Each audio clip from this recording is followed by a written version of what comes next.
I'm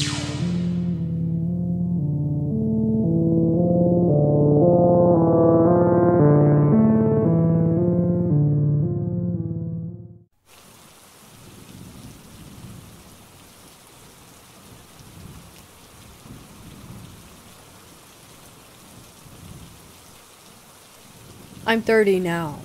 When I was in my teens and early 20s, I was into really weird stuff. There's a few local shops that sell unusual oddities and antiques in my town, like art made from dead animals, skulls, pickled specimens, things like that. I started pickling my own specimens around age 20, when I figured out that it wasn't that hard. I had some articulated skeletons, but stuff that I was really interested in was supposedly cursed stuff. I bought things people claimed were cursed on eBay, and even drove to different states to buy things from people that they claimed were haunted. I bought 3 different diebuck boxes supposedly cursed from eBay. I bought numerous haunted dolls, whatever I could find.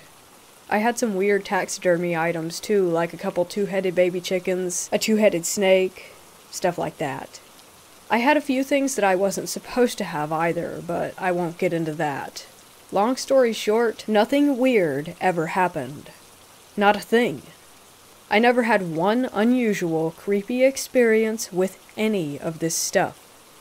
I should start this off by saying, I've never really believed in the paranormal or supernatural. Like, I wouldn't say that I'm a skeptic, because I think to use that term you have to go into something deciding that it isn't real and operate from that perspective. I'm fine with saying I have no idea what it is and I can't explain it. I won't say that I don't believe in ghosts, because I really don't know what a ghost is or what it's supposed to be.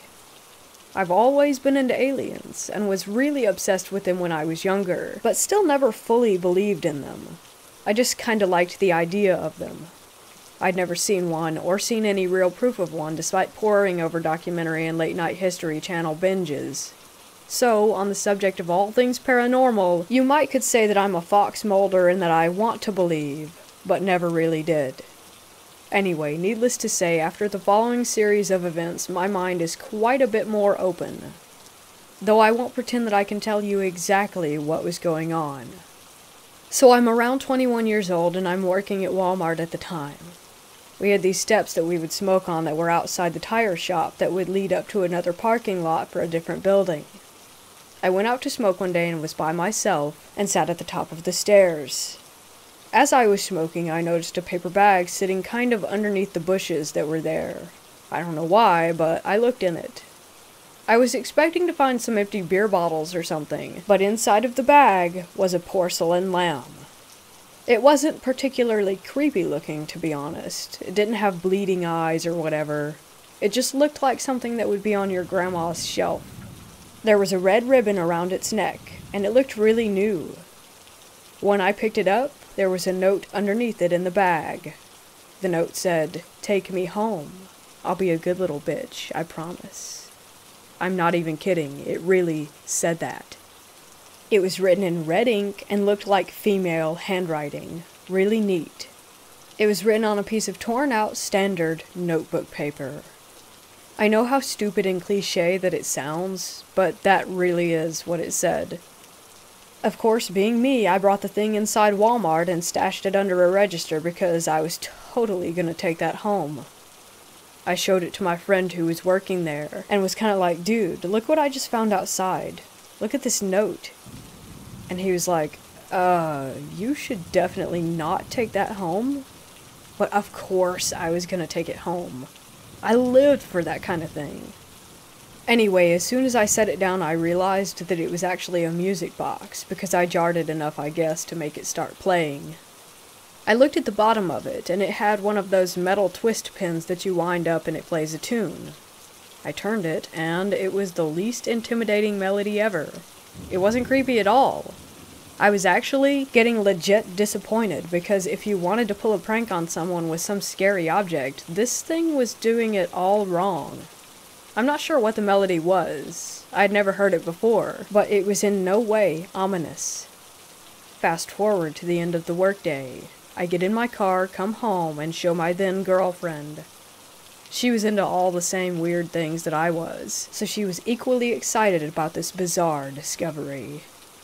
We cleared a space on our dresser for it, and from then on we just referred to it as the lamb. Things started happening immediately, like the next day. Me and my ex didn't have a great relationship, and I spent most of my time in the living room while she hung out in the bedroom. I'd work until around 11 at night, and get home and stay on my computer playing games until around 3 a.m. Then, once she was asleep, I'd go in the bedroom and go to sleep myself. This way, we didn't really have to spend that much time together, and we both quietly preferred it that way. So, the very next day, I'm sitting in the living room and I hear a rustling sound coming from the kitchen. I could see the entire kitchen from where my computer was, and I assumed that it was one of our cats messing with something, but both cats were actually on the floor staring at the kitchen, just as confused as I was. The sound seemed like it was coming from the top of the fridge, and it was like it was rustling around the cereal boxes and bags of chips and such that were up there. I assumed it was a mouse because we had found one in there before, and went over to the kitchen to check for it. I turned on the light, and as I walked in the kitchen, I heard the Grudge noise. I've only seen The Grudge once, because it was one of the only films that ever actually scared me. I'm not easily frightened, and I generally don't care that much for horror movies, but something about the long, frog-like, gurgling croak sound of The Grudge freaked me out when I was younger. The only similar thing that scared me recently was the screaming bear in Annihilation. Anyway, I start walking toward the fridge and I'm totally hearing the Grudge noise. Just to reiterate, this is only impactful because this is literally one of the only things that I've ever been scared of, and it was coming directly from the top of the fridge where the rustling sound had been. I froze dead in place, and so did my cats. They did not want to go anywhere near that. I had no idea what to do. I was literally on the verge of passing out. So I tried to articulate this in my head, and I decided that the fridge must be broken, that a fan or something in it must be grinding. I crammed that thought into my head, and I sat back down in my chair and put on my headphones. I did leave the light on, I'll admit. Normally, I sat in total darkness. I was really trying to convince myself that the fridge was making that sound, but I was finding it incredibly hard to do so.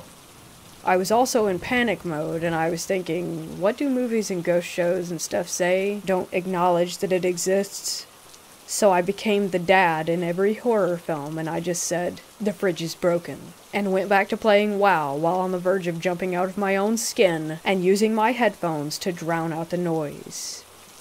I actually sat there for way longer than I normally even played WoW because I was genuinely terrified to either move or take my headphones off. I had this horrible thought in my head that as soon as I removed my headphones, I would hear the noise like right next to my ear and turn, and some old woman would eat my face or something. I had no idea how long it went on or when it stopped. I literally sat there until sunrise. I never went to sleep, and I used an Elvis playlist and chatting to my guildmates in WoW to distract me as best as I could. But I literally just sat there frozen in terror the entire night until the sun came up and my girlfriend woke up.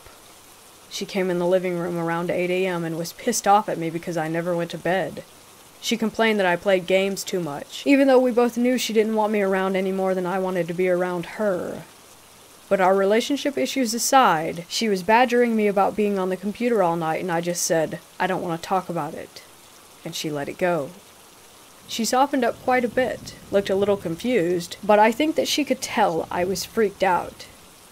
Then she proceeded to freak me out even further.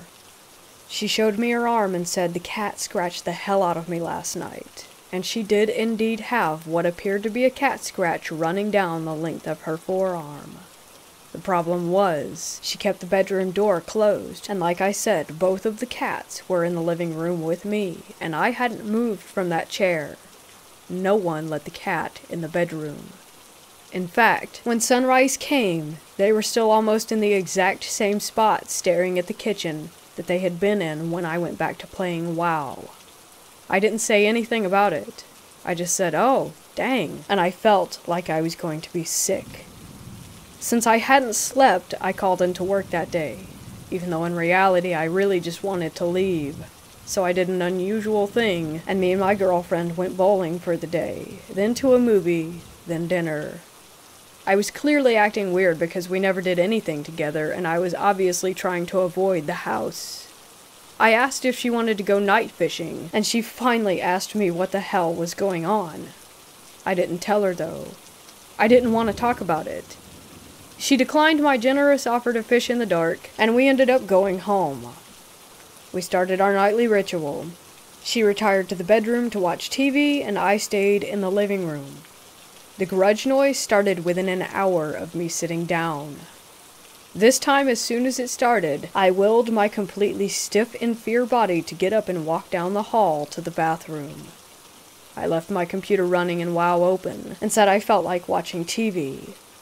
My girlfriend again remarked that I was acting weird, and I again declined to talk about it. I couldn't hear the grudge noise from the bedroom. I took some Benadryl and went to sleep when she did, which was hours before I normally went to bed. The next day I went to work, and at around 9 p.m. she called me. I was the manager of the toys department, and had a bit of leeway in using my phone, since no one really supervised me. I answered, and she was on the phone freaking out, screaming into my ear, and I could hear knocking in the background and couldn't really make out what she was saying. But finally, I made out a sentence. She was saying, "There's banging, someone's trying to get in through the walls." I left work and drove home, and stayed on the phone with her the whole time, and at some point on my drive home, she left the house and started running down the street. I picked her up in her pajamas as I was driving back, and she again claimed that someone was trying to break in through the walls. She heard banging on all 4 walls of the bedroom. By this point, I was pretty certain I knew exactly what she was hearing, but I still didn't want to say anything about it. I wanted her to calm down, and I told her that it was just animals. I said that I had seen some squirrels going into a hole in the side of the wall, and was afraid that we might have them in our walls. Of course, this was entirely made up, but it actually worked, and she did calm down. She didn't know squirrels could live in your walls, and I convinced her that this was the case, and I told her that I would call an exterminator in the morning and have them come out and check on everything. We went back to the house, much to my despair. My squirrel story had worked on her, but that was short-lived. The way our house was set up, we had a bathroom that was connected to our bedroom, but not by a door, just by the wall. So you had to leave our bedroom, and the bathroom was the next room on the right. So the bathroom wall and our bedroom wall were the same wall. Make sense? Anyway, we got inside, she went to the bathroom and immediately started screaming again. I went in there to see what she was screaming at, and it looked like a tiger had been clawing at the bedroom wall. The one connected to our wall. The wallpaper was torn off about 6 feet high, and there were large gashes in the drywall beneath it. Reminder, this is all about 4 days into having this lamb. At this point, we got in the car, and I told her about the sound I had been hearing. Her initial reaction was that we needed to get rid of the lamb, but something told me that I couldn't. She wanted to just donate it to a thrift shop or something, but I had this weird sense of unease about doing so. I felt like we couldn't just get rid of it that way. Like someone had to know what it was and want to take it from us. I can't explain why I felt that way. I just did. At this point, we did what you probably would not expect, and we actually just lived with it. Like, this went on every day. We had rules about it. The first rule was that we never talked about it in the house. We never even mentioned it. We pretended that the lamb did not even exist. It was like that episode of Family Guy where they had a giant octopus living in the house and just no one wanted to talk about it. When we had something to say about it, we would always say, "Let's go for a drive," and the other person would know what that meant. The clawing at the bathroom wall was getting deeper all the time. Eventually, there was a huge hole in the drywall, and it was starting to claw through the drywall that was connected to our bedroom. That was when I really started to freak out. For about a year, we lived with everything. We just ignored it and pretended like nothing was happening. Every night I sat with the grudge noise. Things would fly off of shelves, doors would slam. Straight up paranormal activity, BS, every single day.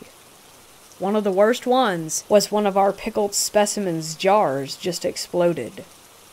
It was a bird that we had had for a while, and the mason jar exploded on the mantel in the living room. Glass went everywhere, and it took hours to find it all.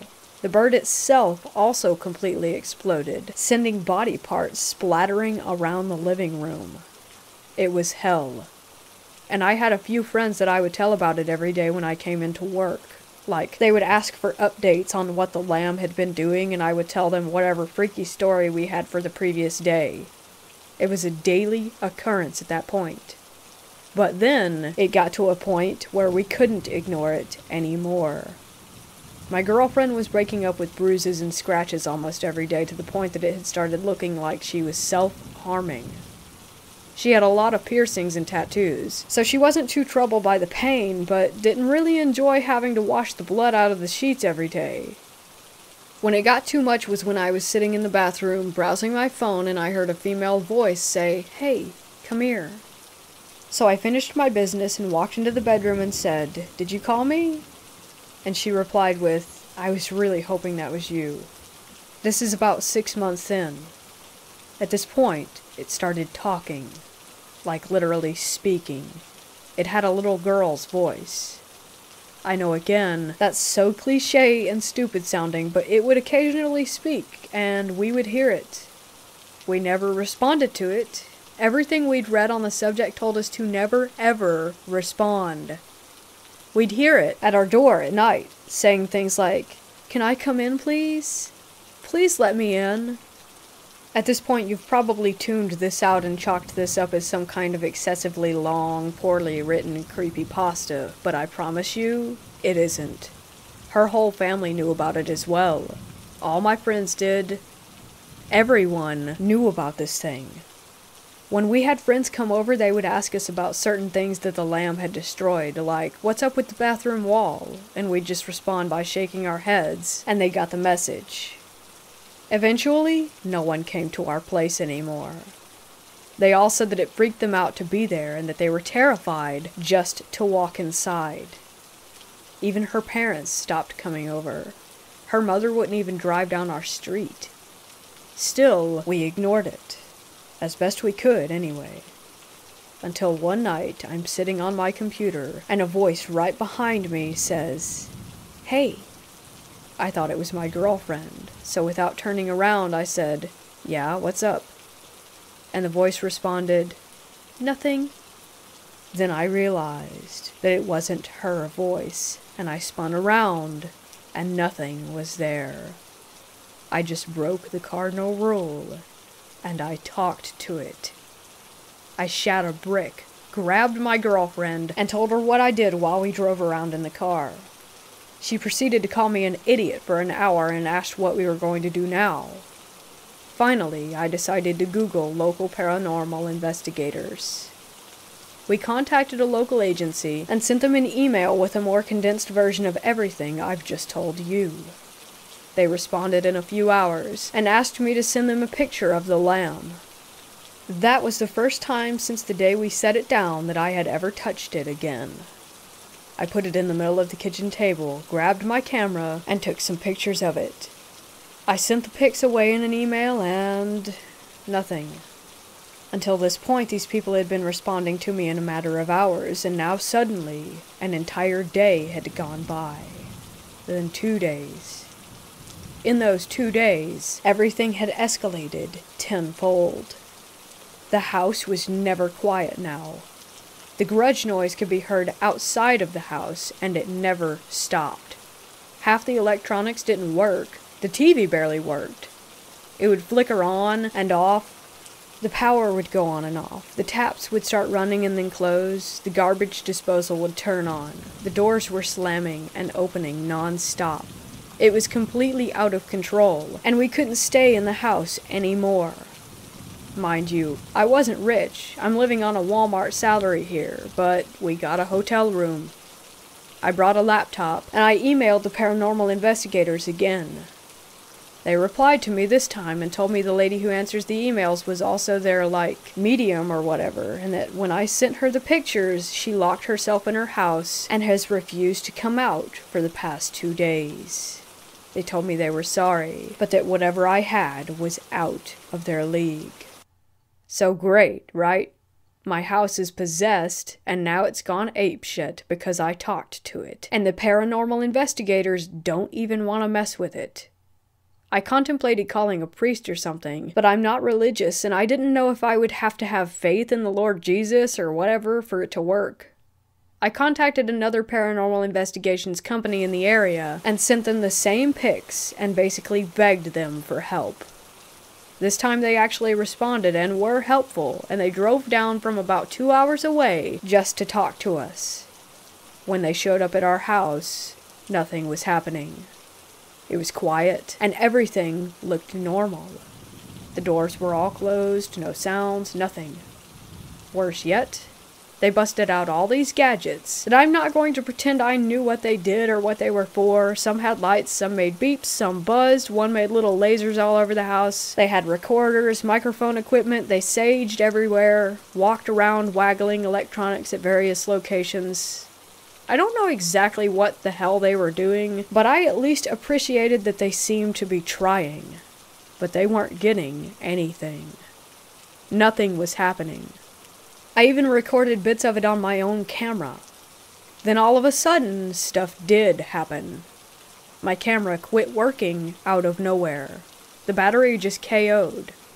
All their noisy equipment started making noise, and something was over 9,000. There were 3 people, and they started talking to it like, "If you're here, give me a sign." And then they asked it to knock on stuff, and this went on for 2 hours. Eventually, they wrapped up, and the woman who was with him said that she believed the thing who was inhabiting our lamb wasn't a spirit. She said it wasn't ever a person, and that it was something else. She said that it was pretending to be a child to try and trick us, and the fact that we weren't being tricked was angering it. They left and told me that she would call me the next day. She said she knew someone who might be willing to take it. I couldn't fathom who would want this thing, but my girlfriend and I spent the night in the hotel room again, and I did indeed get a call from the woman the next day. She said that she had spoken with someone called John Zappis, and that he was excited and wanted the item. I didn't know who that was at the time. She told me he was the haunted collector, but that meant absolutely nothing to me.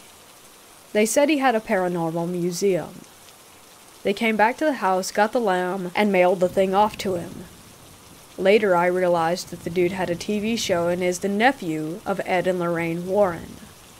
And that's basically it.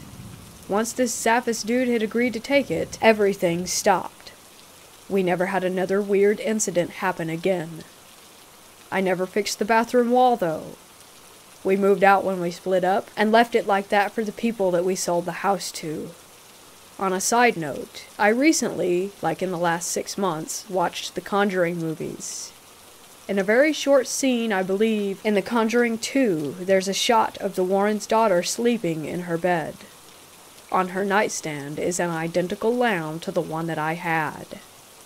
When I saw it, I almost started crying in terror.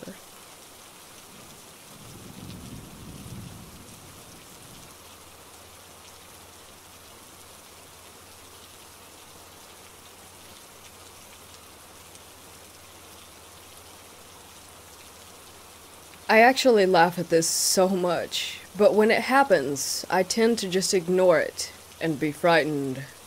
I'm agnostic, and I remember years ago that my friend used tarot cards for reading my future jobs. He said that I would work with kids, kindergarten, that I would work helping seniors, telecare, that I would work on a company that works with military fabrics, and at some point, at a church. When he said that, I laughed like, "You have read it way wrongly, my buddy. Me, working at a church? I would burn before I put a single finger there." 2, maybe 3 years have passed, and I'm working not in a normal church, but in the 2 cathedrals of my city, which are famous all around my country. Everything was okay.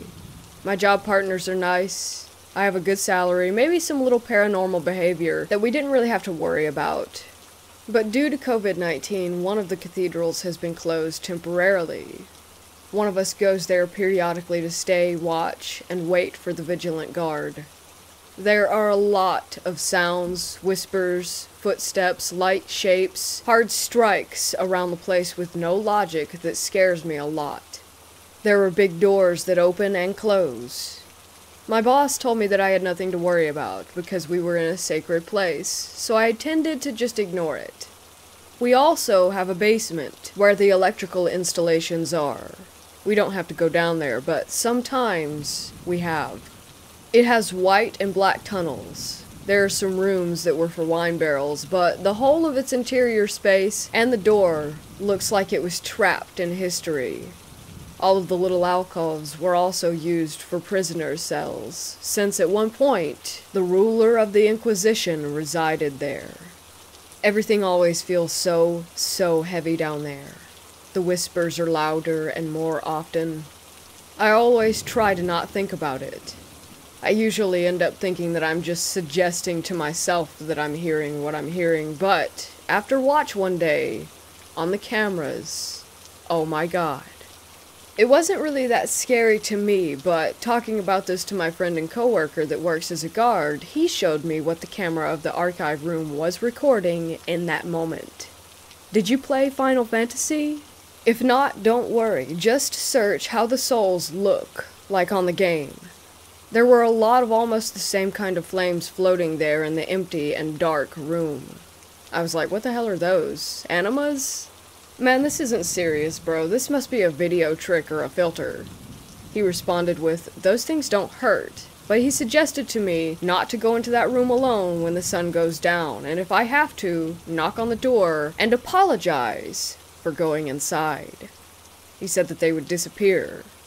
Of course, he says that even if I go in, I wouldn't see them just through the camera, and that they don't always appear.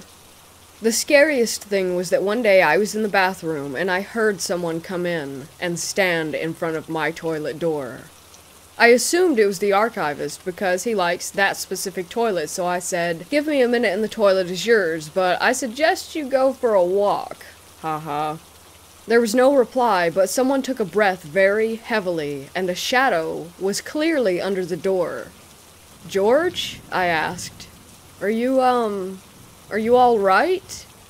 Again, there was no reply, and the breath and shadow behind the door continued to stay there. Oh, I get it, Robert, always trying to prank me. How'd you get into the church?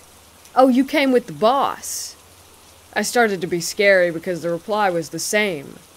I started to get really scared because the reply was the same, but there was someone clearly behind the door, deeply, heavily breathing. I just knew that whatever I wanted to do, like if he was a thief and I tried to call the police, he would break down the door easily, and down there in that bathroom, there was not really a signal anyway. If something was going to happen, the best thing was to record all of it on my phone. I asked again who was behind the door. No one replied. I took my keys and put them inside my fist, and after I opened the door, I found nobody. Needless to say, I never went back to those toilets. It sounds dumb, but the only thing I can think to do in those moments is to mock them or tell a joke. I can't say that it works, but it feels safe. And let's add that since then, everything in the place is on silent. I don't hear singing, I don't hear laughing, I don't hear whispers anymore.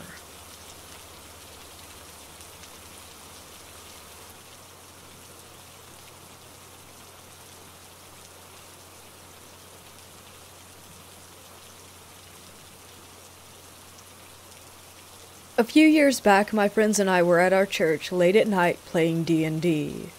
Our friend Brenton was the son of the pastor. His name was Robin, and he was not only our pastor, but a licensed exorcist as well. It was 5 of us kids there. Brenton, Scott, Zach, Quashawn, me, and also Brenton's dad was in the building. My mom showed up later after D&D, making for a total of 7 people in the church. So us kids were tasked with turning the lights off all throughout the building. We ran around getting it done and decided to meet up in the chapel upstairs. That chapel is tiny, with only 4 pews on each side meant for younger kids. When the last light for the chapel where we had met up in was turned off, the atmosphere did a complete 180. Things felt different to me at least, but to my friends not so much. They laughed, joked, and focused on scaring my mom. We sat in the chapel room for a bit waiting, asking the typical, "If anyone is here, please reveal yourselves," requests. Of course, there was nothing. It made me a little upset, as my mom and I love the paranormal, and to not get anything right off the bat was disappointing. Robin, Brenton's dad, suggested that we go next door to the nursery's kid playroom. We agreed and made the 10-second trek. My mom didn't like it. She had been taking photos before with the flash on, hoping to catch something, but was refusing to do so at that point. She said she was afraid of seeing something. When we asked for a sign from anyone who might be present, the smell of vanilla perfume filled the room. You're probably thinking that it was just my mom's perfume, and I don't blame you, but no. She can't use perfume, as she gets sick when she smells it. I asked Robin what it could be, and he told me that back in the 50s, there had been an employee who worked in the nursery. She had worn vanilla perfume to work every day, and older people who had known her could confirm that. We decided to walk down to the main chapel, which was huge, by the way. We sat in the middle row of the first 2 pews. Kids sat in the second. The 2 adults in the first. All of us kids started feeling sick, like we were about to puke. Brenton's dad noticed this, and suggested that we go to the basement for one last try, and that after that we should call it a night. We all thought, why not, and decided to go. We sat in the basement on the couch facing toward the wall, which was a good distance away since the whole basement was actually a dining hall with a kitchen next to it. Next to me on the couch was my mom, Zach, Quishan, and Robin. Brenton was actually still sick and laid out on the sofa chair in front of us, while Scott laid on the floor playing with his phone. Quishan started snapping photos non-stop. I swear he took over 100 in the basement alone. With every photo taken, there was a red haze that seemed to grow brighter and brighter. Then we heard clicking. It sounded like a light switch coming from the storage room. We were all like, "I'm not checking that out. Send Scott." He shrugged and went to go check. Sometimes I think he wants to die, but really he just doesn't care about anything remotely scary. He walked up and discovered that the storage room light was turning on and off by itself. He called back to tell us that he thought someone might be in the room. Robin stood up and told him to open the door. Scott did as he was directed, and sure enough, the light was on, but no one was in there. Scott closed the door and walked back, laid on the ground, and got back on his phone like nothing strange was going on. Quishan was back at it again snapping photos, until one of the images made him pause entirely and say, "Hey Robin, can you look at this?" Robin grabbed the phone, chuckled, and said, "Yup, that's something all right." My mom asked to see it as well, and then emitted the loudest scream ever before running behind the couch. I asked to look at it, telling her that she had to be overreacting. She yelled at me and for the first time in my life told me to shut up. I looked at the photograph, and right in the middle of the basement, clear as day, was a person standing there. He was old and bald, with a Catholic robe on and a red sash, arms by his side. I couldn't make out anything below his knees. I saw facial features and everything else, though. I looked up, terrified, fear of what I saw rushing through my body. I screamed, jumped up, and ran toward the corner. Robin rushed and turned the lights on, making my mom feel safer. We called it quits and went upstairs. We found old photos of the priest in the church's photo albums. Robin asked me to point out the man that I had seen, and I did. It was the exact man from the basement photo, but instead a much older photo of him when he had been alive. Robin agreed that he did indeed look the same, and so did Quishan, along with my mom. We packed up the D&D game, put everything into the car, and we all drove home.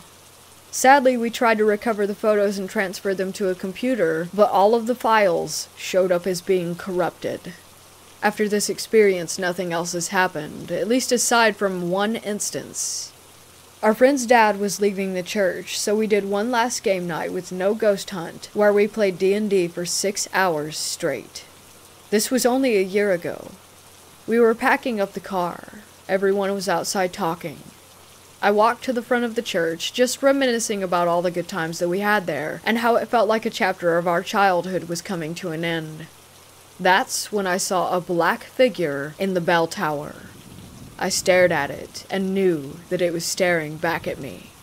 I looked at it one last time, and walked back to the car without telling anyone. We missed that church every day. I stopped going after Robin left. One day I was sent to clean up the nursery with no help. The whole time I was in there alone, I felt as though I were being watched, and didn't feel safe. I ran out for the last time when I heard a little kid giggling in the playroom.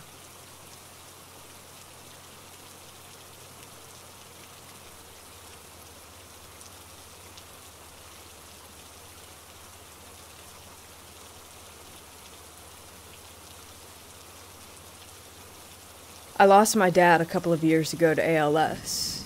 It was a rough way to go. We were very close. I'm an only child and a daddy's girl.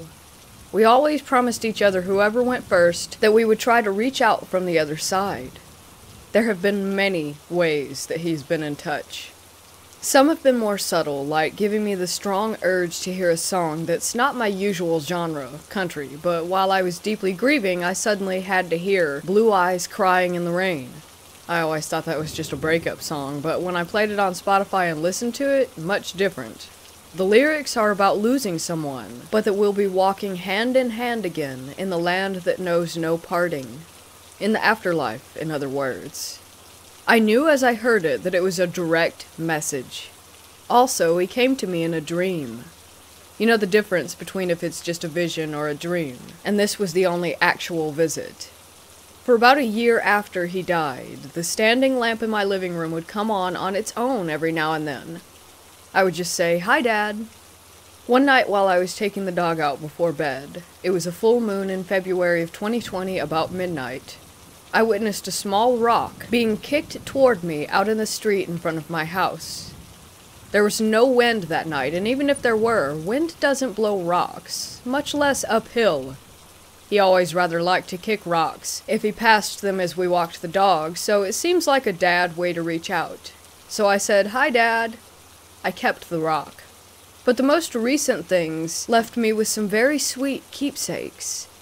First, he left an orange heart in my robe pocket. I don't wear my robe outside the house anywhere. I have no idea how it got there, just a little paper cutout of a heart. Orange was his favorite color. He loved bright colors. I said, "I love you too, Daddy." I taped it to my bathroom mirror to remind me that he is still okay and that he still loves me. Then, about a month later, my hubby and I were cuddling one weekend morning, and we heard a loud bang from the garage downstairs. We didn't realize what it was until later in the day. I saw the back door had been slammed open somehow, and had been open all day long. I closed the door and mused about how odd that it was that it had opened with such force when it hadn't been windy, and that there were no vibrations or anything. The next day I go to do laundry. The machine is in the garage, and at my feet in front of the washing machine is a yellow felt heart with sheet music cut out in a heart shape glued to the front of it. My dad was a pianist, and music was everything to him. It was a little dirty. I can't imagine where he got it from, or what it had to blow through to get to my garage door. I think he opened the door the day before so that he could get that heart in there somehow. It was just above and beyond. I don't know how hard it is to do that kind of thing from the other side, but I just feel so very loved that he went to the trouble and found a way somehow. I taped that one to my mirror as well. Lastly, on my parents' anniversary this January, Mom woke up to a light on in the living room. It was the light on the wall that used to hang above Dad's recliner, an old-fashioned looking one with 2 separate bulbs. He loved that light. He had it on a little remote plug and everything. When he got ALS, I put it on a smart plug so that he could tell Alexa to turn it on for him, until talking became too difficult anyway. But it stopped working with Alexa right after he died, so Mom hasn't turned it on herself since then because she has back pain and can't be bending over to rotate the little switch that's on the cord. After a couple years off, suddenly it was on their anniversary. She left it on all day. After an entire year alone, mostly because of COVID, I think she especially needed that sign that he was still with her. It was the first physical sign that she's ever gotten from him. And it's proof that love never really dies.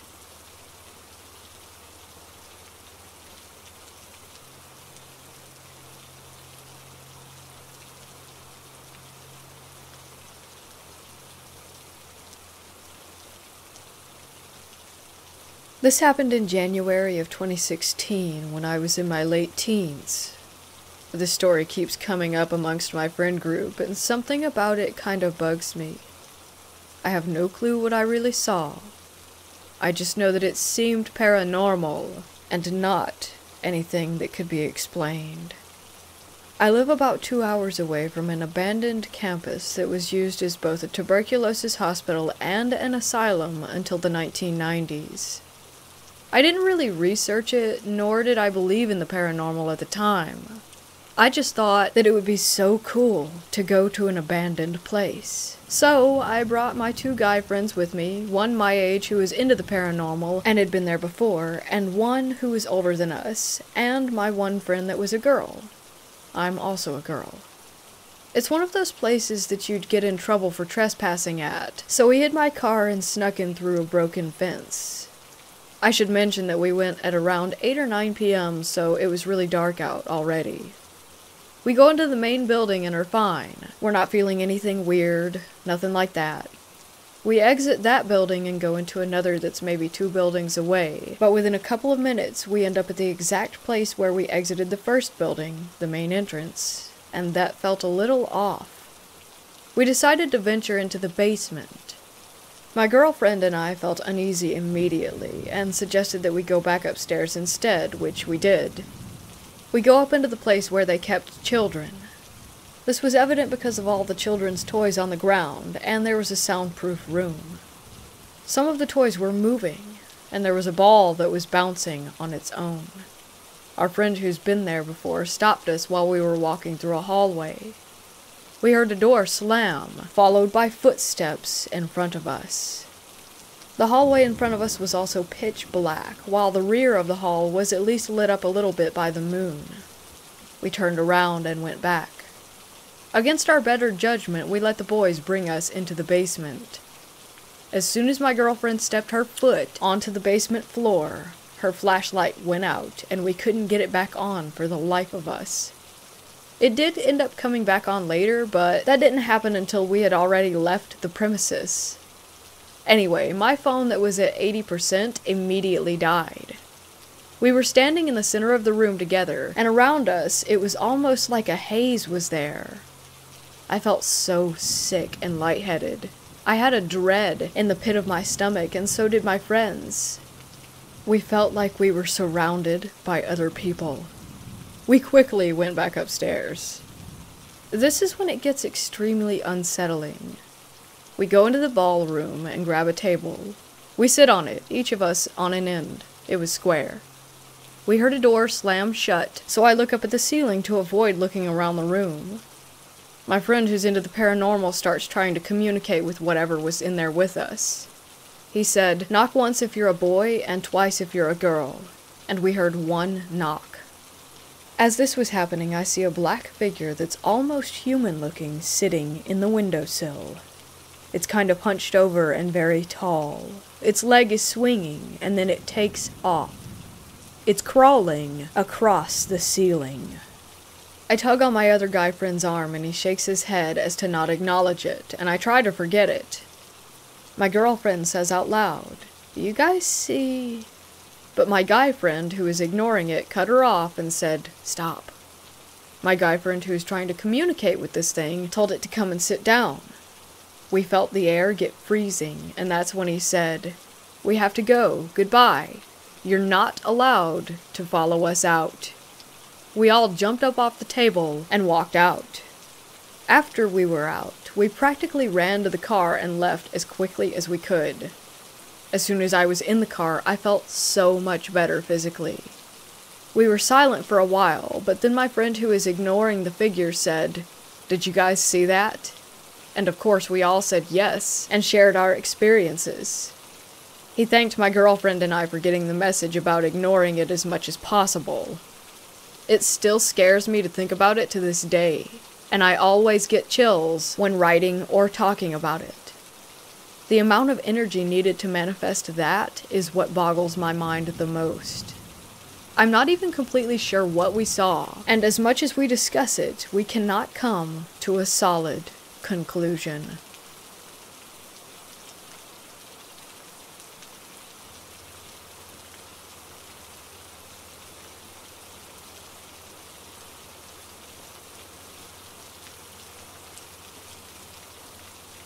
I'm living in an older century 3-story house in a small town in Ontario. I was laying on the first set of stairs beside the front door next to my dog, I think taking his leash off for a walk. He's a big boxer shepherd full of love. Anyways, I hear this very loud and unusual sound, like something has come loose or broken. I'm home alone. I actually thought maybe it had come from the basement because I was so close by there. But then I realized that it was not, because the sound had gotten further away. I went up to the 3rd floor, which is actually like a split level with 2 empty rooms. Both remain empty since we've lived here, my wife and I. I go upstairs, not sure what I was expecting, but generally am a very logical human being. We have old bedroom doors with skeleton key handles, and when I get upstairs, I see that one handle is literally shaking up and down, almost vibrating. It didn't just go on for a couple of seconds. Remember, it carried on from when I went to check the basement and went upstairs, and now, as I was staring at it, it continued to vibrate. I grabbed the handle to make it stop, which it did completely.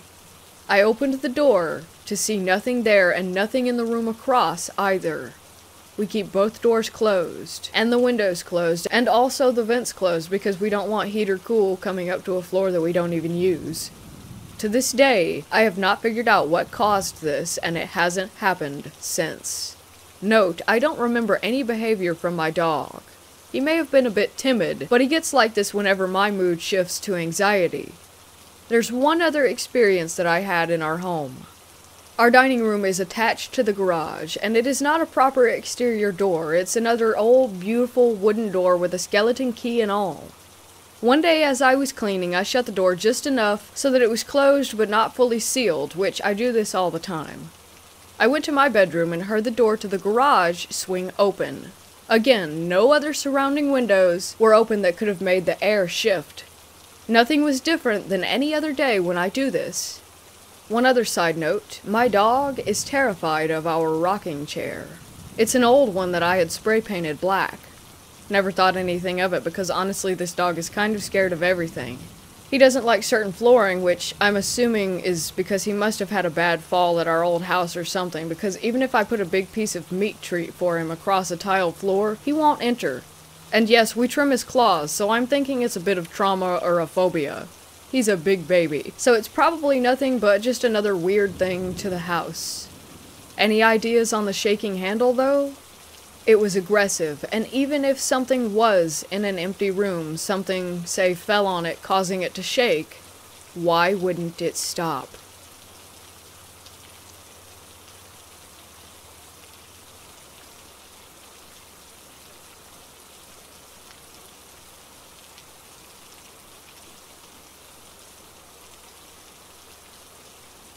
I recently had an experience that I'm just not sure about. I tried explaining it to my sister, and I can't even begin to put into words everything that happened and how I felt. So recently I went on a bit of a road trip and visited a bunch of places in the Southwest, Utah and Colorado, Arizona, and Southern California. I stopped at a park in Colorado that I hadn't initially planned on going to, but had never been to, a place well known for its Native American history. It was absolutely beautiful. Honestly, it was amazing and humbling to see the history of the people there. It made me realize that there was so much more about American history than the rather Eurocentric view of colonialism that I was taught. Anyways, like I said, it was amazing. Given that this was November and very off-season, half the park was inaccessible and attendance was minimal. There were other people, but overall it was very quiet. I had been viewing some building ruins atop the mesa, one huge multi-room building, and not that far away another large building with a very large kiva in the middle, and on the southern side of the building, number 2, was a solstice carving on the wall. I was walking around the smaller solstice building, as there was a couple walking around the large building, and I enjoyed the quietness of being alone. And when I went to the large building, they went to the solstice building, and then they left and I was going back to the solstice building to get some more pics of the solstice marker. I was now alone. It's hard to describe exactly what I felt and how everything went down, but I'll try. It was a pretty nice day, temperature in the upper mid-50s. I'm from the Midwest, so that's still shorts weather to me. Some light, small clouds, but not many, pleasant breeze, and a few birds chirping away, and more than a few chipmunks all over the place. As I walked around the solstice building, everything just became still. Like the wind stopped, the animals went silent and disappeared. It was just weird. There was a large, darkish cloud that came kind of out of nowhere and just hung there. There was a weird heaviness all over. And then there was this smell, like what I thought was just a dead animal. Like that sickly sweet smell of rotting meat. I assumed that there was just a dead deer or rabbit or something nearby that the wind had been blowing the smell away, but the wind was gone and everything was just still and heavy. As I reached the solstice marker wall, I noticed that on top of the wall, mind you, the walls are only 2 foot high or so, there was a piece of pottery. I swear that this pottery had not been there before, and it wasn't there in any of my first set of pictures looking back. It was a large, broken piece, but now that I think back it was really clean. The blacks and the whites were incredibly clear. I went and picked it up to get a closer look, and it was really beautiful. A kind of stair pattern and then an angled set of lines. It was really pretty, but it felt off, oddly heavy for its size. I wanted to keep it, and I wanted to take it, and just kept staring at it for what felt like... God, it's so hard to describe how I felt, but the time stood still, and all I wanted was this pottery. Even now, thinking about it, I still get this weird, longing for it. As I held it, everything was just silent and heavy, and that smell was just so strong. But suddenly, there was this huge raven out of nowhere. Legit, it was on the wall 5 feet away from me, and it was the largest bird that I had ever seen in the wild. This huge raven just cawed and flapped its wings, and I kind of snapped back to reality. Honestly, it was bigger than a friggin' condor. Its body was easily 3 foot tall, and its wingspan was just massive. I put the pottery piece down on the wall, back where I picked it up from, and just looked at this bird, and the bird just looked back at me, and I turned and walked away. Just like that, the dark clouds blew off, and the wind returned, and there were other birds chirping, and the smell disappeared. Actually, the smell all but vanished when the giant raven appeared. I got about 10 feet away from where I had been standing, just around the corner of the solstice ruins, and I turned around to see the raven, and it was gone. I didn't hear it flap its wings to fly away, and I didn't see anything in the sky, not even a shadow on the ground. It was just gone, and so was the piece of pottery. It was no longer on the wall. I went back to my car and headed back to the visitor center, as besides being totally weirded out over what had happened, it was getting late in the day and I had a fair bit of driving to do to get to my next stop down in Arizona. I had a good 35 minutes drive back to the park entrance to reflect on what had happened and how strange I had felt. Honestly, I felt like I had downed a bunch of Benadryl. I was so foggy until the raven showed up. Even now, I just really can't explain everything that I felt. When I got to the visitor center, I was the only person in the visitor center proper besides the employees, and one guy was just leaving as I entered. In the gift shop, I was getting a mug. I get a mug from each park I visit. And was talking to the park ranger and the cashier, who was an older American Indian woman, about how awesome that the park was, and how I wished that I had learned more about these cultures in school, etc. when I told them about the piece of pottery. I also said something like, "Oh yeah, up at the far view sites, there's a dead animal too. When the wind dies down, you can smell it."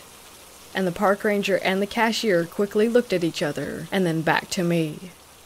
The cashier asked me if the smell had come before the piece of pottery, and I said yeah, that the wind had stopped and that the animals were all quiet, and I basically told them everything I said above, minus the intense urge to steal the piece of pottery, and they just looked at each other a few times and kept quiet, except when I told them about this huge raven and how it appeared.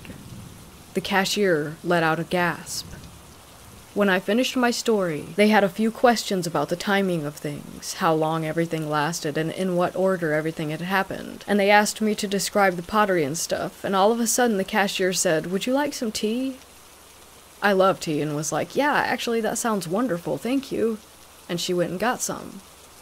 The ranger and I walked back towards the employee break room down the hall past the artifact restoration exhibit, and she asked where I was and what I knew about the area, and I told her about how truly minimal my knowledge was about the native cultures, even those closer to my Midwestern home.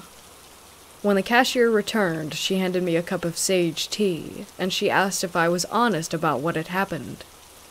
I was really confused, and said yeah, and she told me to drink. The tea kind of tasted like a no-salt vegetable stock. I wished then that I had had some honey and lemon. Then they told me about what they think that I had been near.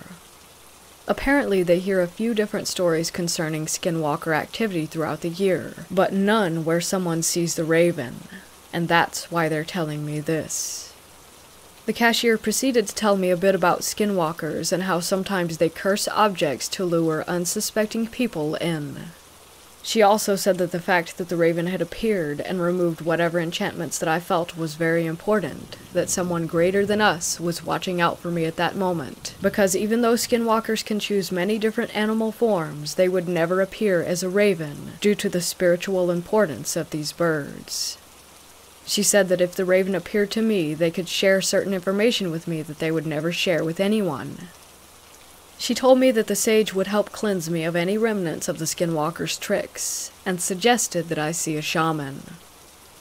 I had already finished the cup of tea and was getting a little freaked out, but oddly felt more calm after hearing her speak, and I thanked them and left. I tried not to run to my car, but walked very quickly, and got out of there. That night, and a night or two later, I had some very vivid dreams, but I can't remember anything of them, which is odd. I usually remember my dreams when I wake up, at least long enough to write them down. But these dreams, even though they woke me up, I couldn't recall them. I don't really know what happened, or if they were just pulling my leg, but once I got home and really started looking into these things, I kind of feel... I don't know. I feel like I'm crazy, because I can't rationalize what happened. Even when writing this, I realize how insane it all sounds, and I still can't even fully describe it. How weird everything got. It's just hard to put it into words.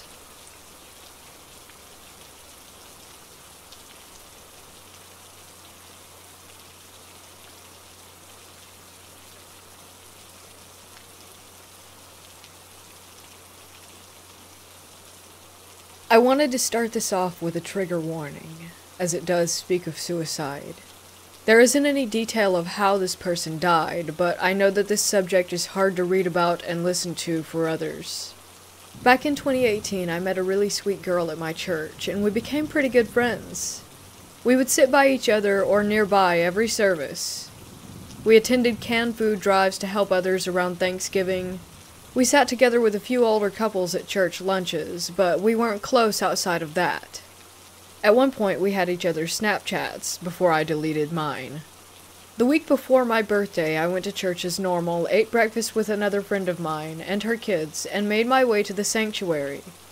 I saw Lily sitting on the right-hand side of the aisle, and I sat next to her. We talked for a bit before the service started. However, halfway through, she got a phone call and left. She didn't come back, so I figured that she had had a family emergency or had to go to work early.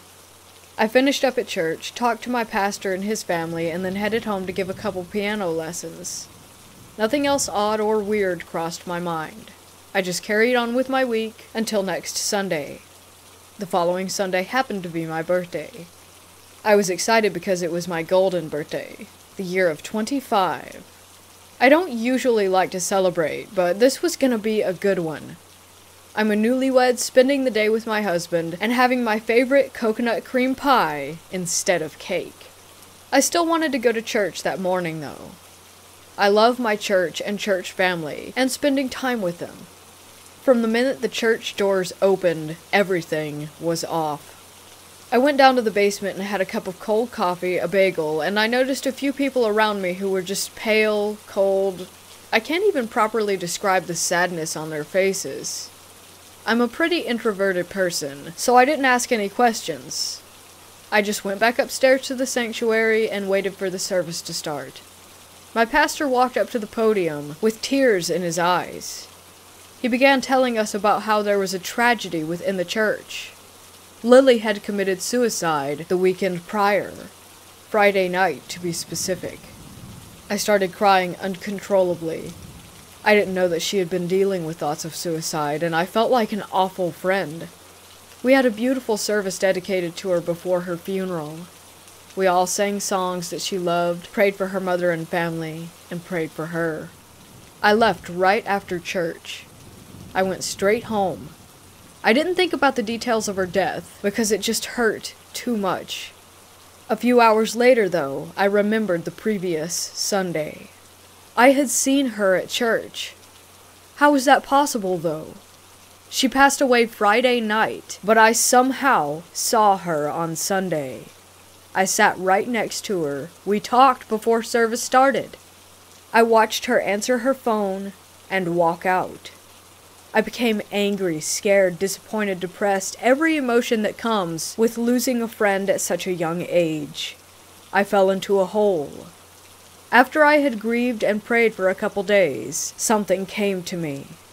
My church does live streams, and there would have been a clear view of our service and us sitting next to each other. I logged onto my Facebook, found my church's page, and started searching for the date that I had last seen her.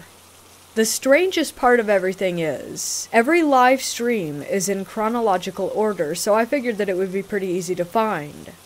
But to this day, I still haven't found it.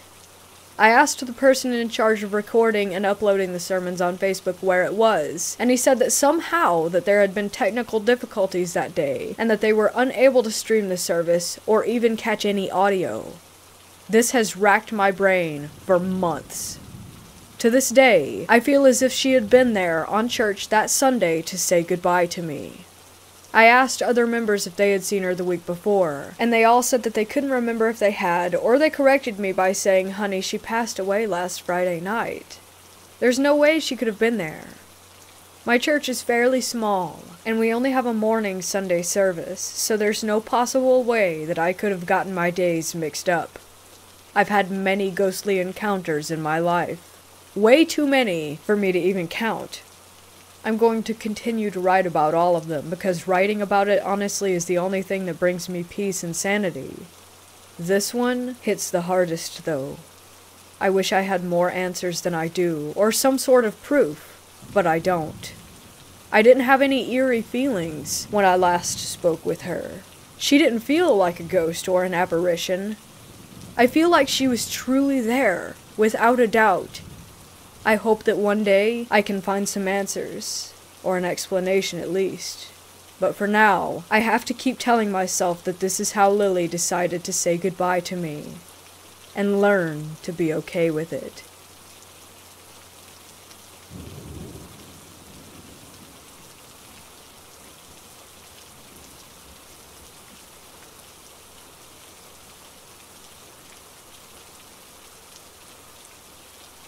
When I was a kid, younger than 12, my mom took me to visit her old friends at their apartment. It was decorated in an odd fashion. Tapestries hung all over the place with old antique furniture and knickknacks lining the walls. We didn't visit there long at all. On our way out the door, my mom pointed out a statue that they had in their living room.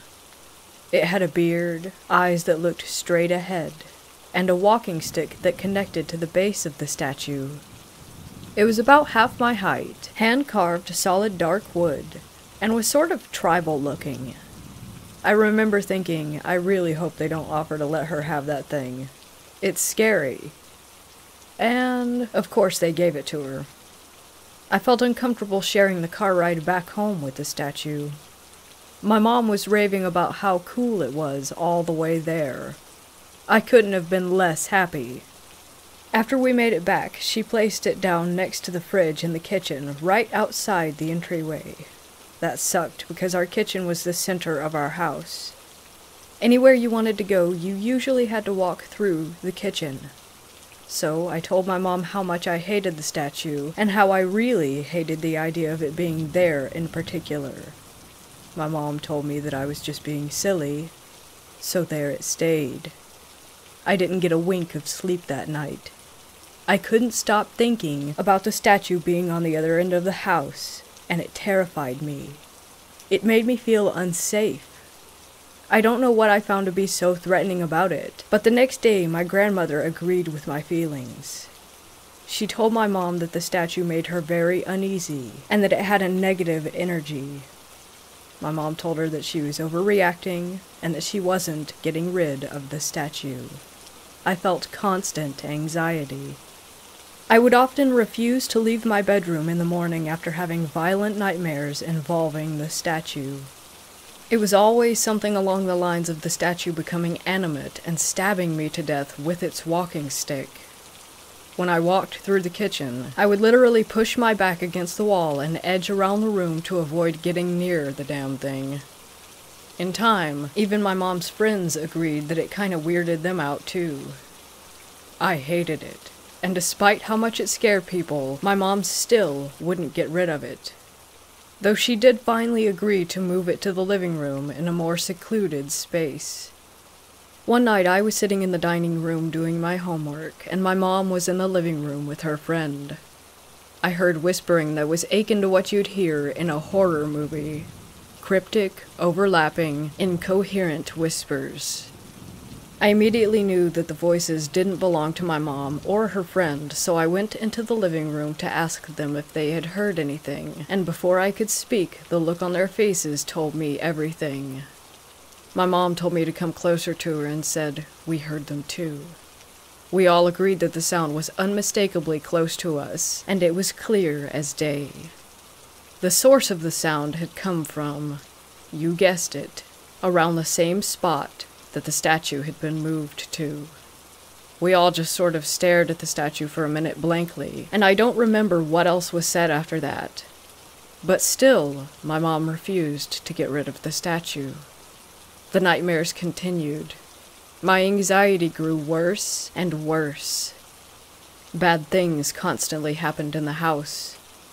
My mom got pregnant sometime around then, and had to be hospitalized, so I went to live with my grandma for a bit. I told her all about how my mom never got rid of the statue, and how I had never felt safe since it arrived. I told her about the nights that I felt someone looming over me, and the times when I locked myself in the bathroom because I heard noise coming from it. After my mom delivered my baby brother, I moved back home. My grandma explained to me that she had burnt the statue long ago, and didn't care how my mom felt about it because I didn't deserve to live in fear over a stupid piece of wood. Once the statue was long gone, my mom finally stopped being stubborn and agreed that strange things had occurred. I was finally able to walk through my house again without tiptoeing around it, but sometimes I still felt off about the house after that.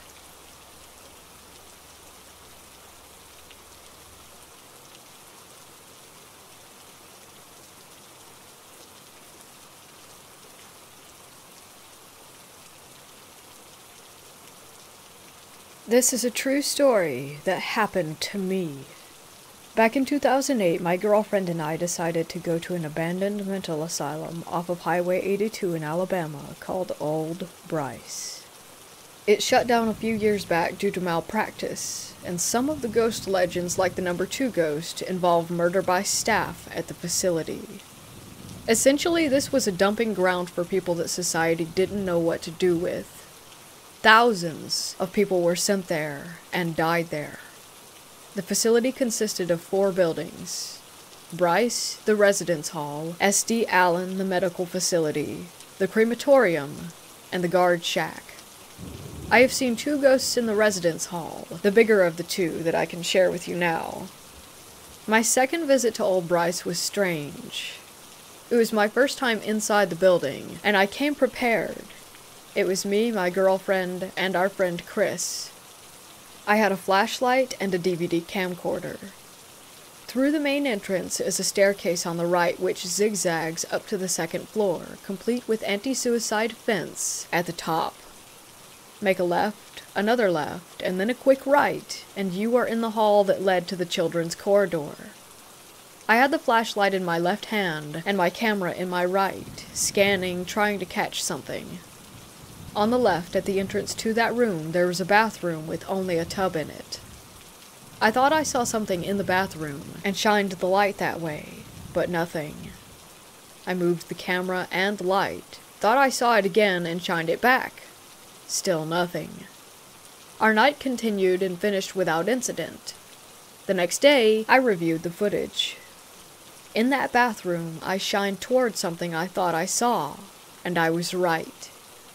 When the light pans to the right, a bluish-white illuminated little girl's face peers out from behind the door to follow the beam. As the light shines back in her direction over the course of 2 frames, she is half behind the door, and then in the next frame, she is gone. My heart felt like an ice cube ran through it, because I was in such shock. I proceeded to show everyone that I knew. The girl's appearance was that of younger than 10, hair parted in the middle, unusually large forehead, and had some apparent deformation or disorder. I made the mistake of leaving the camera at a friend's house overnight, who is apparently not my friend, and he stole it. This is where it gets weirder. 2.5 years later, I was living in a different city. One of the legends of Old Bryce is that the windows grow back, and if you do any damage to them, that spirits will follow you home. I broke a window. I was laying in bed one night, around 3 or 4 a.m. I was on the verge of sleep, aware of where I was, and very comfortable. Out of nowhere, this immobilizing, tingling sensation started at the tips of my toes. I was laying on my stomach with my arms under the pillow, completely helpless as this sensation crept its way slowly up my legs, midsection, and eventually my entire body over the course of about 20 seconds. Once it covered me, I heard the whisper of a little girl directly in my ear say, "I'm in your room." I cringed, and for some reason I told her that I loved her. The feeling stopped and left me on the verge of tears. It may or may not have been that little girl from the asylum, but according to the legend, it makes sense.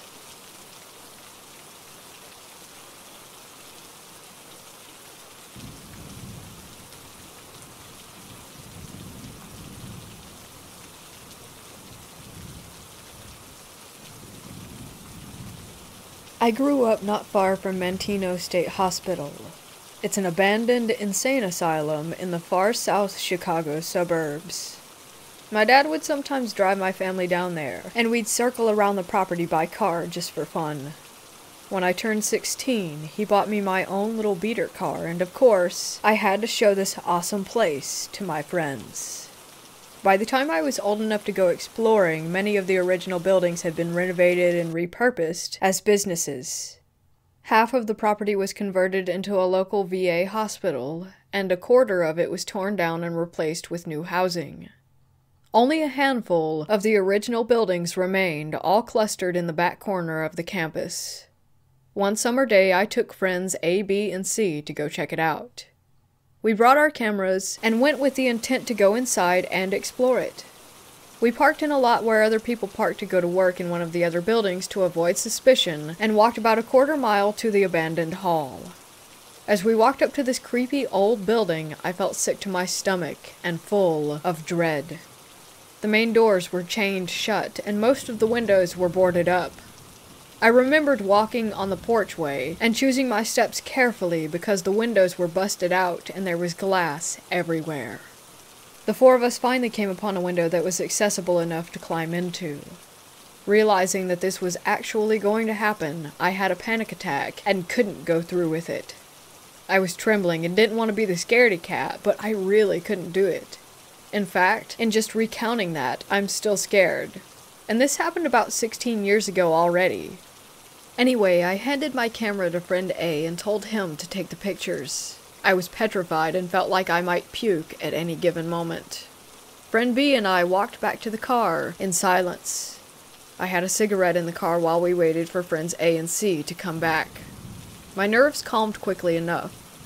Friend B confessed that she was scared too, and was glad that I said something so that she didn't have to go in. Soon enough, our other two friends came running back at the car, full speed. We heard their footsteps pounding on the asphalt, and quickly unlocked the doors. I started the car up, and we were off in an instant. I assumed that the cops had arrived, so I sped off the campus and into town, hoping to blend into normal traffic. I asked them what had happened, and if the cops were called, and they said no. Both friends who had gone into the building said that they heard voices. Both of them said that they saw a hand curl around the frame of a big metal corridor door, and heard it slam shut with an impressive echo. Both of them testified that they heard someone crying, saying, "Where am I?" At some point, they got too frightened to continue and just decided to bolt. I was really spooked. Friend A, who had taken my camera, was eerily quiet. Friend C showed me that he had found a newspaper from 1979 on the floor, and he had taken it as a souvenir. I, being the more suspicious type, demanded that he get rid of it. I didn't want any potentially haunted objects in my car. So he tossed it out the window without too much coercing.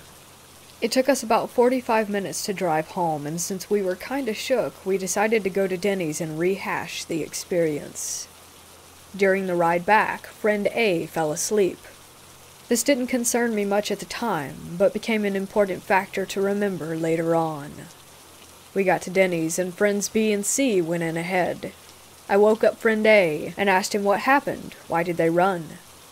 He said, "We saw someone sitting at the end of a hallway, cross-legged, on the floor. It was a man and he was crying, kind of rocking back and forth." He also explained that he believes it was the entity who used his energy to manifest, and that was why he was feeling so drained and passed out so hard on the way back. We had a late dinner and I drove everyone home afterwards. After I dropped off my last friend and was going back to my house, I distinctly felt someone pressing their knees into the back of the driver's seat. It's a familiar feeling, especially if you take the bus in high school. Lots of people prop their knees up on the seat and the feeling is unmistakable. I yelped and sat up straight so that my back wasn't touching my chair, and drove home faster. The very next day, I picked up my cousin to go see a movie together.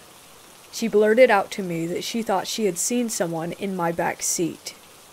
I was immediately horrified, as I hadn't confided in her the events from the night before. I asked her which seat, and she said, of course, behind the driver's seat. That night I had a dream about a man.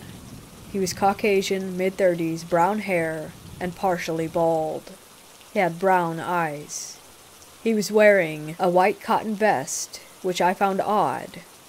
I instinctively knew it was the ghost that my friends had seen in the hospital. In the dream, he was guiding me through a series of booby traps. He was holding me by the elbow and walking with me. He seemed sweet and harmless. I thought maybe he's a guardian or something. These dreams continued for about a week straight. Friends who didn't know about our trip to the asylum started to have experiences in my car. One friend heard and felt someone whisper in her ear. Another had her elbow grabbed by someone in the back seat. I felt the knees in my back on many occasions.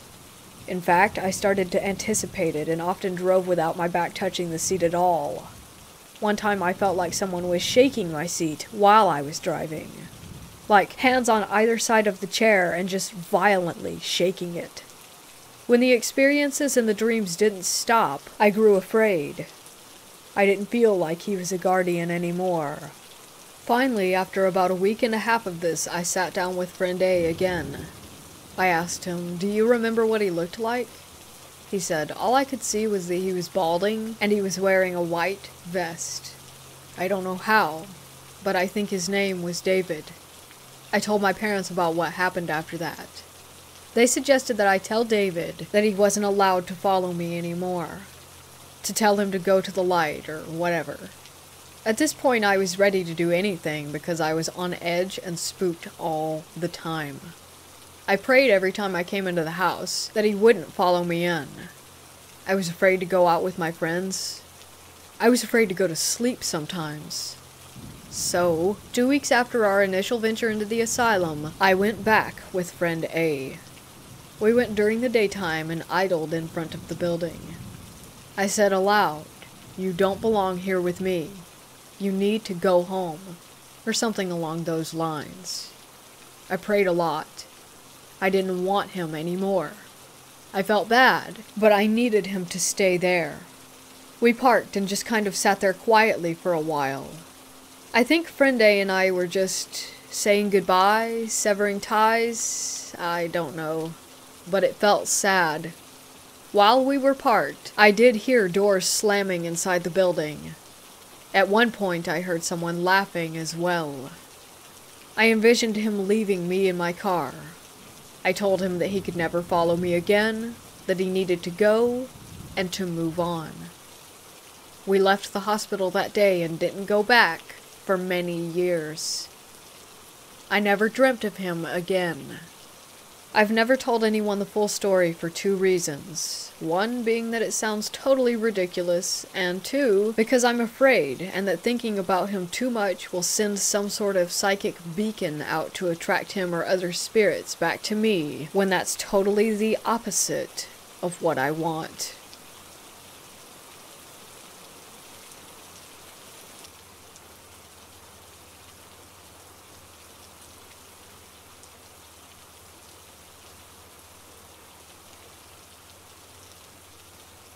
This is my one and only paranormal or unexplained experience. I was never exactly a believer, but I'd never completely disregarded the existence of the otherworldly. It happened a few years ago, sometime in the winter of 2016.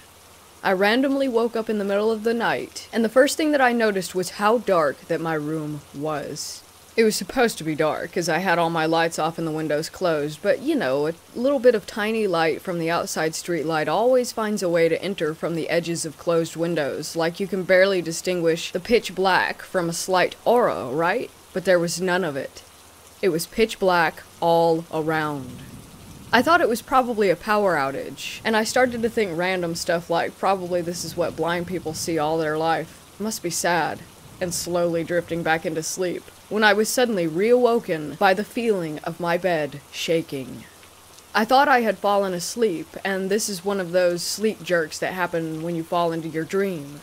But then more stuff started to happen. Soon after the first shake, there was a second one, which I felt much more clearly.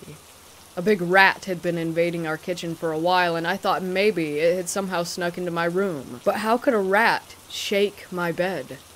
Then, a few seconds later, I felt a literal punch under my bed, as if someone had punched the underside of my mattress right beneath where I was laying.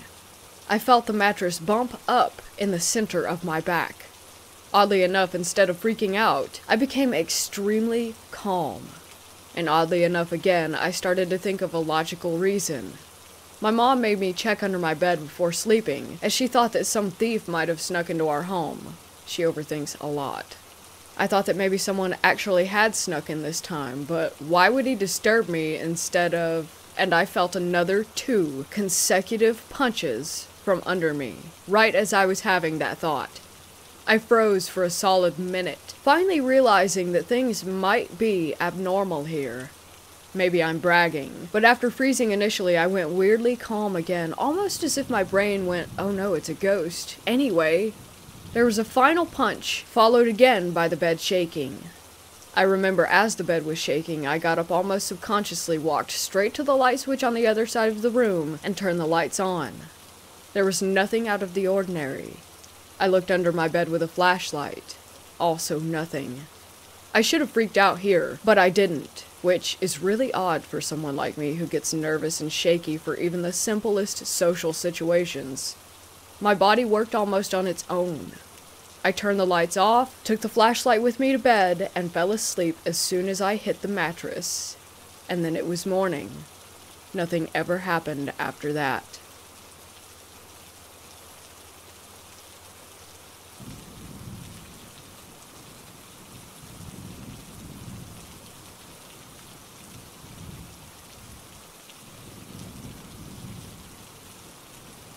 Believe it or not, my story is true.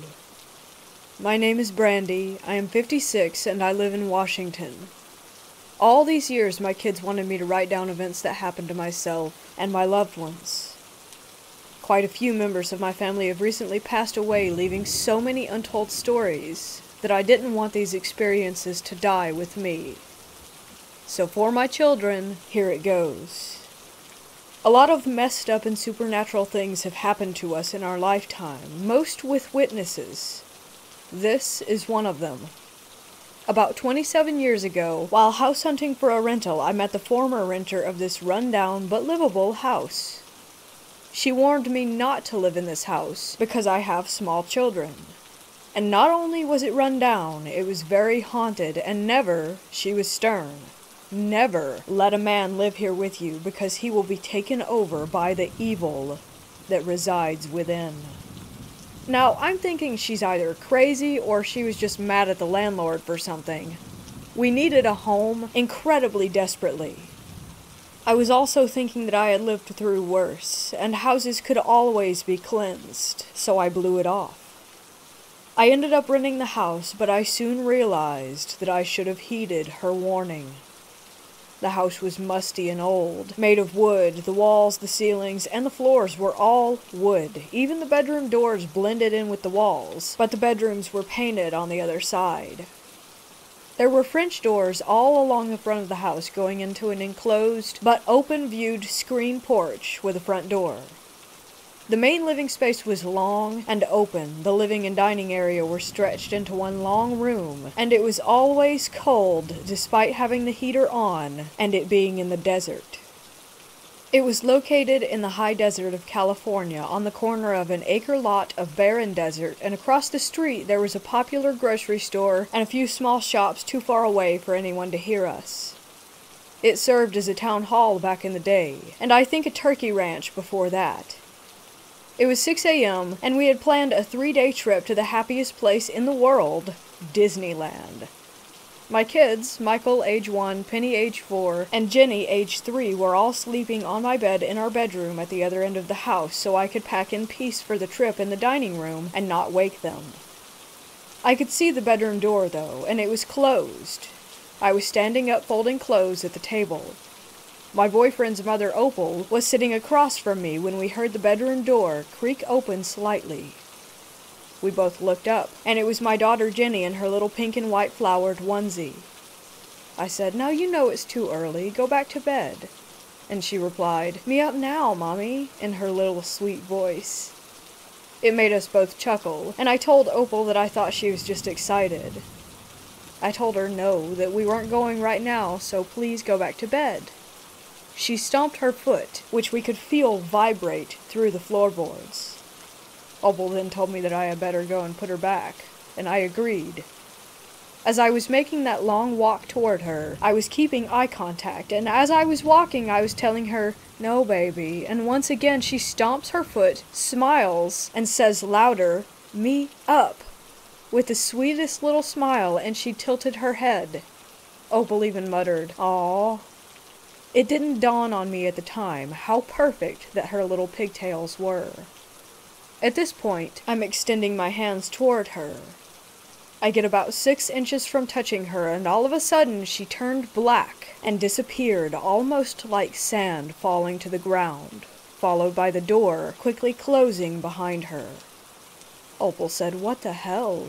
in surprise. Shocked, I stood there with my hands still extended, and then the fear ran through my body like hot and cold needles. My kids were all sleeping behind that door. I grabbed the handle and swung open the door, fearing the worst, only to find my little Jenny fast asleep with her sister's leg over her. Whatever we had seen, it couldn't have been her. Although unsettling, Opal and I didn't talk about what had happened, and later that morning we all piled into the car and went on our trip. We had a great time, but when we came home we were met with all of the lights on and old music playing loudly coming from inside. People were standing around in my living room. Two separate groups, like two different periods of time. I turned to my boyfriend and asked how those people got in and if he left the door unlocked. He told me, "No, why the hell would I do that? You saw me lock it." We all got out of the car and cautiously approached the front door.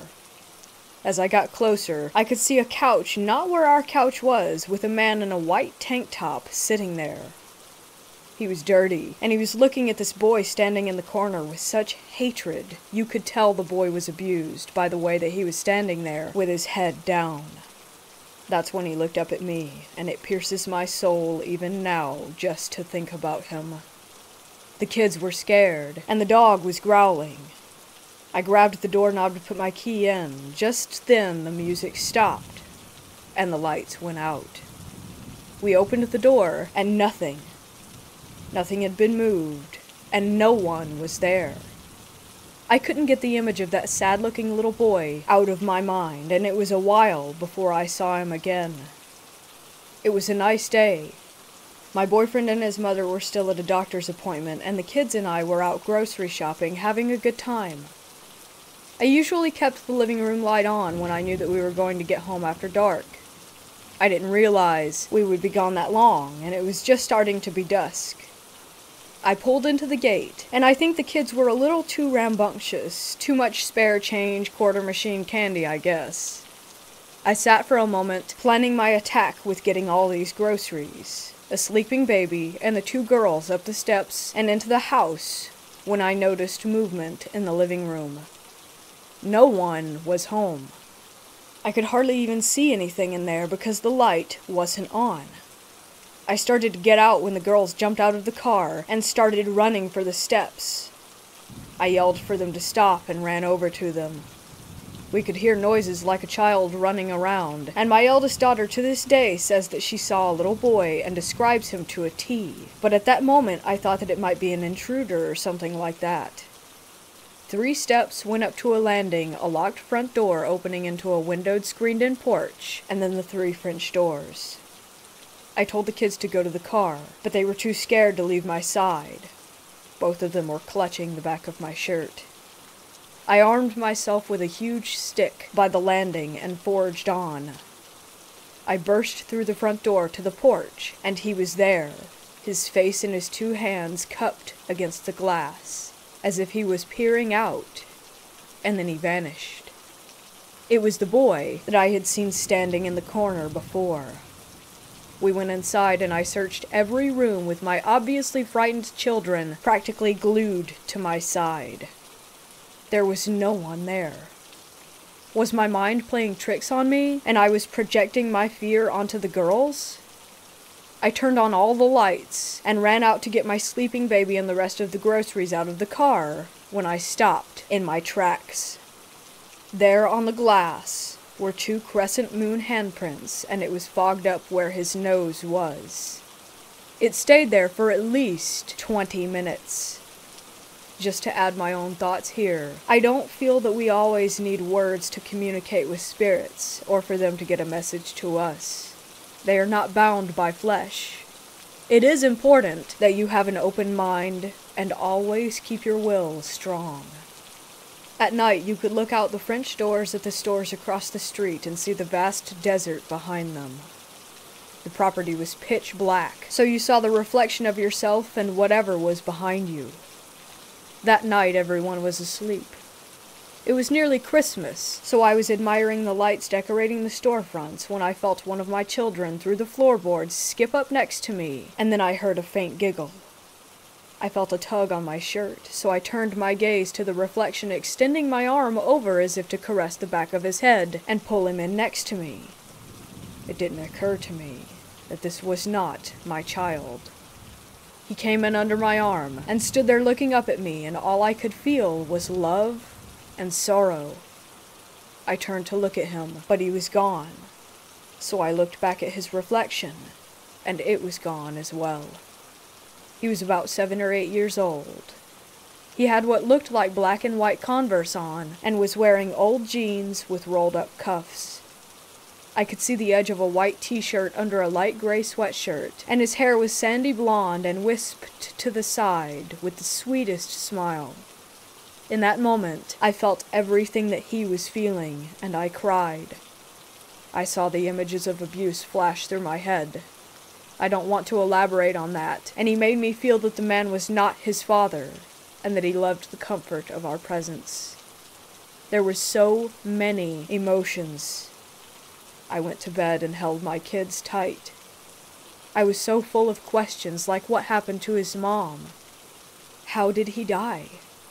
I looked for records and was told that back in the day there were not many records kept out there in the desert. A person could live and die, and no one would know unless it was specifically reported. I felt whatever else was in the house was evil, and we found out just how evil it was the longer that we lived there. I feel I should describe the bedroom so that you can get a feel of the surroundings. On one side of the room there was my full-size bed against the wall, and a single bed next to me against the other wall, separated by a small nightstand with a lamp where my 2 little girls slept. The door to the living room was next to their bed, and at our feet was the hall door and closet. Many nights, we would see the light beneath the door get blocked out, as if someone were walking up to my room just standing there, and then they would fade away. At first we thought it was just Opal going to the bathroom, since it was right next to our room, but we found out later that it wasn't her, because she was frail and had to use a potty chair in her room. The dog would sometimes growl and scratch, but when we opened the door to the hall, no one was ever there. Almost every morning at 6 a.m., we could hear the lid to the toilet slam up and the toilet flush, but when we ran in there, the lid was down and the water was still. A phone would start ringing in my room despite us not even having one, and we would hear old music coming from the walls from time to time.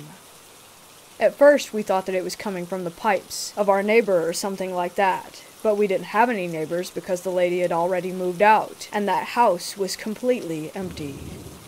So many things happened there, but this night in particular caused me to never let my girls sleep in their own bed alone.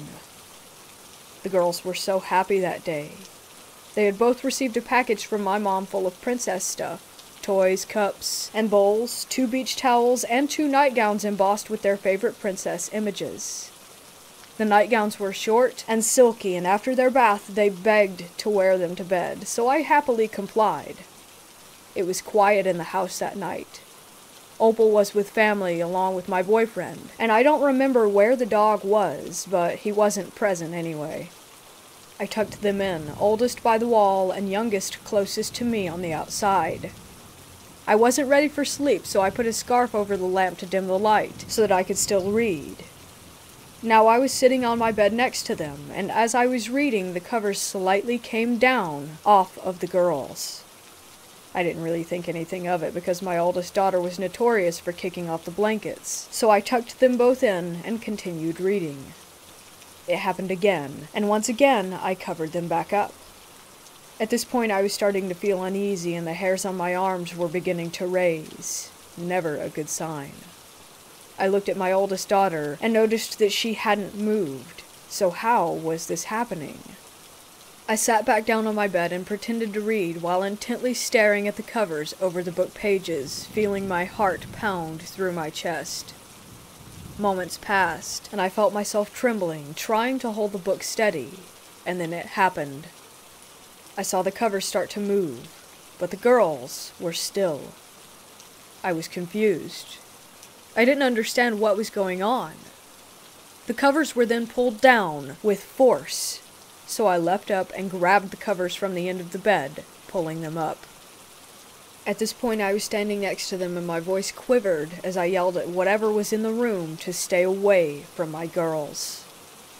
I still don't know who I was yelling at. I sat on the bed next to them, gripping the covers tight, when they were jerked from my hands down to the foot of the bed, exposing my girls' legs. My youngest daughter's nightgown started to rise up to the top of her thigh. She started to scream and grabbed at her leg as if she were feeling pain, waking her sister. I threw my body over both girls and screamed at whatever it was to get out and leave us alone repeatedly. I tried my best to calm the girls down and protect them. We stayed huddled together all night. This was the last time they slept alone in that house.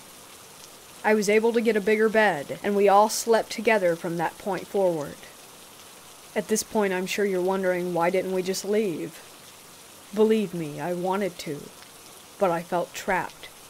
Not just by the house, but also by my boyfriend.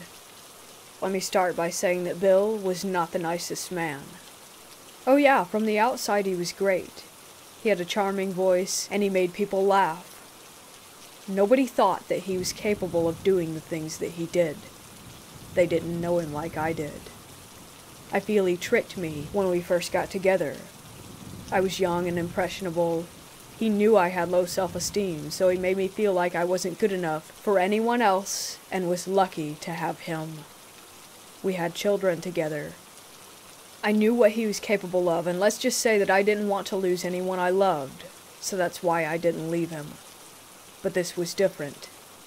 This was not him.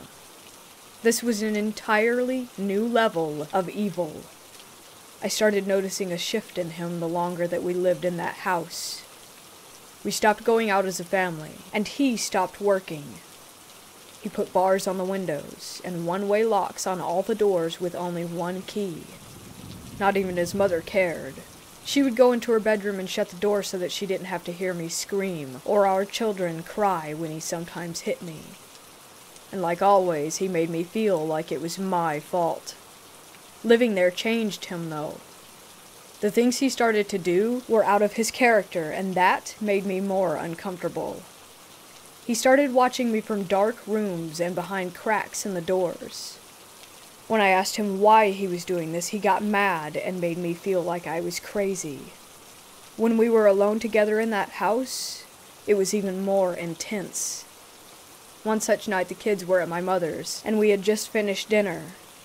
We were sitting together on the couch watching TV, and I was mending a sock. It had been a pretty good day. I noticed a change in the atmosphere, and for some reason he seemed to have gotten quiet.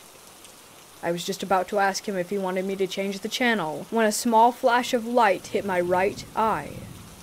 It wasn't until shortly after trying to find the source that I realized he was staring at me the whole time through a little piece of broken mirror in his right hand, hidden by the throw cover. My God, those eyes weren't his. I know him. This was not my person sitting next to me, and I was frightened to the core. He didn't even realize that I saw this, so I sprung up. His mom just had a phone installed, so I'm trying to call my mother and check on the kids. He jumped and hid the mirror in the couch cushions and started trying to reason with me as to why I should come back and sit down next to him and not make that phone call. I noticed that while he was talking, he wasn't even looking at me. He was looking behind my head, almost as if he were looking through me. I glanced at my reflection in the glass door, but nothing was behind me. I grabbed the phone and called my mother, assuring him that I was only going to be a minute. We stayed on the phone until he fell asleep, and quite a bit longer. My mother knew what was going on, but she felt helpless, as I did at that time.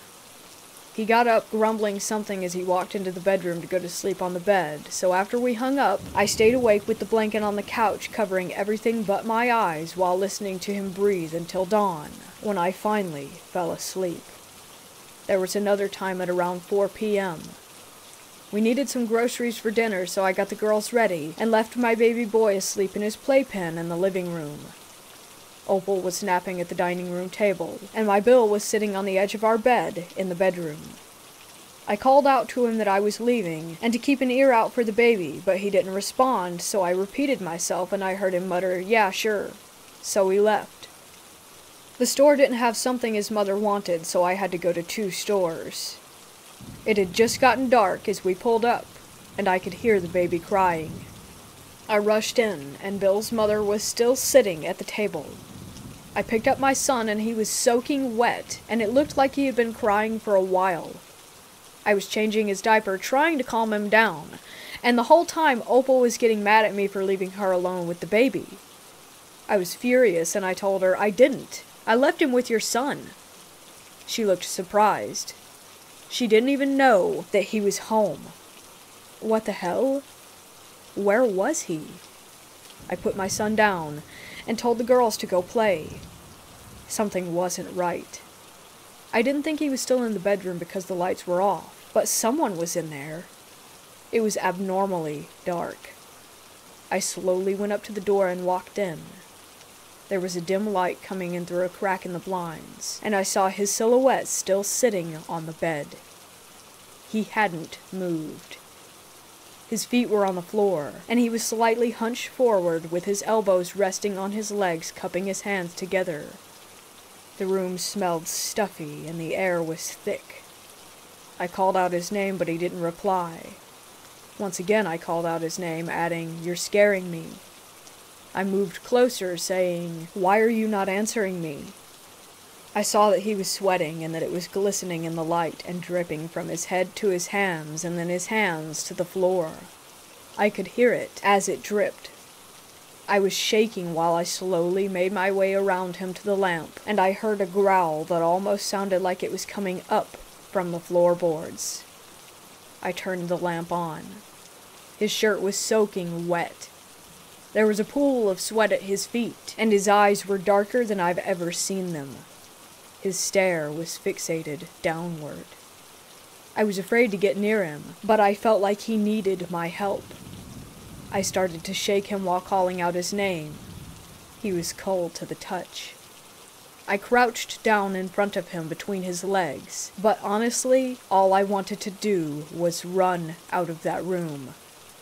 I took his face in my shaking hands and said, "Please, Bill." Just like that, he snapped out of it. He grabbed both of my wrists and hurled me onto the bed behind him.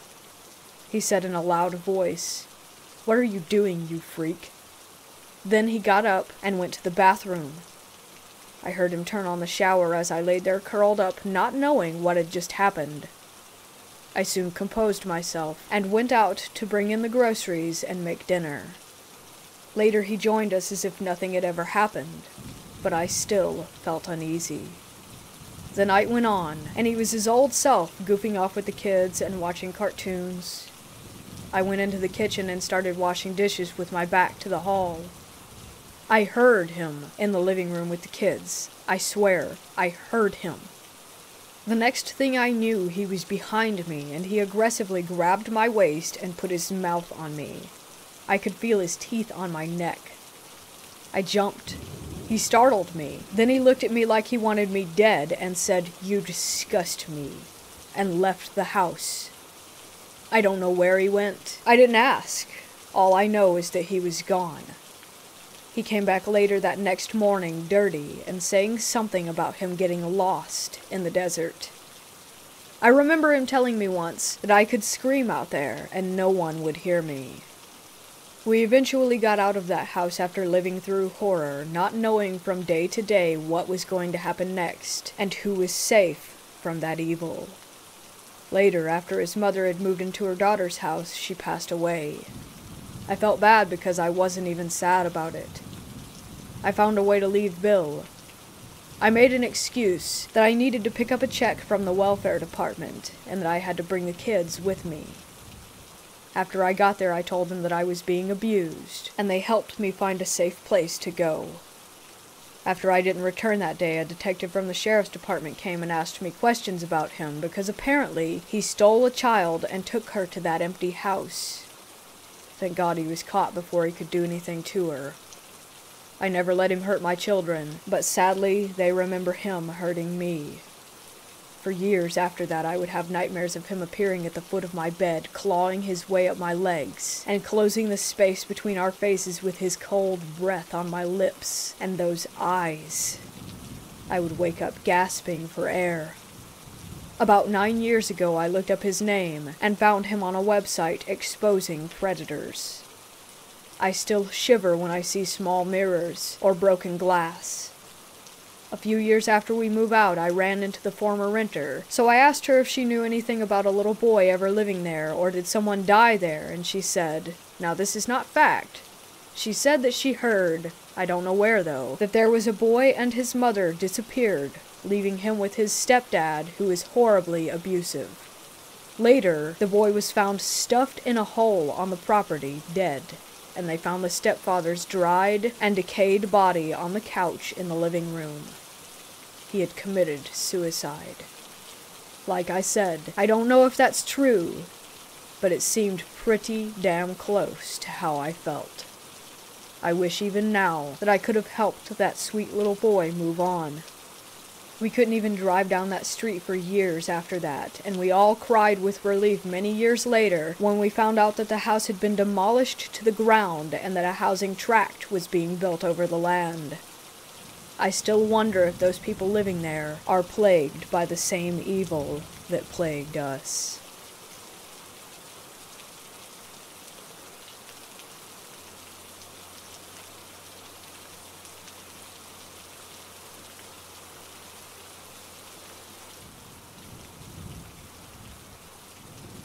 I'm 90% sure that the church I work at is haunted.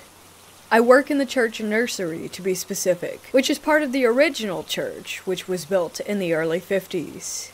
They now have a detached main building for the adults, and my building is the youth and nursery building. The church also owns a house right next door that was built in the 60s, maybe the 70s, which the youth leader gets to live in. I've been working in the nursery alone for almost 4 years now. I also babysit the kids of the youth pastor in their house next door. At the nursery we have mainly very old toys made in the 70s that somehow still manage to work. I've never even replaced the batteries in these toys. After Sunday school, everyone in my building except me and my kids move over to the service building, so the kids and I are completely alone. I only have 2 kids at a time since we are a very small church. Without fail, at 11 a.m. every Sunday when youth leaves the building, I will have the same 3 toys randomly start making noises. I know the kids aren't the ones making them go off, since at 11 we have snack time, so we're all at the table. At first I thought I was crazy, as it would only ever happen while I was alone with the kids. Until last year, that is. Last year we got a new pastor, and his wife decided that she was going to work in the nursery with me since the youth pastor had a newborn. We wanted extra help just in case we had a situation go down that required 2 people. Well, the toys began going off with her present as well. She didn't seem to think anything of it. Once the pandemic started, she no longer works with me, and I'm alone watching just one toddler. When it's just us, I'll hear talking, footsteps, and doors opening or closing. I don't normally feel any bad vibes coming from whatever is in the church, though, so I leave it be. Now let's talk about the house next door that the church owns. This house, I actually am slightly scared of. Things are always falling and breaking in that house. The first thing that comes to mind is 2 years ago. The kids and I were in the living room playing, and all of a sudden we heard the sound of glass breaking. We searched the house and found that all of the light bulbs in the bathroom were shattered. I freaked out to say the least, but apparently stuff like that happens all the time over there. Another time, I was changing the baby's diaper in his room. He has sliding doors on his closet. He was fussy, so I was singing to him when all of a sudden I was hit from behind. His closet door somehow fell on me. I put his door back up and into the brackets, and maybe an hour later we went back to his room to get his shoes so we could go play outside. As we were making our way past the closet door whilst leaving, the door nearly fell on the baby. Thankfully, my reflexes were quick enough that it landed against my arm instead, bruising me pretty good. I told his parents and got a very nonchalant, "Huh, weird." Then comes to last night. I was bathing my 4-year-old son, along with a 1-year-old, while everyone else was next door at the church. All of a sudden, a canvas picture frame fell off the wall in the hallways closest to the bathroom. I'm pretty freaked out. I fixed the picture and got the kids out of the bath. As I was trying to get the 1-year-old ready for bed, he wouldn't stop shaking, crying, and looking into the corner of his room by his closet. He was absolutely terrified. I have never seen this baby so frightened. He's usually really very happy all the time. We immediately left the room, left the light on, and went into the living room with one of the other kids. I told his parents again, and they just said, "Yeah, it happens sometimes." I'm starting to get worried, and I'm afraid to go to work. I work either at the church or at their house at least 4 days a week, sometimes more. I'm starting to no longer feel safe.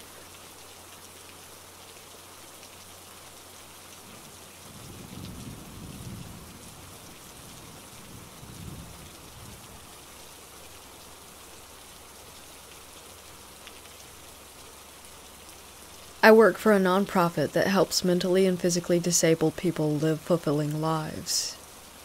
J and C are brothers. I work for the same company as C, but at a different house.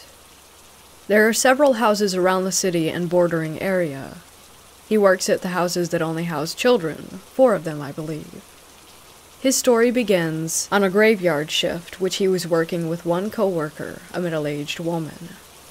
The house has alarms on the doors and windows, which are alarmed during the night to let them know if any kids try to leave when they shouldn't. C was downstairs in the office. His coworker was upstairs cleaning. Suddenly, the alarms in the house went off, every door and window. He sprang up, assuming that the clients were planning some mass breakout, as he would later refer to it. He yelled up to his coworker to head out one door. He went out the other, frantically looking for whoever was outside. He saw one client standing beneath a tree, but apparently not in any hurry. He thought he recognized the client to be someone we'll call B. He said, "B, head back inside," or something to that effect. He continued searching for the other clients, but after running around in a panic, found no one. He gave up and headed inside to reconvene with his coworker. He said he found B, but no one else. She stunned him when she revealed that everyone was inside, never having left, including B. He said she must be mistaken. He was just outside beneath a big tree in the backyard. She had fear on her face when he insisted this. She explained how what he saw was in fact what staff of that house referred to as white dress, a ghostly woman wearing all white that seems to reside on the property and is often seen under that tree. Needless to say, he was surprised and confused, and definitely creeped out, but the story doesn't end there.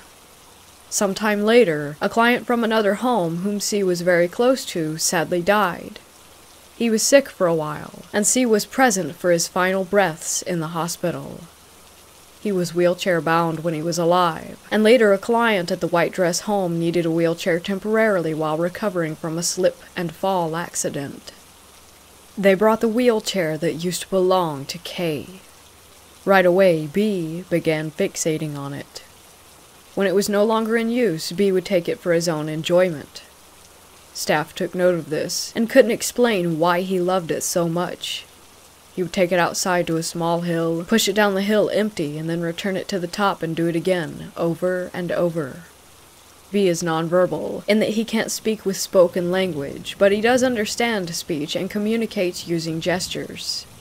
One useful gesture has him select staff's right or left hand in a sort of this or that conversation. For example, I could hold out my hand and say, "B, do you want tacos for dinner?" Identify it as my left hand option. Or do you want burgers for dinner? Right hand. And then he would choose. He also had a tic, where he would hold his palm up to his face very close and sort of mumble into it. This is actually what C thought he saw when White Dress was under the tree. He thought B was there, and that he was doing that.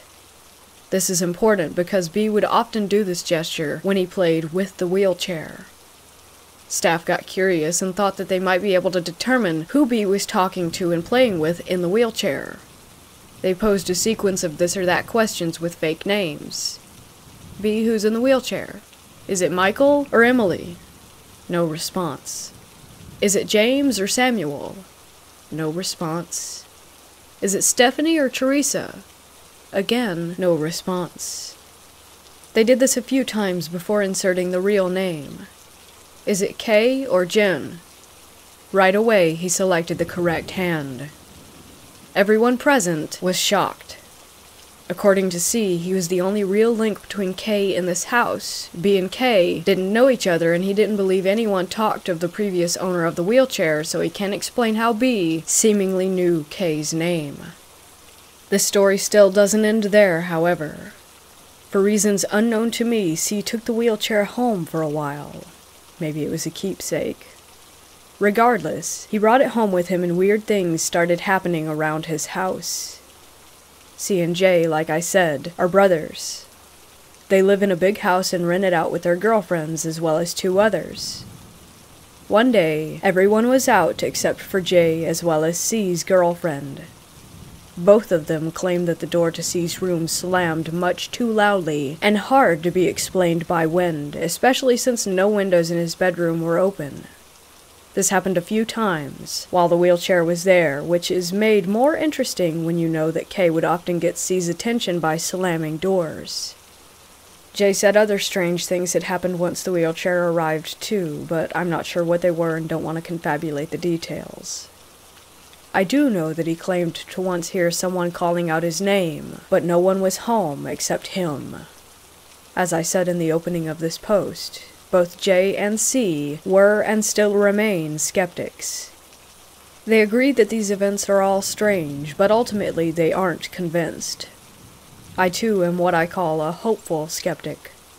I would love for any sort of paranormal subjects in the world to be verified, but I guess I just need to see it myself to believe it.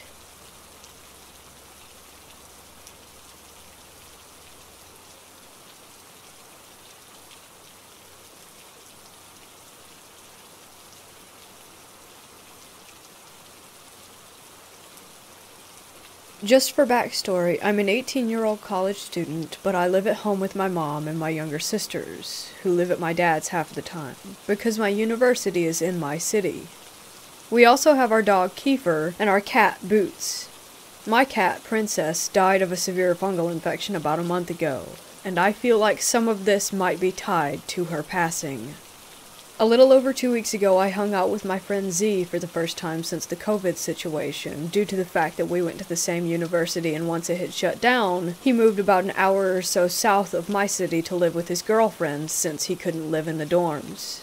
Z and his girlfriend picked me up and took me to their apartment, talking about how they've been to an abandoned asylum a few times over the past couple months.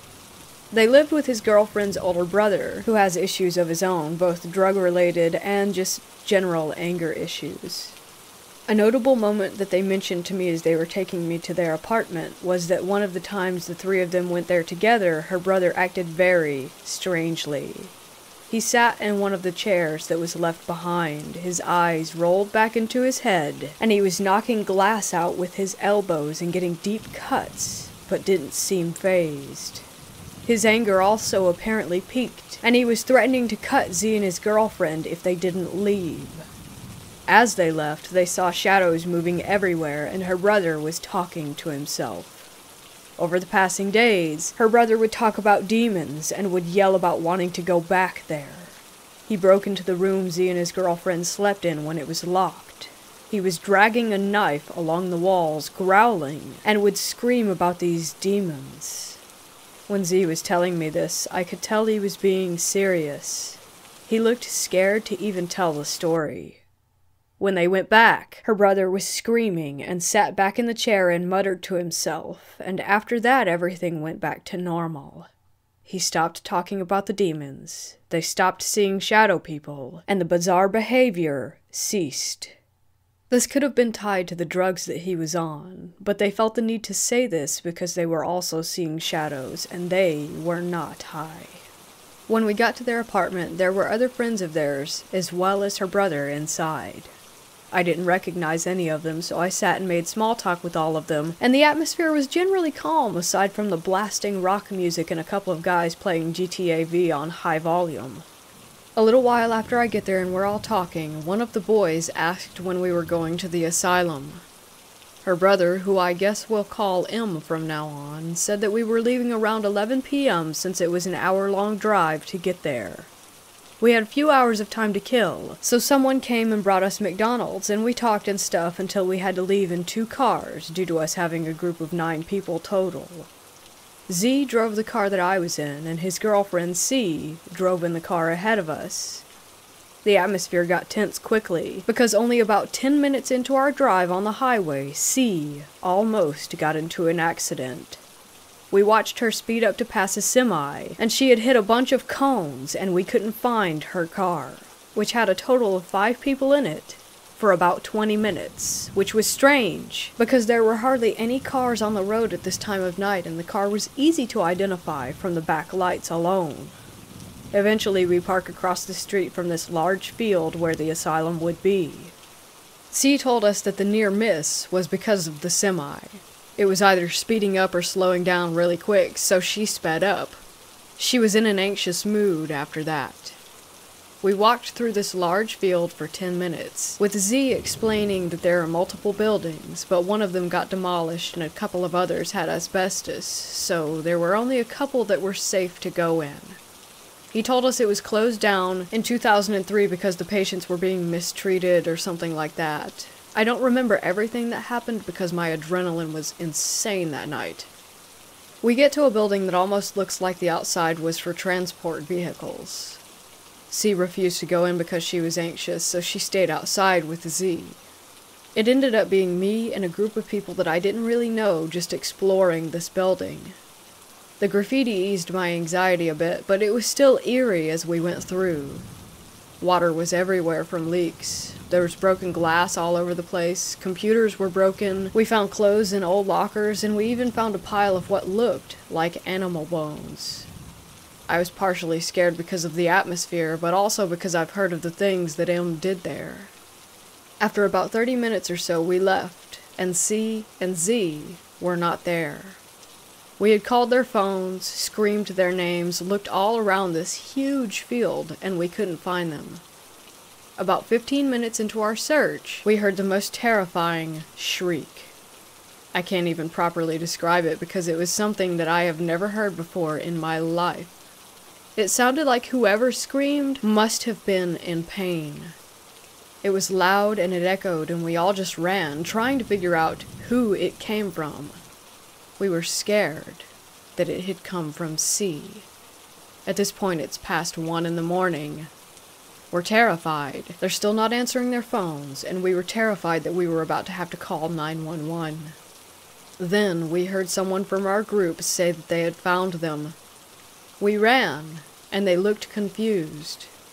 We were all trying to explain that we were yelling for them and calling them, but they didn't hear us, and their phones didn't ring. We also told them about the scream, but they didn't hear that either. They told us that they were just in another building, and were looking for us, too. I spent the car ride on the way back to the apartment trying to explain the scream to him, because he was acting like he thought we were just joking. I think he believes now, though, because now it was just us talking about it, not a bunch of people at once. The next day I'm back at my own home, and things are pretty well back to normal. The only bruise that I had was from Z's teething puppy. Over the next few days, more and more bruises were appearing everywhere on my body, the oddest one being in the shape of a V on my forearm. I have never had that happen before, especially because it was so large that it nearly wrapped around my arm, and it was a perfect V. The other bruises were just all over my legs and arms, and are still appearing to this day. Last week, as I was settling in to go to bed, I was cuddling Boots and watching TV when I heard what sounded like a cat screaming from upstairs. I was on the couch downstairs. It was around 1 a.m., and it scared me even more because Boots was next to me and also turned his head in the direction of the sound. Our dog is a husky and German shepherd mix, and couldn't make that noise either. The next day I talked to my mom about it, and she told me that she hadn't heard a thing. A couple days later, my mom and I were in the living room with the cat and dog when we heard the stairs creak. They creak whenever someone is on them, but you can tell who is on them by how loud they are, if that makes sense. We looked in that direction because it sounded like a cat was coming down the stairs, but nothing was there. Boots was right next to me, and Kiefer was on the couch. My sisters weren't home either. My mom told me that I should take comfort in the fact that it's probably Princess trying to let us know she's here with us. But ever since I went to the asylum, I've been really freaked out.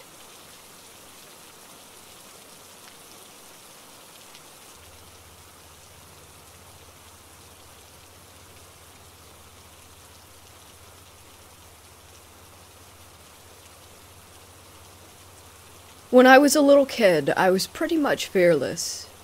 I was out catching snakes barehanded before I was even in first grade. I got in lots of fights because I never backed down from older bullies. I once climbed up the outside of a 5-story building when I was in second grade just because I looked at the blocks in the corner and thought, I could probably do that. When I was in 4th grade, I lived in a small little one-horse town in Ohio, population 1,500. It was the kind of small town where everyone knows everyone else, and knows everyone else's business. When I was in the 4th grade, my older sister, by 2.5 years, and I went out trick-or-treating. This is back in the days when you could go out trick-or-treating so long that you would have to come back home and dump your bag out at some point before going back out. Everything was going completely normal, and we were having a great time in spite of the fact that she and I don't really get along that well. We came up to a house and knocked on the door. A woman answered. Before we could even say trick or treat, I was hit with such a wave of absolute terror that I immediately turned and ran away as fast as I could. When I got about a block away, my fear had subsided and I realized that I had left my sister behind. When I turned around, she was running toward me, about 30 paces behind. I was embarrassed to admit that I had been scared to death, and simply tried to pretend like I had run away because she did and passed her because I was much faster. I asked her, "Why did you run away?"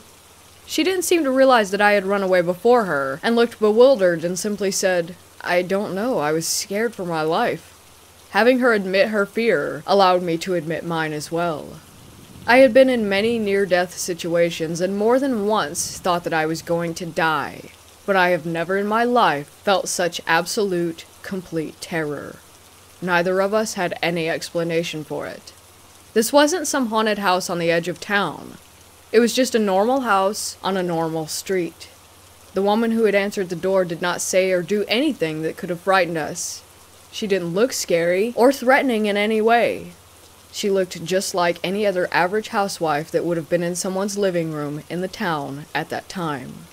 To my recollection, she did not say or do anything at all. She simply opened the door, and the minute we saw her, we were both filled with complete and utter terror.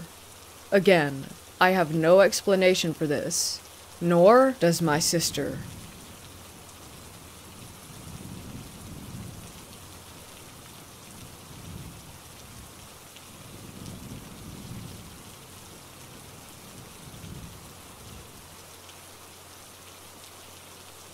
My dad was a pastor at a church for 4 years.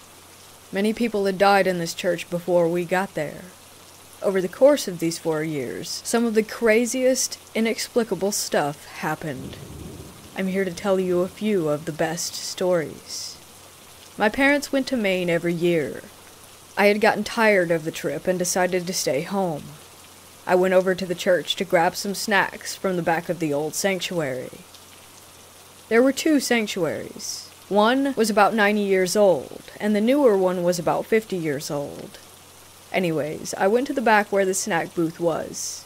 Mind you, this was the middle of the day, so it was completely lit up through the stained glass windows. I bent down to grab some drinks from the mini fridge under the counter. When I stood back up and turned to walk out, I saw this figure standing in the doorway. It had no nose, mouth, eyes, or ears. It was just a bald head wearing a long, dark robe. The moment I laid eyes on it, it vanished. It's safe to say I ran out of there as fast as humanly possible. Another time my cousin came over to spend the night at my house. We wanted to play PS4, but the other controller was over at the church. So we walked over there through my yard. It was pitch black out. When we opened the door, we might have made it 2 or 3 feet in before we heard the loudest, spine-tingling scream that I have ever heard coming from the back of the new sanctuary. We ran back outside and back into my house so fast. My cousin was on the verge of crying and kept saying that he was never going back into that church again. The church had a preschool in it. They would change out the toys in the classes every now and then so that the kids wouldn't get bored of them. One time the teacher took one of the kids upstairs to help her pick out some toys for the rest of the class. The old classrooms upstairs were used for storing said toys, extra chairs, and old desks at the time, so there was no one else up there except for the 2 of them.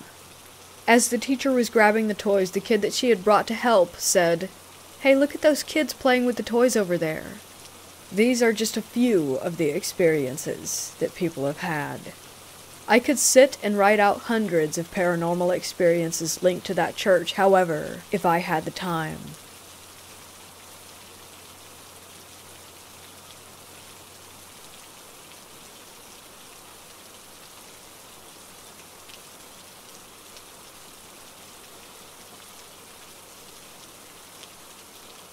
I used to work as a cleaner when I was 16 and between colleges. This is the UK, so I had already left school. The place where I worked was a popular clothing store near my house and was built over ancient farmland. There were also rumors of druid burial grounds nearby, but that's another story. I've always been sensitive to the paranormal from a very young age, but this was by far the most haunted place I've ever worked, and my first apparition sighting. We were a team of 4 to 5 people, and all of us were assigned to different parts of the store. One of the sections was the women's fitting rooms. We would vacuum the rugs and cubicles, polish the mirrors, and all of that. You would hear high heels on the tiles the whole time that you were down there, and the sounds of rustling paper, coat hangers rattling, that kind of thing. There was also a general feeling of discomfort and unease, as though you were being followed and watched. This is hours before the store opened, so of course there were no customers. Sometimes a manager would be there, but they stayed upstairs in the office. The next part was the men's clothing area, which was on the 2nd floor. When you cleaned there, you were alone but for the occasional manager walking through. One time I was on the floor cleaning the railings by the cash registers, and a huge black shadow swept over me. I was surprised because I hadn't heard anybody approach, and as I looked around, I was definitely alone.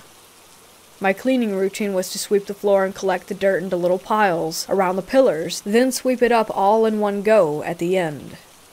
The dirt piles moved constantly. I would go back to do the final big sweep, and some of the piles always would have disappeared.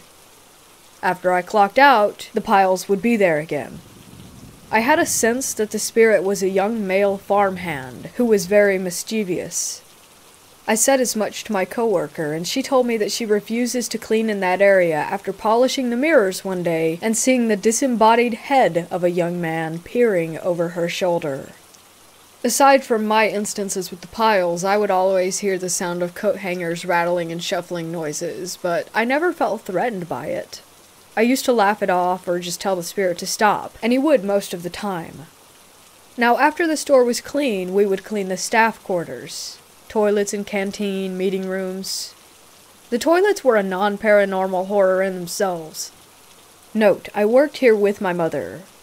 We were assigned to clean the female toilets, and usually if someone was using them, we would leave and give them privacy until they finished. So we went in, the middle stall was closed, and we heard rustling paper and heavy breathing. So we left and waited. And waited. And waited. The cleaning cupboard was right next to the toilets, and didn't even have a door. We would have seen and heard anybody who might have left. To leave and enter the toilets, you would have to walk straight past the open doorway and then walk down the corridor that directly faced it. It was an L-shaped corridor, with the toilets on the far end and the cleaning cupboard on the corner. Except when we went in after waiting 10 to 15 minutes, the middle stall door was wide open and empty. Now, on to the apparition. The children's clothing area was generally less creepy. There were coat hangers moving again. Sometimes things would fall off the shelves and rails, but we always just shrugged it off. The elevator was directly opposite the children's clothing, and we usually loaded our cleaning equipment into the elevator because it was too heavy to carry up the stairs. I remember rinsing my mop out, and I glanced up. There was a little boy around 6 or 7 years old, standing directly in front of me. He wore a flat cap, a pale shirt with suspenders, dark shorts, and socks up to his knees. At first I thought it was a mannequin, and when I blinked, he was gone. I thought I was just tired, and I shook my head. I spoke to my mother about it later, as she's Wiccan and super into the supernatural, and I described the boy to her. She had seen the exact same child a few weeks before, but only the back of him, as if he had been walking around a corner. She told me that she had the feeling he had died of lung-related issues, perhaps tuberculosis or pneumonia. So there you have it. Some of it can be explained by tiredness, I know, but I just thought I would share this experience.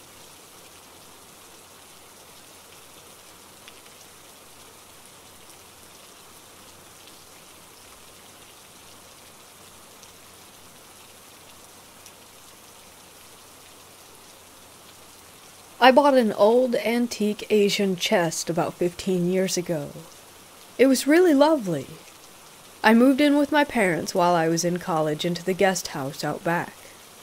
There was no room in the tiny cottage for the chest, so my mom had me put it in the walkway between the back of the house where my young brothers slept and the living room. Everyone, and I mean everyone, hated that piece of furniture. They'd scurry past it as fast as they could to get wherever they were going. Occasionally we would hear knocking or a random door that would just open. One morning my brother Justin and I left and went to run errands and go shopping. When we came back 6 hours later, my mom was raking leaves in the front yard. When we got out of the car, Mom asked, "Wait, when did you come get Justin?" We told her that we had been gone all day. She said, "No, you haven't. I just saw him 2 hours ago. I assumed he'd gone to his bedroom to play video games." I told her that we had been gone since early that morning, and she kept insisting that there was no way. He walked past her. She had said hi to him. She said that he didn't respond to her, but she figured that he had been on a mission to get to his room. When I asked her where she saw him, she said that she was vacuuming in the hallway in front of the chest. I ended up giving it to my older brother, who said that he would hear my nieces laughing and playing in the hallway of his apartment. He said one morning he got up to see the youngest run down the hall into her room, but when he got to her room, she wasn't in there. He threw it out. I wish he hadn't, and I wish that I knew where it was now.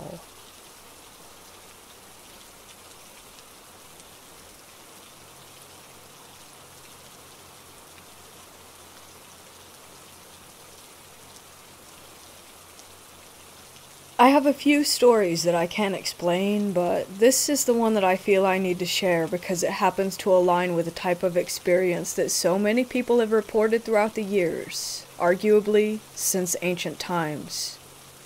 I'd always been certain of what I saw, but when I first became aware of shadow people as a commonly reported phenomena, any doubt that I had about the incident disappeared.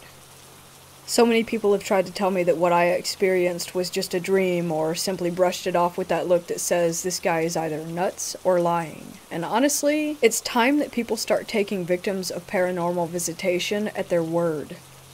In an age where we're starting to wake up to the fact that victims of all forms of abuse deserve a voice and representation, it's sad to see that so many people are disregarded as mentally ill or confused just because their experience lacks an accredited scientific explanation. My experience was not as extreme as some that I've heard from others on various paranormal forums and podcasts, but it has affected my life in a number of ways, and to have the source of so many anxieties and frustration in your life disregarded as a dream or a fiction leaves a person feeling very alone, unable to really explore their trauma, because the subject is so taboo and very few people are willing to take your account seriously and help you search for answers. This is my story, and I assure you I have nothing to gain by bringing you a false account. I just want to put my testimony out there so that other experiencers can know that they are not alone and that they are, probably at least, not crazy. There are things in this life that do not yet have a scientific explanation, and humanity is not the only sentient intelligence that operates in this world. Beyond that, I really don't know a damn thing. But accepting the fact is the first step in beginning to fully understand the nature of this world, or any others that may exist. The first time I saw it, I was about 8, maybe as old as 10.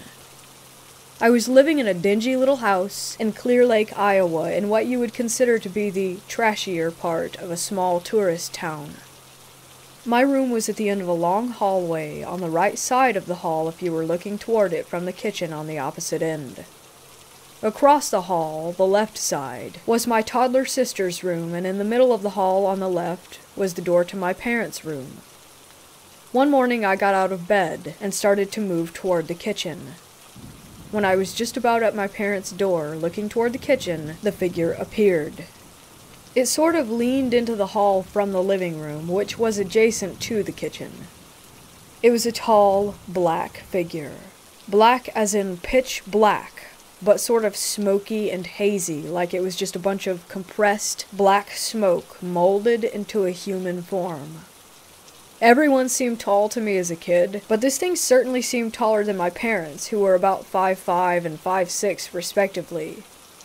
The only distinguishable feature on the being were that it had 2 glowing red eyes, just like circular LEDs, on its face. They didn't really seem to be the size and shape that a human eye really is, but truly round and glowing very brightly. This detail I'm sort of fuzzy on, but that's what I recall. From the moment it leaned into view, the thing was just watching me, and when I saw it, I stopped and watched it back. I wasn't exactly scared, but had the distinct impression that this was all it was there to do, to watch. I knew that this wasn't something that I should be seeing in the real world, and I was uncomfortable, but all in all, the thing was non-threatening and didn't make any advancements on me. It just stood there for a minute or two, and then leaned back out into the living room. I didn't follow it to see if it had disappeared. I just went back to my room until my parents woke up. I never, quote-unquote, woke up from this experience. My day progressed seamlessly into a normal day. I knew that this was not a dream because I was very familiar with my dreams. I had constant night terrors in this house, but I'll get into that later on. The point being, the kinds of dreams that I had were more distinctly bizarre and surreal than this experience, and I always woke up with an understanding that what I had experienced that night was just a dream. This was not the case that morning. If I was dreaming that morning, then I'm still dreaming, because like I said, I never woke up from it. The second experience was just as brief, but a bit more menacing. I can't say how much time passed between the two events, but this incident was dead in the middle of the day, full daylight with other people in the house going about their daily business. My mother was in the living room, and I had just walked into the kitchen and toward the hall. I was now standing approximately where the figure had been on the first occasion, looking down toward my room and my sister's. Suddenly, the figure appeared. This is where it gets really bizarre, because the thing actually crept out of my room. I mean, this effing thing was literally creeping, like some old school Scooby-Doo villain walking on tiptoes with its arms raised and hands bent toward the floor. If you get what I'm illustrating here, you should probably laugh, because it was just as goofy as it sounds. It crept from my room into my sister's room, which is what really freaked me out by this event. The whole thing was over in just a few seconds. Moving in this bizarre manner, it had its head turned toward me the entire time. From the moment that it crossed the threshold of my door, its eyes were already on me as if to say, yeah, I'm here, straight creeping around your house, and there's nothing you can do about it. No one's gonna believe you. I had already told my mom about the first sighting, and of course she had dismissed it as a dream or my overactive imagination. So I didn't bring it up, but I was really scared that it had some sinister intentions with my sister. I do remember her having some nightmares around this time, which I heard from my room, her crying to my mom about how the quote-unquote creature from the Black Lagoon was standing in the corner of her room. I asked her about this years later, but she doesn't remember any details on that. So that's it. That's all I saw of this shadow person. But there's another element to my life at this house that I feel might be relevant to what I experienced. As I mentioned earlier, I was prone to night terrors while living in this house. Vivid but bizarre nightmares that almost always had something to do with being chased by various demons, monsters, etc. One recurring type of dream I had went like this. I'd be laying in my bed, everything seeming to be completely normal in my room, as it was in waking life, but I would get this feeling. It was this instinctual understanding that something horrible was about to come through my door. I would start to panic, but would be unable to move my body, so rather than use my arms and legs to physically leave my bed, I would, through a sheer force of will, hover off of my bed and float to the corner of the ceiling, as out of reach as possible. Nothing else was really different about my room and these experiences except for that dread. The dread that something was trying to get in.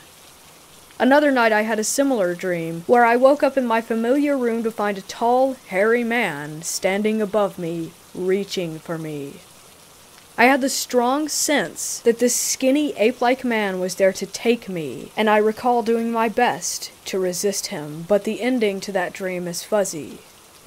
That scares me to this day, more than the shadow person encounters, because the hairy men are a pretty common occurrence in high strangeness research, so I can't help but worry that there was some reality to that experience.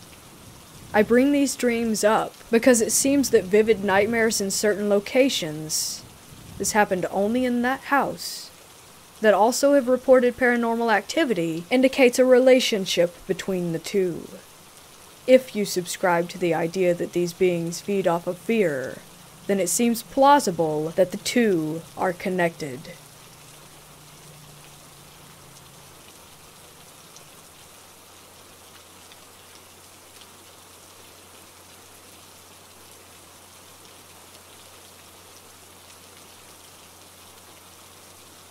I have a story of the first time that I saw a ghost in full body manifestation.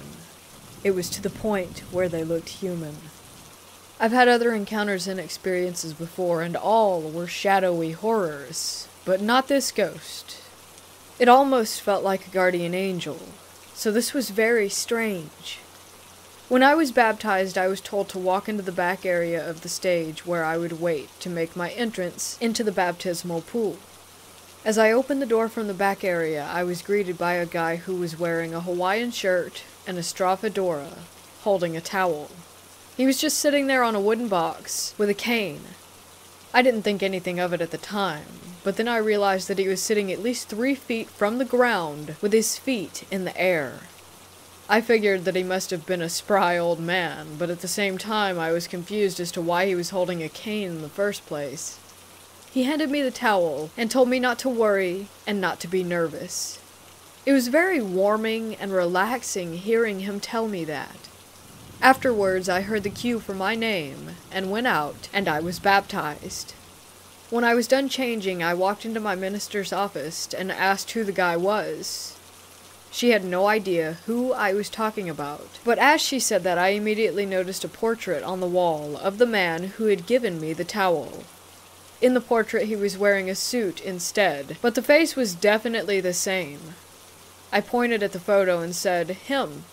"Who's that guy? Is he the chairman of the board?" She said, "No, he's a founding member of this church. He passed away a long time ago." I was so baffled. I told her it had to have been him, that it had just happened no less than 20 minutes ago. I went back to the place where he was, and there was a shelf of blankets and towels sitting on top of the box that he was sitting on. All I could think of in total shock was that there was no way that old man had propped that up there by himself in the last 15 minutes, and I quickly prayed and thanked him. After that, I've never had a similar experience. I still only ever encounter negative energy-driven entities in shadows, not pure ones, like him.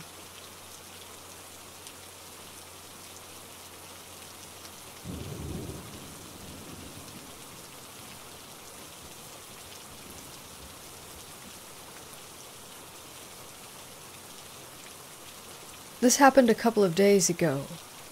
My family and I went to an old asylum while on vacation. They had renovated it and put a couple of stores and a restaurant inside, so my father thought it would be a nice place to visit.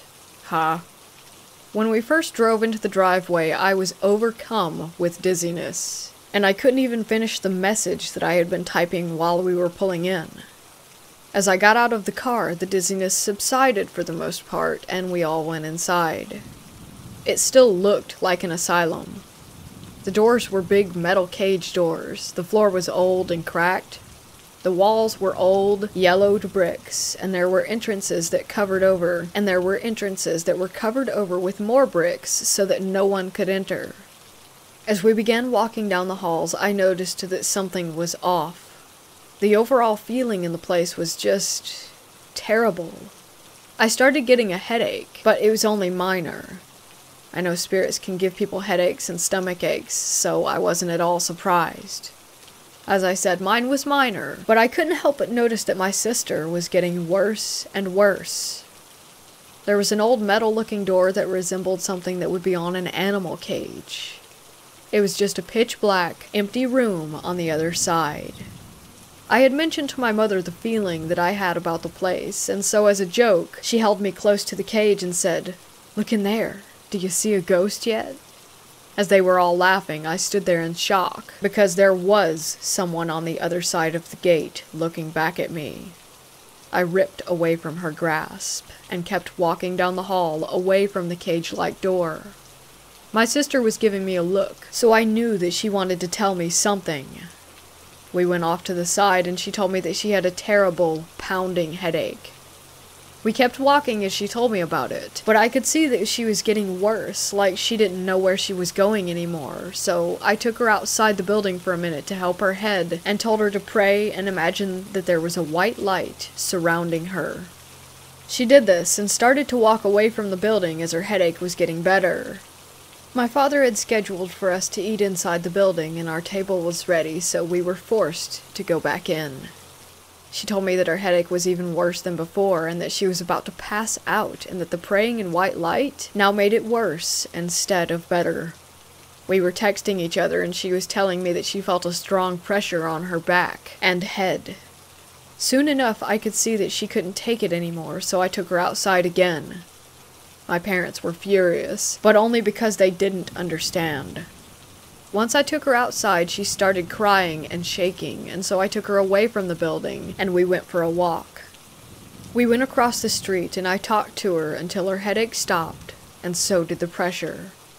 Our parents texted us telling us that the food was there, so once again we were forced to enter the building. I held her hands and prayed with her before we entered again. We ate as fast as possible, and got out of there even before our parents did. We drove off, but she still felt uneasy, and so did I. We got out of the car at our next destination, but it was almost as if we were still in the asylum. My sister started crying and shaking again, and she asked me if it could make it kill herself. I asked her why, and she told me that it was giving her suicidal thoughts, and that it was making her depressed and draining her energy. I took her and my mom and dad, and we all prayed together over her. As I placed my hand on her head while praying, it was weird. I could feel it there still. It had followed us. It thought that she would be an easy target, and maybe she would have been. if I wasn't there. Maybe that's what scares me the most. I'm not sure if it's gone, but when we arrived back at the hotel, I saw and heard someone following me in the hall, so I thought it was my sister. But when I turned around, no one was there. But that could have just been a different spirit. I'm pretty used to them by now. Last night, my sister and I didn't sleep. We were kept awake the whole night through. Maybe we were scared, or maybe we were kept up by something else. Something dark.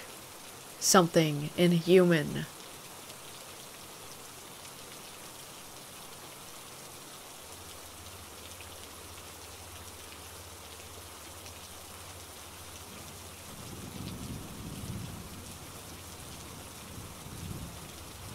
Two years ago, I took my wife, my father, and son, then 3, to visit family in New England.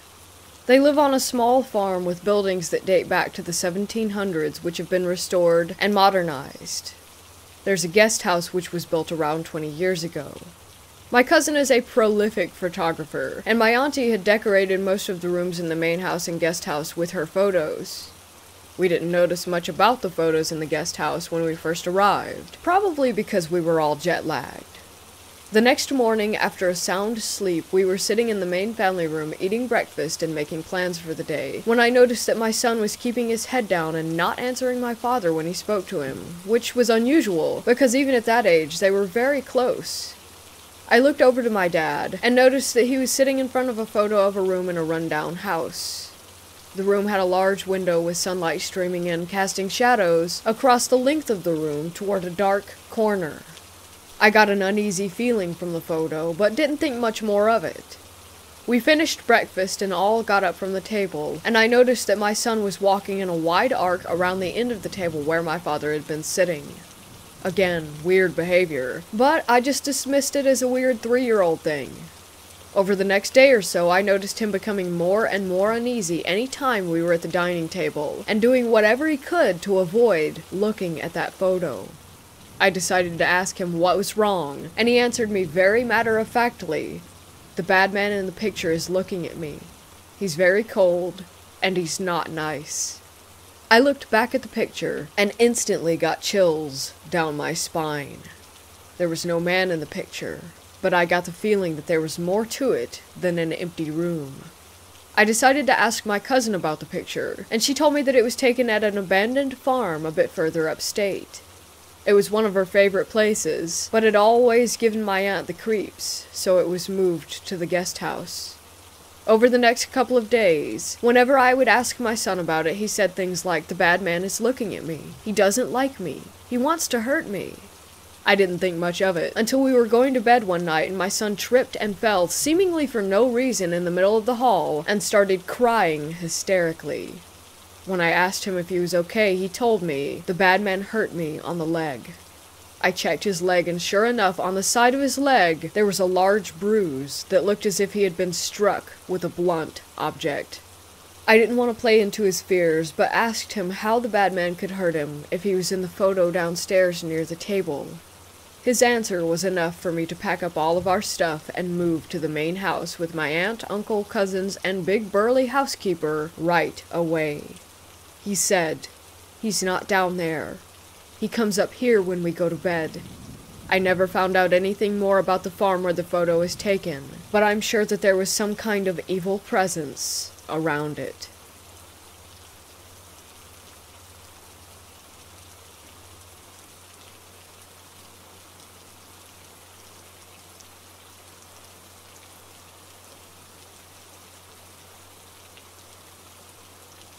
I only know this story because it was told to me by a family member.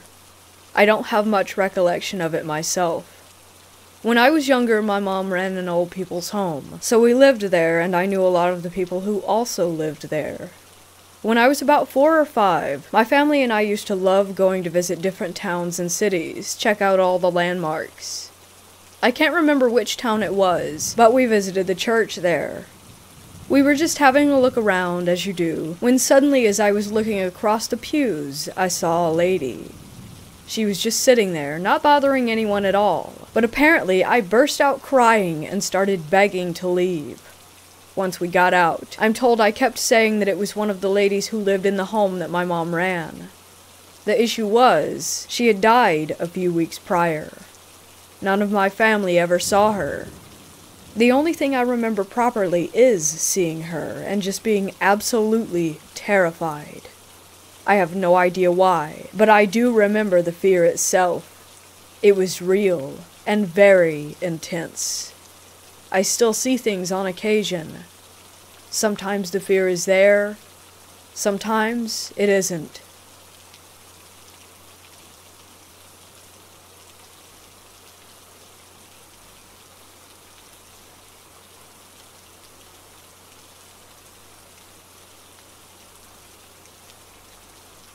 A couple of years ago, I babysat for a family friend.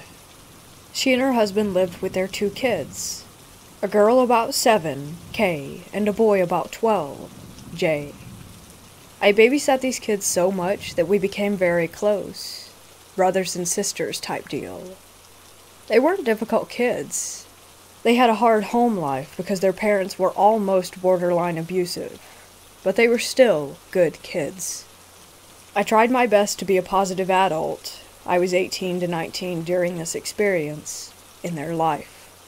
The family moved around a lot. I've known them now for over 6 years, and they have moved every single year.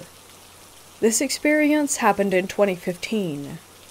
I was halfway through my senior year when we finally moved into the house. It was nice. Just built in 2013, something like that. It was a nice neighborhood, and rent was pretty low. The mother often bragged about the steal of a deal that she got from the house. To put it in perspective, the average rent in this area is about $1,200 just for an apartment. These guys got a whole 2-story house, 3 bed and 4 baths, freshly built in a nice neighborhood for about $650. I thought it was odd and asked if there was anything wrong with the house, to which she replied that the inspection had come back clear. I didn't think much beyond that. I started babysitting, and immediately I felt that something was off. I have anxiety, so going to new places really puts me in a funk. I figured that's what it was at first. The way the home was set is important. On the bottom floor, they had a living room, dining area, and kitchen with some other rooms. I spent most of my time in the living room working on things for school while the kids were upstairs playing games or with their friends. While you're in the living room, there's a wall that blocks you from seeing the stairs. Upstairs, there are bedrooms. Immediately off the stairs and above the living room is the parents' room, which was off limits to the kids. Then there was a loft area that looks down over the front door to make a grand foyer kind of feeling. There's a light that can be on, which can be seen from downstairs because of the loft. Then the kids' bedrooms were down a hallway. Now, let's get to the experiences. Nothing really happened at first that was too mind-boggling. Little noises here and there, knocks on the walls, things being misplaced, lights flickering, but nothing that made me think ghosts right away. I figured that they had got what they paid for and that my memory was just garbage. A couple of months after that, things started picking up. The kids, who were usually very sweet and kind to each other, started becoming noticeably more snappy to everyone, especially Jay. He had complained about nightmares that he had started having about someone standing in his doorway, watching him. His parents wouldn't listen, though. Their behavior grew even worse as time went on.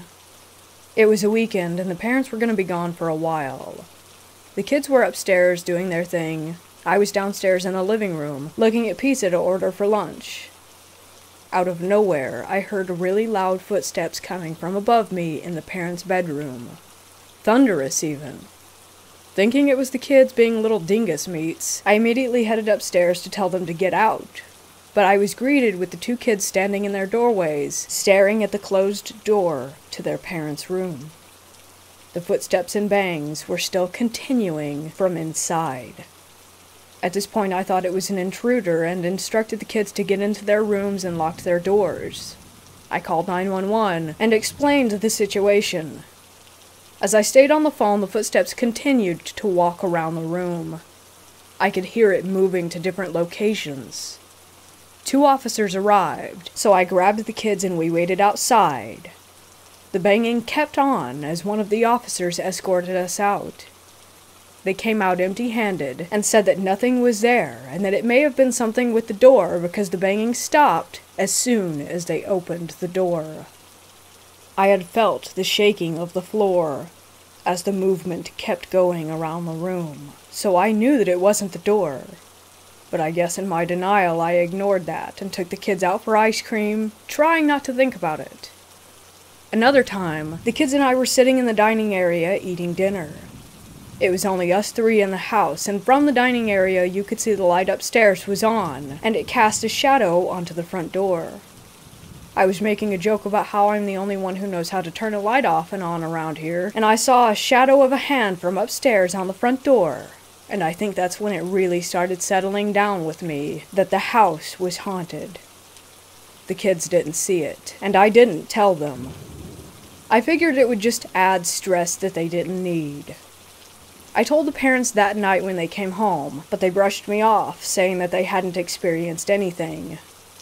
This continued on for a while. I would experience something, the kids would, but the parents would not believe any of us. It was the summer after I had just graduated high school. I remember it vividly because I was awake reading articles about a huge shooting that had happened in my town. That's when the banging from upstairs started happening. I was used to it at this point, but what I was not used to was the banging footsteps coming down the stairs. These steps were methodical and menacing. I felt terrible energy in the room, and it was cold despite it being in the middle of summer in the south. I counted the seconds between the steps, and it was 5, every single time. I called out to the kids and told them to stop joking around, even though I knew it wasn't the kids. I was absolutely terrified. The footsteps stopped at the bottom of the stairs, and I couldn't see who was there. Then I saw an apparition. It was of a little girl. She had brunette hair and a red dress. She looked innocent enough, but the energy in the room was so heavy that I almost threw up. She looked at me and I looked at her, and she didn't move. I figured that I was hallucinating, and I started rubbing my eyes, but when I finished rubbing them, she was still right in front of me. In that situation, I couldn't move or do anything. My mind just went into kid brain mode, and I hid beneath the blanket that I was using. I called the parents crying and told them to come back immediately. When they came, the energy in the room lightened, and I finally came out from under the blanket. She was gone. They asked what was wrong and what happened, and I told them it didn't really matter because they wouldn't believe me. I then informed them to find another babysitter because I would not be returning. I still wonder about the kids. I hope that they ended up okay. They moved out of that house at the end of the year, but I'm not sure if what I saw was attached to them or not. I'm still not sure what I saw. I still have nightmares about the girl, and it's a really frightening event for me.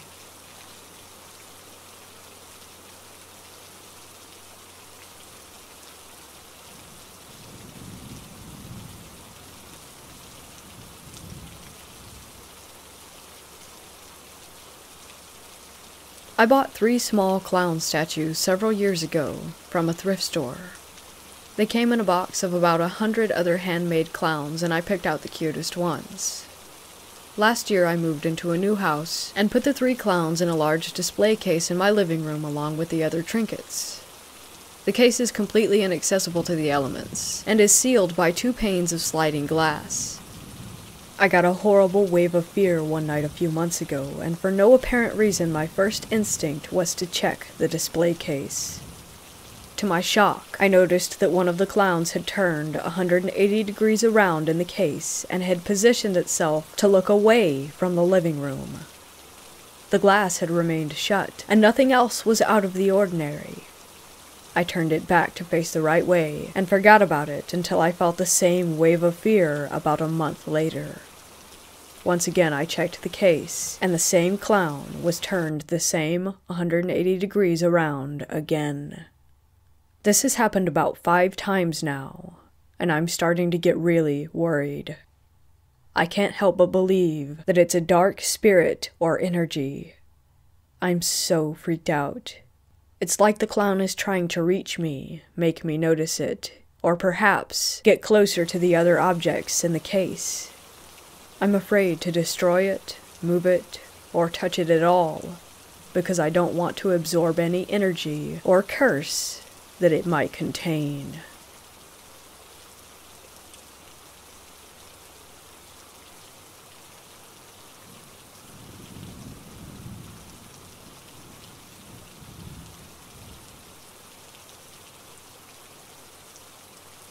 I went ghost hunting with a friend at Rolling Hills Asylum in East Bethany, New York.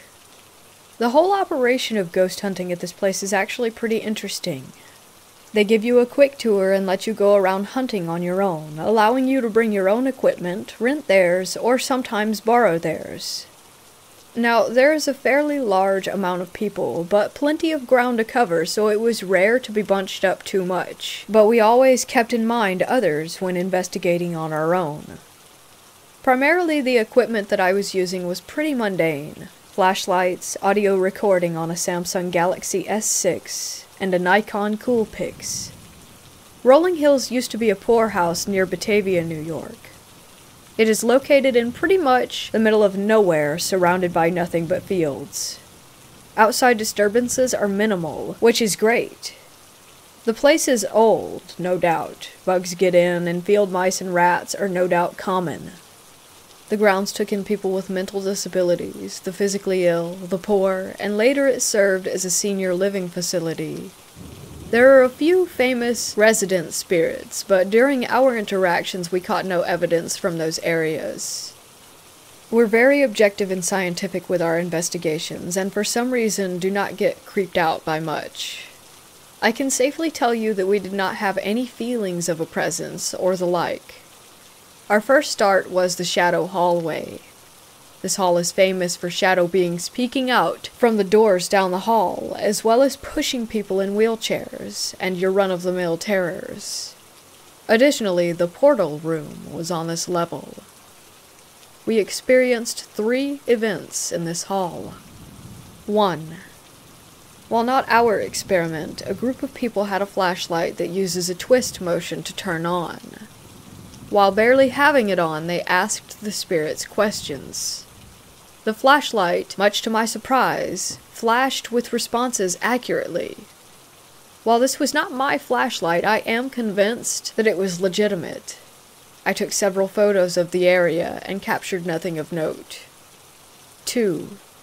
A loud bang came from a bathroom nearby. My friend and I immediately went inside to investigate, taking photos.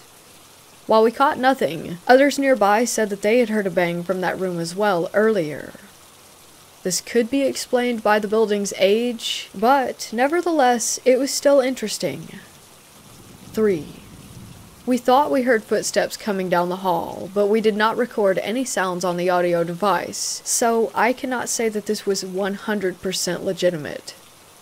The next location that we experienced an event in was a small building attached by a tunnel to the main building. My friend, who is extremely skeptical, always brings this situation up when talking about the experience.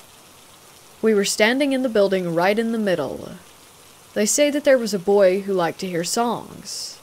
So, as I was about to chime in my best pirate shanty, don't ask, we heard a knock on a large wooden door behind us. Okay, I know that you're probably thinking that someone was on the other side of that door. Well, that door is out in the field, and we were extremely quiet in that room. There was no window for someone in the next room to look through. The door was a large sliding wooden door that was sealed. He thinks it was the best experience there. Shortly after the door knock, something made a noise almost like an object falling on the opposite side of the room. While my friend investigated the door, I investigated the noises across the room. There were no people anywhere near us at that time, but something could have fallen. The rest of the building was fairly tame, and I enjoyed the experience. I may go sometime again, but next time shell out the cash to make it a private event. I am far too worried about individuals ruining evidence, or worse, causing false positives.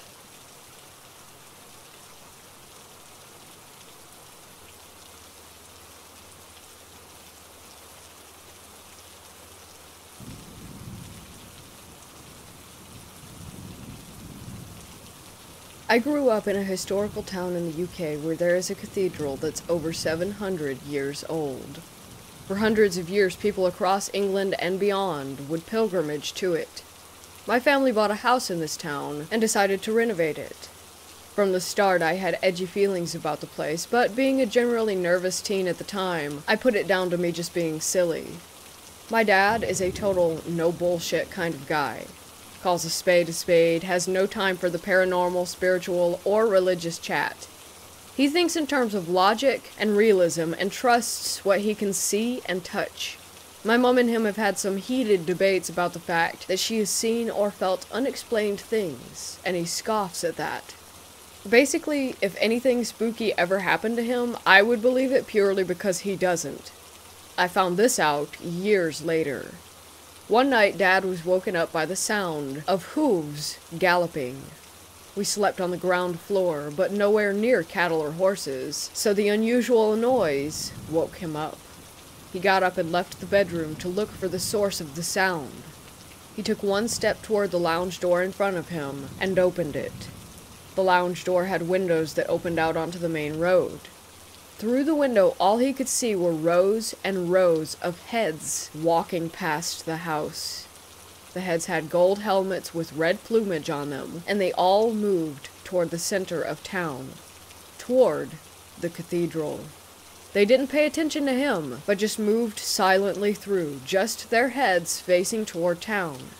We knew the road that we lived on was built on a Roman road, and he believed that these were Roman soldiers on horseback making their way to the city.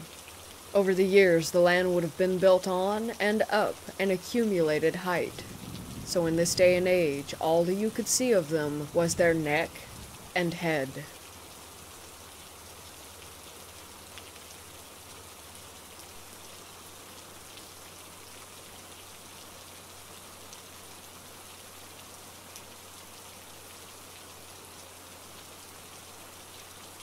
So for some backstory, my mother has breast cancer, and before our town got a cancer treatment center at the hospital, my mother would have to travel to a city 4 hours away to get treatment.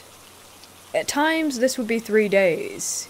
She would leave, get treated, and then come back on the 3rd day.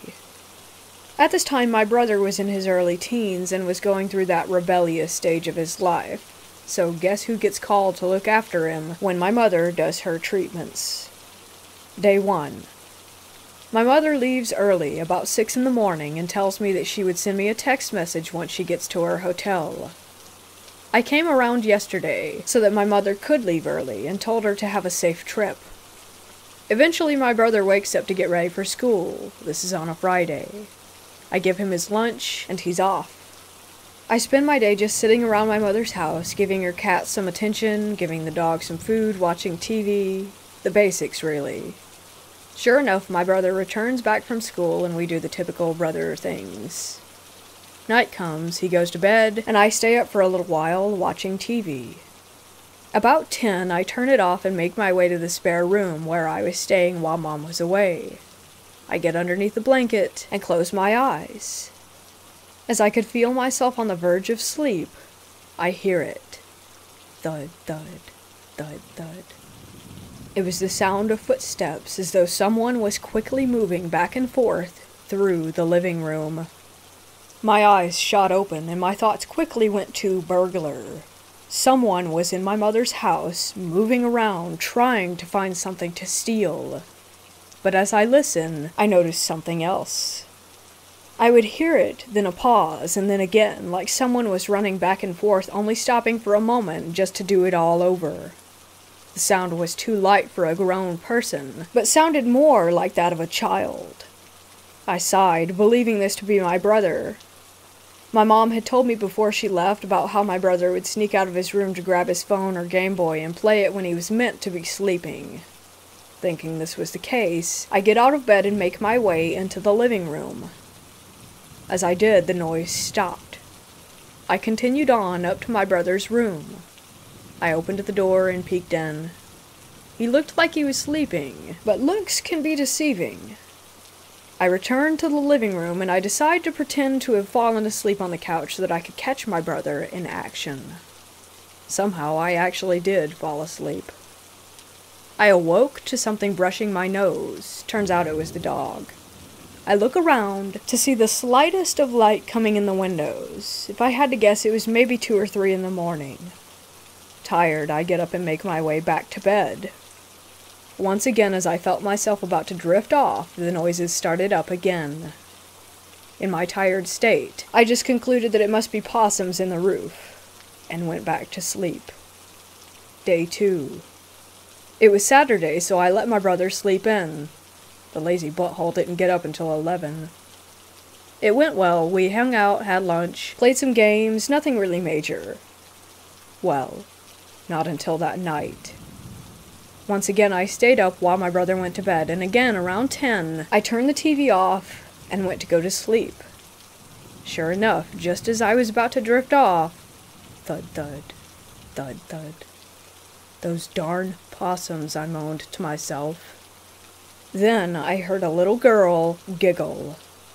My eyes shot open after hearing that, and the running resumed. I sat up, hearing the playful running back and forth in the living room. I just sat there trying to figure out where this little girl's giggle had come from. It sounded like a 7 or a 10-year-old. I turned to the window, seeing the next-door neighbor's light still on. I began to think that the noise I was hearing was coming from them, that maybe they had a little girl over and she was just being a pest. It was a good possibility, except for one thing. The couple who lived there were old and didn't have any grandkids. I heard that giggle again, much clearer now, like it was just in the living room, which was just outside my door. Needless to say, I didn't sleep well that night. Day 3. That morning I was uneasy, but was glad that my mother was returning. About 1 p.m. she got back home, and I began to pack up to return home myself. But the events of the past 2 nights still stuck with me as I returned back to her. Getting the courage, I asked her if she had ever heard a little girl in that house. "Oh, her?" my mother states. "Yeah, she's quite a mischievous one, isn't she?" I just smiled and left. I spent other nights there looking after my brother, but never heard from her again, and when my mother moved to another house with another ghost, I felt like she traded one for another. But that's a different story.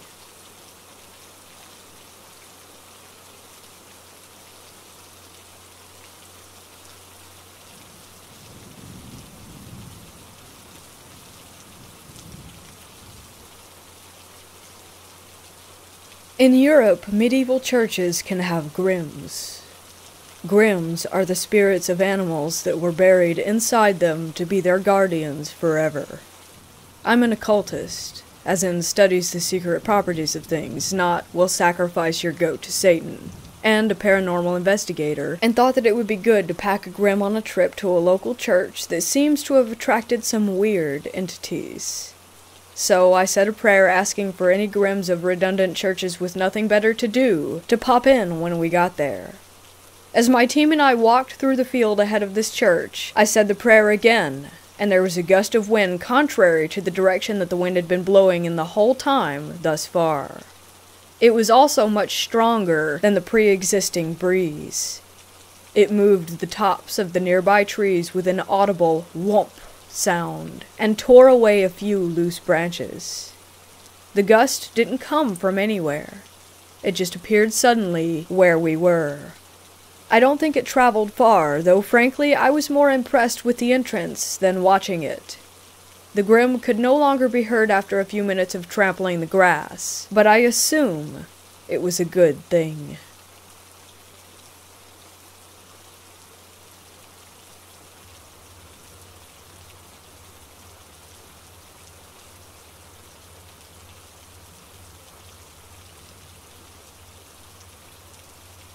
My father is a policeman.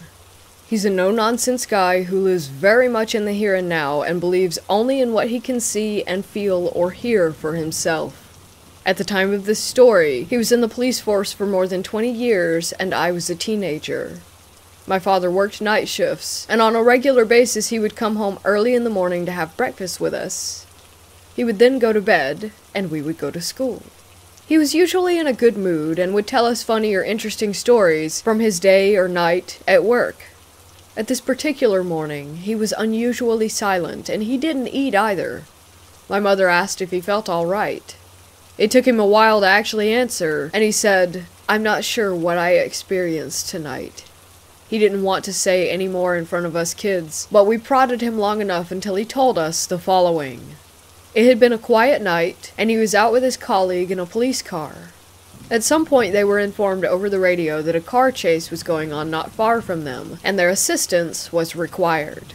They drove off toward the chase, and soon caught up with the suspect's vehicle. The radio had informed them that 2 men were in the front seat of the car. My father's car pulled up almost beside the car so that he managed to get a good look at the inside. He saw the 2 men in the front arguing heatedly with each other, and then he saw another man in the back. He had no hair and was so pale that he almost seemed white. He was dressed in all black. He looked directly at my father, his face almost pressed against the window with very dark eyes, and he grinned widely. My father was deeply unsettled by this person. He seemed to look directly into my father's eyes. My father was so sure of this third person that he informed the other police cars about him. The chase ended with the car crashing into a fence and the suspects fleeing into a field. They were apprehended only minutes later. There were 2 men, not 3. My father asked his colleagues at the scene if they were sure that there hadn't been a third guy. No one else had seen him. "I can't explain it," he said to us. "I saw him clear as day, and he grinned at me like death himself." This took place in 2004-2005 in Germany. To this day, we have no logical explanation for what he really saw and experienced.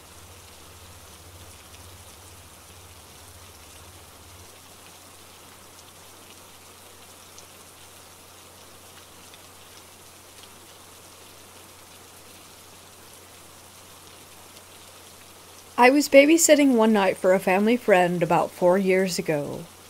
I had put the kids to bed and crashed on the couch while waiting for my mom and the friend to get back from a night out. Randomly, I woke up and just remember being very confused about why I was even awake. That was, until I heard the front door close. A key thing to note here is the fact that the only sound was the door closing. There was no sound of it being locked, and this lock was very loud. I assumed it was my mom and her friend coming back, so I sat up, preparing to leave. However, I quickly noticed the lack of their voices. They are never quiet after a night out, especially because the friend always has some drinks. And I also noticed that there was only one set of footsteps. For a moment I considered the possibility of it being the friend's husband coming home to grab something. He is a firefighter and was at the station for one of his 24-hour shifts. I could hear the person walking around the front room and then going to the table in there and shuffling through papers as if frantically searching for something. The more I listened, though, the more it just didn't feel right. I pretty quickly dropped the idea of it being the husband and jumped to the idea that it was an intruder. Being around 15 at the time, I was in no way brave enough to confront any intruder that broke into the house. I barely managed to scoot along a wall leading to the front room before becoming completely paralyzed by fear. I ended up promising myself that I would keep my presence hidden until the person walked upstairs to the kids or back toward me. I could hear them pacing around a lot, papers and items being shuffled through. Eventually, I heard the footsteps start to come down the hall before turning into the bathroom, which was before they could reach me or the stairs. Only seconds after the footsteps walked into the bathroom, I heard the front door unlock.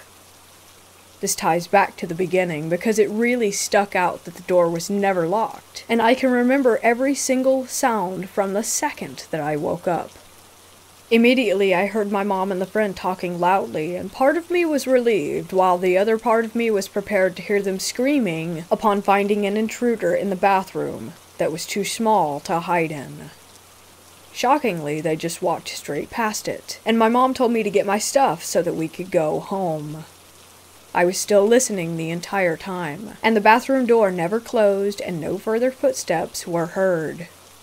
As I finally walked down the hall to the door, I scanned the bathroom. The door was wide open, the window was shut and too small to fit anyone but kids through, and there was nobody crouched in the darkness. There was absolutely nothing off about the house. No windows open in any of the first floor, and nobody left between my mom coming back and us leaving. Nothing. I'm a skeptic. I like to think that this may have been an intruder, but I cannot think of any logical way that they could have hid in the short minute that it took for me to walk by, nor did they have an escape route. The friend never found an intruder or noticed any missing items. Nothing makes sense. All I know is that night is vividly ingrained in my mind, too vividly to be a dream, and I still get that feeling of something not being right when I think about it.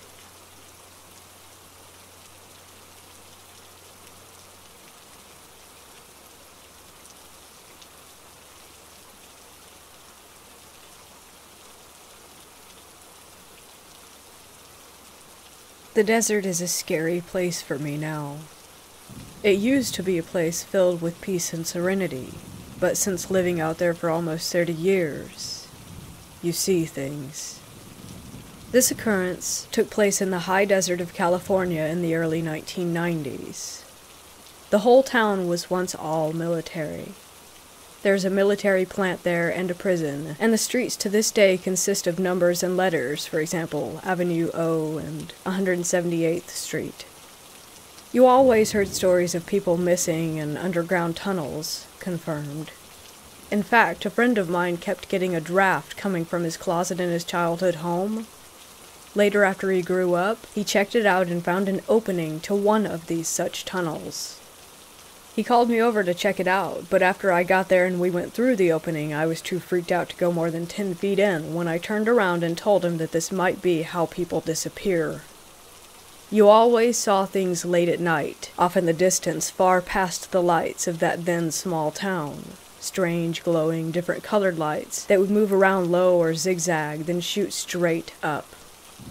We saw things in the sky, just stuff you never talked about. Life was pretty carefree back then. If you wanted to visit friends, though, you would have to drive down long desert roads and sometimes end up coming home late at night in the pitch black because there were no street lights. I recall coming home late one such night with my boyfriend at the time and another friend, and we pulled over for some reason. Something compelled me to get out of the car and look up at the stars. We were in the middle of nowhere, but we could hear what sounded like machinery and muffled clanks like metal. We all started looking around but didn't see anything. Just then, we felt a vibration under our feet. I crouched down on the street to put my ear to the ground. It was coming from under us. We all listened intently and heard far down voices, but couldn't make out what was being said. We stood up and were discussing what it might have been when we saw a small red light on the horizon and it was getting closer. We piled into the car and got out of Dodge. We only told a few friends, and they said that they had experienced the same thing. A year later, I told a friend that I started a small hauling business. Still, there was a big job, so I needed to borrow a trailer. He said he had a few that I could use, so I should come out to his property to check them out. It was just starting to get dark when he pulled out his new toy. It was a pair of military-grade night vision binoculars. He told me to wait until it got dark to leave, because he wanted to show me something creepy, and I was all in. Later we walked towards the back of his property, looking out at nothing, no lights, no roads, nothing but a barren desert. He pointed the binoculars east, and oh my. There were people coming out of the ground and moving around. I said, "What the hell am I looking at?" And he told me that his family called them ground dwellers, and that they are located in various parts of the desert. It gave me the heebie-jeebies. Needless to say, I never went to his house after dark again. At one point in my life, I lived in a mobile home park, a little past Avenue F. There was a massive treehouse in my yard that was left by a former tenant. The only way to get up into it was through a hole cut in the floor with a door on it, and under that was a rope ladder. One night I was sitting on the porch drinking a cup of tea when I heard something move up in the treehouse, and then a head popped up. It was a lady and her husband hiding. Clearly, I thought they were on drugs. I told them to come down from there, but they both refused. It wasn't until I threatened to call the authorities did they cautiously comply, looking all around, not wanting to be seen. By now there's a small group of my friends and nosy neighbors gathering around. I saw that she was terrified by something, so I asked them to come in. I made them something to eat and waited for her to calm down. Then the lady reached in her bag and pulled out some papers. They looked like legal documents with government letterhead. There were drawings and schematics, and some of them even had embossed seals. I couldn't help but notice that they had water and smoke damage, and a few of them were burnt on the edges. She told me that they were checking out this place off of Barrel Springs Road, where there were 2 or 3 cinder block structures. I knew them well. A few years back I happened upon that place, and a black truck rushed down to greet me with guns drawn. She said the same thing happened to her, but she was in one of the structures, so she grabbed some things, and she and her husband ran. I went over these pages, and felt very uneasy reading them, like this was stuff that people get killed over if it got out. Stupidly, I said, "Why don't you just simply give them back?" She said that they had been running, and everywhere they stopped a black car or van with government or no plates showed up with darkened windows and would just sit there watching them. Well, I really didn't want to get too involved, especially after reading what I did think was way too big for a little old me. I will take what I saw to my death, so I packed them lunch and told them that they could sleep in the treehouse for the night. They did, but they were gone early the next morning before I woke up. After that, we started seeing black vans parked on our lonely road facing the house. At one point I even walked up to them, but they took off as soon as I knocked on their blacked-out driver's door window.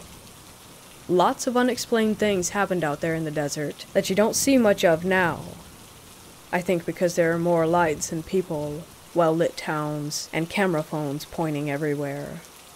There weren't cell phones to call for help back then.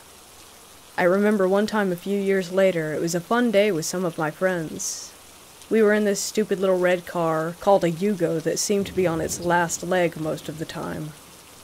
My friend's uncle told him that there was a whole abandoned town far west of the Mojave Desert, and that there were things just left there all over the place. We were so dumb. It took us a long time to get out there, and if you asked me to try and find out how now, I don't know if I could. I wasn't driving.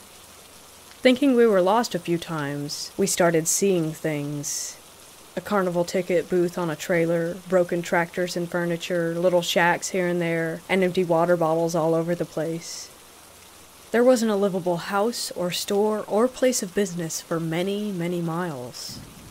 I wondered how anyone could even survive in a place like this, and then we saw it. It was a long and looked like single-wide mobile home, if you could ever call it home.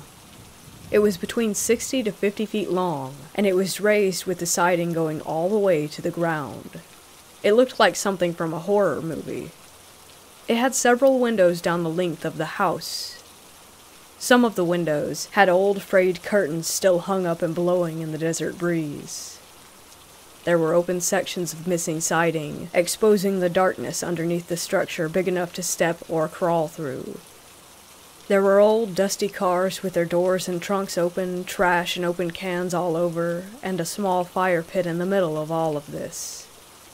His girlfriend and I saw people that seemed to not be wearing any clothes that we could make out, but their bodies were skinny and didn't move like ours.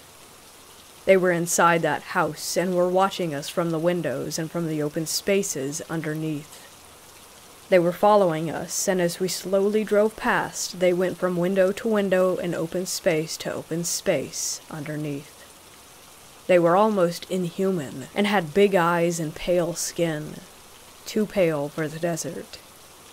My friend the driver pulled up next to the fire pit, and despite us screaming to go, go, go, he turned off the car. His girlfriend began to cry out that we had to leave then and now.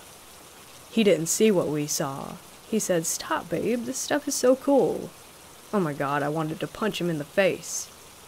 We both kept looking at the people watching us while begging him to get back in the car and drive.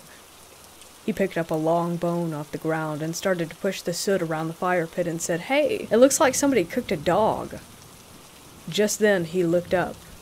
His girlfriend leaned over to the driver's seat and grabbed his jacket in an attempt to pull him back into the car when he finally saw what we were seeing and said, "Oh shit."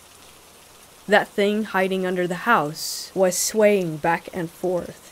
His hands were on both sides of the opening, and he was staring at us almost with the intent to lunge. He tried to start the car, but it failed.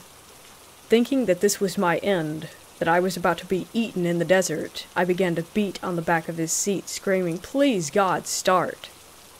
After 3 tries, it finally did. We tore out of there, leaving a huge cloud of dust. We pulled over far from that location and tried to compose ourselves. Never again. We didn't talk about what we saw after that. I think that we were in disbelief that it had even happened. There were so many crazy things that occurred in the desert back in those days. Too many to even come close to tell you. I know that there are things that we do not, or maybe will never, understand. I also know that there are more eyes now paying attention, so I don't think it will be too much longer before we all know the truth.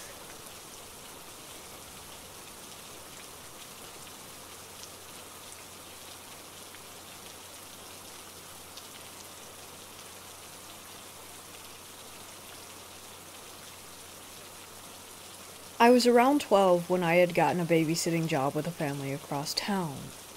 The family was new to the area and just recently bought the house next to my best friend's place. My first day over was to get familiar with the kids and the house. The parents stayed and evaluated me and of course answered any questions that I had. I spent my time playing and keeping the children occupied. It was a boy named Devin, age 4, and a girl named Cameron, age 7, so I had my work cut out for me. Cameron wanted me to go to her room so she could show me her toys. I followed her up the 2 flights of stairs, but as we came to the top of the stairs, I felt strangely lightheaded, and the hair on my arms rose up. I had an intense feeling of being watched, like there was someone else up there with us. I tried to ignore the sensation and continue with my duties of finding Cameron's favorite doll so that we could go back downstairs. At the end of the day, it was decided that I was a good match, and I was to come back on Saturday morning. As I headed home, I couldn't shake the feeling that I got from that upstairs. I told myself, it's nothing, and I brushed it off to just being in a new place and unfamiliar surroundings. That Saturday morning, I showed up to a busy home as the parents tried to get out the door and show me the last-minute things that I needed for the day ahead. The kids were up in their PJs eating breakfast and already talking to me about all the fun things they wanted to do. After the parents left, I ushered the kids off to get changed. As I was cleaning up the breakfast dishes, I heard a loud bang come from the dining room. I ran back into the room and found one of the false ceiling tiles had fallen from its place. Puzzled, I tried to put it back, but it was not an easy task. After some struggling, I managed to fit it back in, and thought to myself, how could that have fallen out on its own? The day went on, and now it's close to lunchtime. The kids are watching TV, and I'm in the kitchen making something for lunch when I heard another loud bang coming from the dining area again. I look, and sure enough, the same tile was on the floor. This time I left it for the parents to see when they got home. Maybe they can fix it, I thought. Now the kids wanted to play hide and seek. We started off with Cameron seeking and myself and Devin hiding. As Cameron started to count, we scurried around trying to find the best hiding place. I found the downstairs bathroom to be the best place for me. It was easy enough for Cameron to find me, and I hid Devin close to me so that I could keep an eye on him. As I entered the bathroom, I closed the door quietly behind me. I walked a few steps into the room and was now facing the mirror. As I was looking at my reflection, I also noticed something behind me that was moving. It was the closet door directly behind me, slowly opening. The closet door opened halfway and then slowly closed again, all by itself. I had the same feeling come over me like I did when I was upstairs on my first day. Wide-eyed with fear, I turned to the bathroom door and ran out. All I could think was, what just happened? I was really starting to worry that this house was haunted, and I now had every horror movie that I had ever watched playing through my head. Now I'm finding that I'm really uncomfortable, but I decide it's best to keep occupied. I break out a board game for us to play on the living room floor. Hungry Hippo, I think it was. We were playing for around 20 minutes before I noticed something again out of the corner of my eye, moving. I turned my head to see what it was. A child's shoe was tumbling across the floor all by itself. The kids stopped and watched in confusion. I was in disbelief. Cameron let out a scream and she ran for the door. I grabbed up Devin and followed. We went to my friend's house next door and told her mom everything.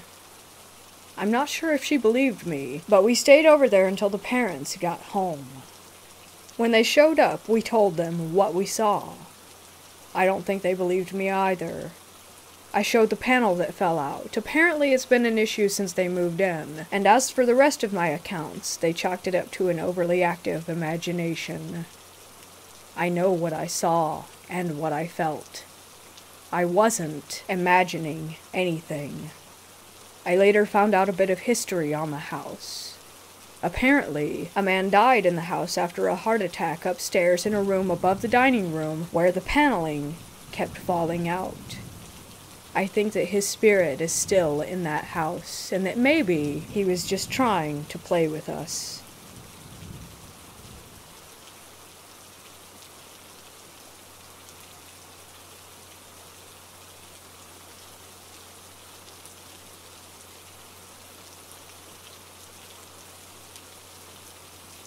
This happened today at a church that I took my grandma to. I haven't been since I was a kid, and figured it might be nice to go again. At first, the church seemed very homey. I come from a small town in Kentucky but live in a city now, so I really enjoyed the change of pace. A lot of people at the church also used to live in Kentucky and still have family there, which made it feel as if there were a small piece of home right there with me. The service was short and simple. They started out with praise and worship, followed by prayer. After the prayer, they opened the side door and invited God, the Holy Spirit, and His angels into the church. Then they had an evangelist come in and preach a sermon. I was getting weird vibes at this point for whatever reason. I figured it was because I hadn't been to church in so long, and it had to do with a few personal reasons from my last church experiences. I was sort of zoning out while the evangelist had the stage. He got really into his sermon. He was yelling and putting his arm out toward us. Mid-screaming/preaching, his microphone messed up, and it made him sound demonic and loud. I know technical issues like that can happen, so I didn't think anything of it. He changes his microphone and carries on. While he's going on again, there's knocking at the side door, and all of a sudden it just flies open. I initially chalked it up to the wind, but the lights began to flicker as he continued talking. Everyone kept praising God, and saying that the Spirit was in the church. They really seemed to enjoy these things that were happening. After the service was over, the preacher's wife went up to the podium and said that while all the weird stuff was happening, that she could hear everything upstairs. She also said that while she was up there that she saw things running past out of the corner of her eye, and that a door had been slammed in her face. Not quite sure what to think of all this. I've never experienced anything in a public place like that, and definitely never expected to in a church. Like I said, everyone was really into it, and said that it was God, or angels. I'm an open and spiritual person and have experienced a lot of paranormal, but I didn't feel that whatever that was a good thing. I felt bad vibes before things started happening. Vibes that I continued to feel up until we left there.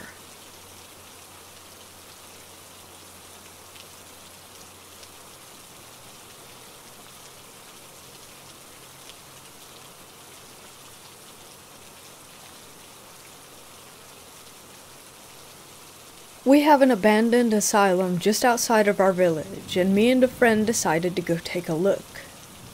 We both love to do parkour, and we really wanted to climb on top of this thing. We did, and after a few times when we went there, nothing happened. The asylum itself did look a bit scary though, but that's just a thing with old abandoned buildings, so we kept going there and had no encounters or weird noises, nothing like that. Until last Sunday. We parked our bikes next to the building and walked around it to the back, where we would most of the time climb up. So after a couple of hours, we climbed back down and started to walk back to our bikes.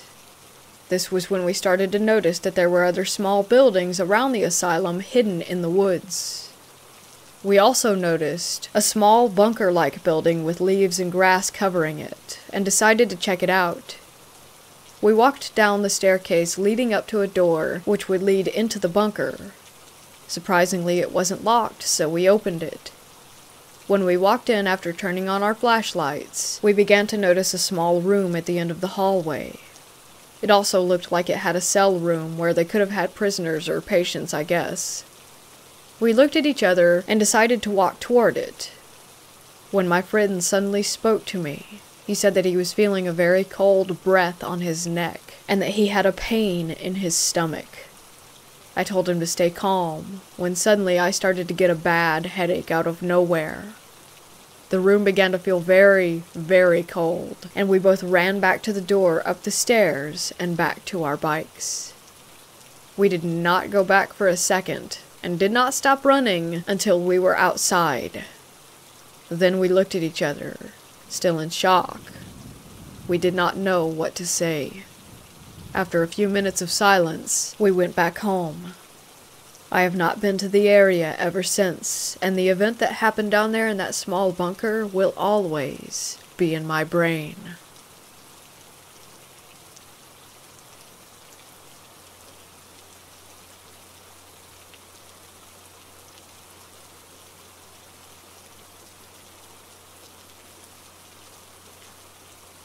In the fall of 2019, I started babysitting for a new family. They live in a house built in the 1920s. I've always believed in angels and demons, not necessarily just ghosts. One of the first times that I was babysitting the 3-year-old and the 1-year-old, I was putting them to bed and I thought that I heard someone knocking on their front door downstairs. I looked out the window to see if the parents were home, but there was no one there. I decided to just ignore it. Another time, again, I was putting them to bed, and I heard what sounded like a man and a woman having a conversation in the kitchen. Again, I looked to see if the parents had just gotten home. They hadn't. Another time, I was watching them during the day when the mom was out of town and the dad was at work. I expected him home around 3:30. The girls were napping upstairs, and I heard the kitchen door open and footsteps. I was surprised the dad was back so early. As I turned the corner to go and greet him in the kitchen, I saw what I thought was him, black suit and all, walk past the door frame. I entered the kitchen and started to say, "Didn't expect you back so early," but there was no one there. The last time I ever babysat them, I was playing in the backyard with the girls. Let me remind you that the oldest one is 3.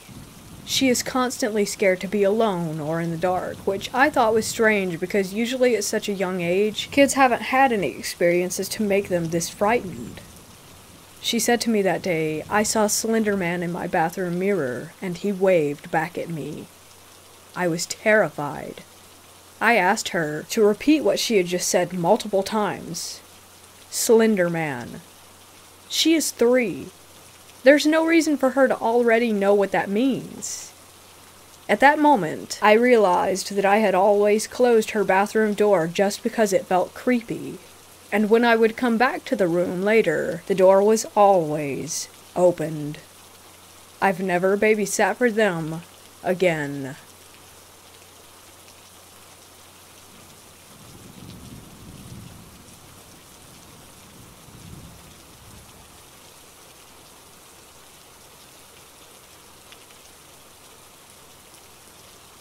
I am a female in her early 20s. I live in the U.S. in a desert state, a town in the middle of nowhere. I come from a military family, generations of Air Force and Army, and a grandfather who was involved in Project Blue Book. I was sitting alone in my house, playing some Gwent on PS4, when my little sister and her friend came rushing through the door. I jumped out of my skin. It was midnight, and no lights were on. My sister, let's call her Yellow, and her friend Brown, seemed a bit shaken and nervous, though she and her friend were laughing as if they were up to no good. I asked them what they were doing, and Yellow said, "We were out for a walk in the desert near the mountain." Keep in mind, my sister is 16. No reason for her and her 15-year-old friend to be out in the desert in the middle of the night. I was upset, but saw they were fine, so I shook it off. "What did you guys do?" Yellow and her friend looked at each other and went quiet. Her friend whispered, "Do we tell her?" And Yellow replied, "Nah, she won't believe us." And they walked into the kitchen without a further word.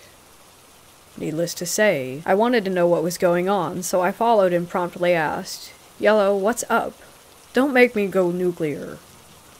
Going nuclear was our code for telling Mom. Yellow just looked at me and said, "Fine, just don't call me crazy." I nodded in agreement. I was intrigued, though I was expecting a lie from my known liar of a sister. Me and Brown saw a bunch of weird, large tents, and they were occupied. She sounded excited, yet a bit scared. I didn't think much of it at first. I mean, people like to camp, right? But I will admit, the area she described didn't sound like a good place to camp. Coyotes and snakes everywhere. "So you saw some people camping. What of it?" Brown shook her head and calmly said, "Not camping tents. Big, big tents. Not a single vehicle parked nearby."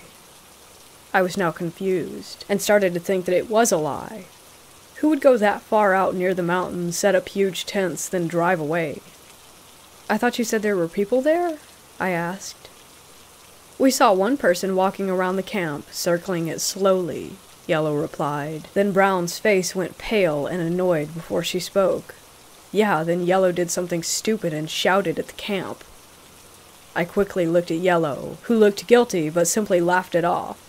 "All I did was say, 'Hey, nice tent. No big deal.'" Brown shook her head. "Yeah, but then the guy stopped and slowly turned to where we were." She went quiet and they both started to visibly get creeped out. "And?" I asked, starting to get a creepy vibe as well. "I kid you not, Blue. This guy had no eyes or a nose. Just a big, crooked smile."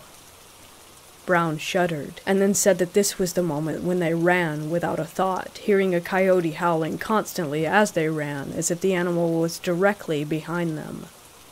I told them not to go near there again, and they went about their night. Like I said, Yellow is a known liar, but Brown is not. Brown is the exact opposite of Yellow, honor student, religious, and not a bad bone in her body. She would even rat on Yellow whenever she tried lying around her. To be honest, if Brown wasn't with Yellow when this happened, I wouldn't have believed it. That night I swore I saw the same SUV drive by our house every single hour until the sun came up. After that night, things started getting weird in this town. About 3 days later, the house across from us echoed a blood-curdling scream, and it didn't sound human at all. Then there was a gunshot, and if it wasn't for the neighbors also hearing it, I would have thought I dreamt it. The thing is, multiple people heard the noises, and multiple times the police were called. No one showed. The next morning, the lady who lived in the house started moving her stuff into her van, but her boyfriend was nowhere in sight, which I thought was strange because those two were inseparable. They were the perfect college couple, plus they had just moved in. I talked to my neighbor about it while she was loading everything, and he told me that he had called the cops when he heard the gunshot, and what he told me freaked me out. Here's the conversation that he had with the 911 operator. Operator: police will be there in no more than 5 minutes, sir. Neighbor: thank you. Operator hangs up abruptly. 12 minutes pass. He sees 0 police in our area or at the house, calls again. Operator: 911, what is the emergency? Neighbor: yeah, I just called, gunshot and scream. I was told 5 minutes, and no one is here. The operator was silent. My neighbor said, hello? Operator: yes, sir, I have officers pulling into your area in 2 minutes. Neighbor: okay, I'm gonna stay on the... Hangs up again. Line. 15 minutes later and still no police. He calls again. Operator: 911, what's your emergency? Neighbor: yeah, it's me again. Where are the officers? Someone might be in danger. Operator: sir, calm down. What is your address? Neighbor: I have given it each time I've called, but fine. Gives address again. Operator: sir, the police are there, and have been for 20 minutes now. Neighbor: no, I'm looking at the road and all the houses. No cops. Operator: sir, stop prank calling. Hangs up. Now I thought that was just bizarre and unsettling, thinking about our lack of police. But just as he finished with the story, a car pulls in and slowly heads to the house. It was the same SUV that I saw, and not only that, but it was a police SUV. It didn't even stop. It just slowed down by each house, and then slowly drove by the college girl loading her stuff up. She froze and stared at the cop car, and only continued when it left. I had enough, so I went over to ask if she needed any help loading things into her car, and she said yes. I started putting boxes in from the garage. I saw a poster of Sauron in one of the boxes, so we started talking about our shared love and obsession for Lord of the Rings. Then I asked where her boyfriend was, and she said, gone, without hesitation. I didn't push it. Once I had the last box in, I asked her if she had any more inside. She quickly jumped between me and the door inside and said, no, thank you, but that's all I have. I smiled and said, no worries, glad to be of help. I forced a calm, relaxed expression when I saw that her garage door leading inside was DIY locked from the outside. She got into her car and stared ahead, and all she said to me was, don't trust the police, don't trust the TV, and don't trust the animals. I felt a shiver run up my spine and quietly asked, what do you mean? She started her car and simply said, stay away from the mountain. She drove away and closed the garage as she went. I walked back to my house, and even as I write this, no one comes in or out of that house. In between then and last night, our neighborhood has been infested with coyotes, though not a single one has been seen. Strange police behavior, a strange accumulation of crows and helicopters that only ever come by at night, circling my neighborhood. But on to last night. Yellow's cat got out, and we were looking for him. We exhausted everywhere except the desert. Yellow wanted to go, but these few weeks have been creepy and stressful, and we're both small girls. So I agreed, but we were gonna go prepared. Me and Yellow went back home and got flashlights, backup batteries, 2 knives each, and my metal baseball bat.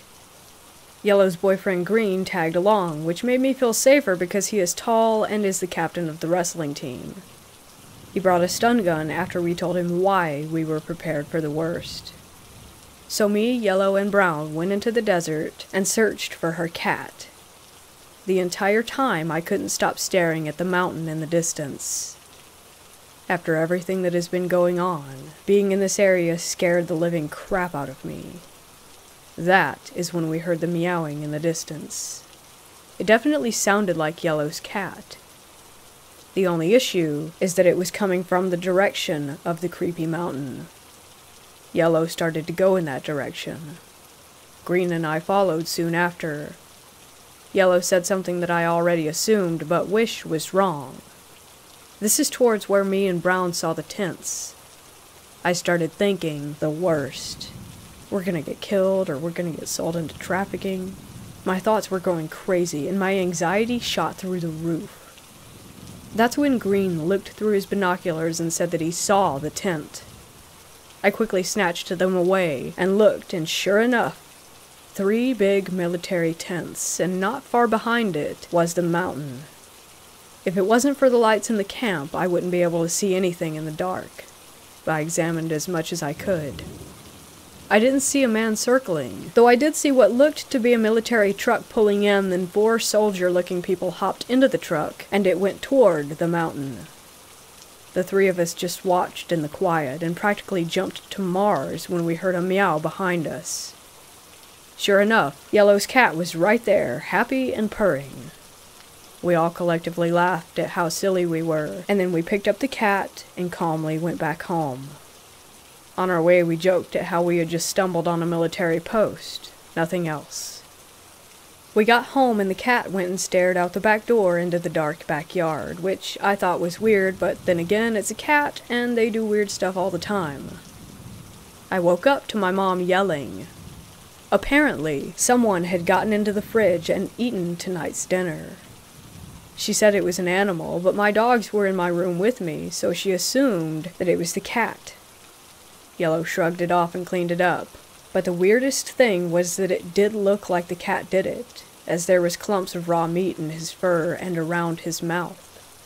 But it looked like a bear had gotten into our fridge, and that the cat had just continued to stare out the window, only stopping about a few hours ago and sleeping. I got curious, and decided to walk out into the desert while it was day out. Safe, right? Well, that's what I thought, and I was wrong.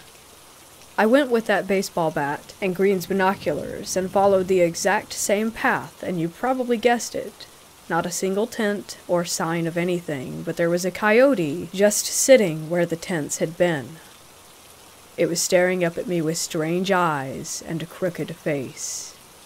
I heard it howl, but I didn't see it howl. I took a step back, and it stepped forward. Then I booked it. I didn't want to be that dumb white girl in the horror movie who lingers around and gets killed, but running seemed like a scarier option. I sprinted all the way home with the sounds of growling and howling directly in my ear. I swear I could feel the breath on the back of my neck, but I never turned around. If I was gonna die, I was gonna die looking forward. As soon as I hit gravel, the noise stopped, and for whatever reason I immediately turned around, ready to swing with my bat, and all I saw was the back of a man walking back to the mountain with his hands in his long black trench coat. From behind I could see that he was bald, and wore jet black sunglasses. His skin was pale as snow, and he wore a fedora-like hat on his head. I stared at him until he was gone, and not once did he turn around. I'm home now, more confused, more creeped out than anything else. I think I might investigate further, but I don't know.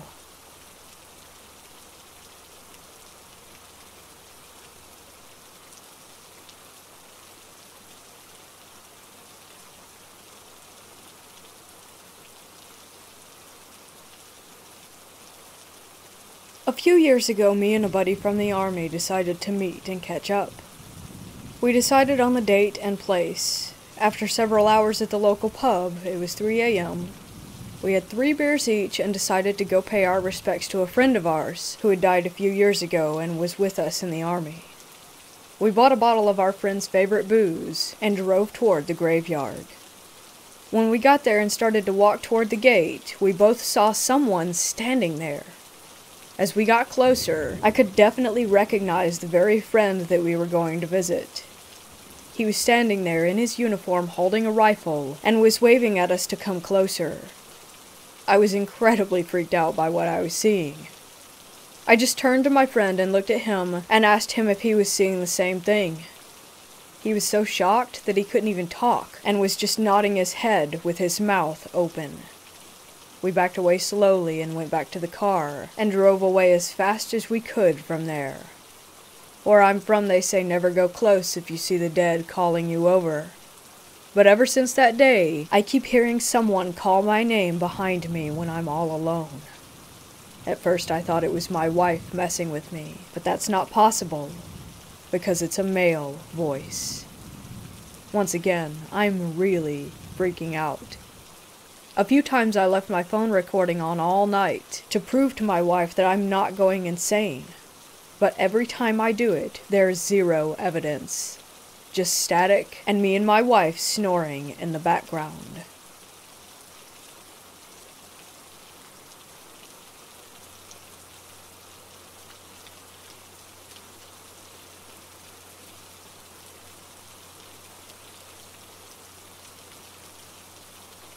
I had a strange babysitting experience the other night. Everything was normal until the kids were in bed, and so I was just scrolling through random vids on Instagram to pass the time. I was watching one, and I heard something. It was as if a man or one of the boys pretending to have a deep voice was upstairs, said "no" or something in a weirdly growly voice. I was confused and a little spooked, so I brushed it off and sat on the couch to watch a movie. Their dog was walking around and growling at the windows that led to the backyard. That creeped me out too, but again I just brushed it off as the dog seeing a squirrel or something. At this point it's around 10 p.m. He then was laying on my lap and started growling and barking toward the kitchen. At this point I was like, come on man, you better cut that out. Because who on earth wouldn't be creeped out by that? Later, I heard these incredibly light, whispery voices like children. I wasn't completely sure if it was just the kids waking up and making noise, but it only lasted for a moment after I noticed. I noticed those weird things, but I really didn't put them together until later that night. I talked to my mom after, and she told me that my sister and her friend had babysat there as well, and they both had an odd experience, i.e. bad vibes, the kids telling her that she's seen some things, and the kids actually addressing something that wasn't there. My mom didn't tell me before so that I wouldn't be spooked, which I guess was good because I got an independent witness of whatever happened without being influenced by other people's experiences. But anyways, that's what took place. I'll still go back and babysit. I'll just be prepared to throw hands with Casper.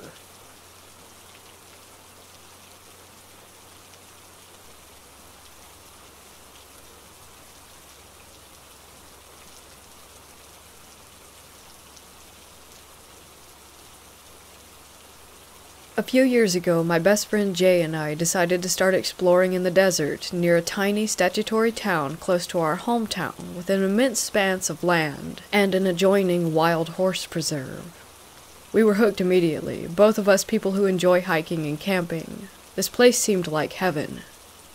It wasn't long before we found an amazing little campsite about 15 miles or so into the desert, far away from any light pollution and even cell phone signal.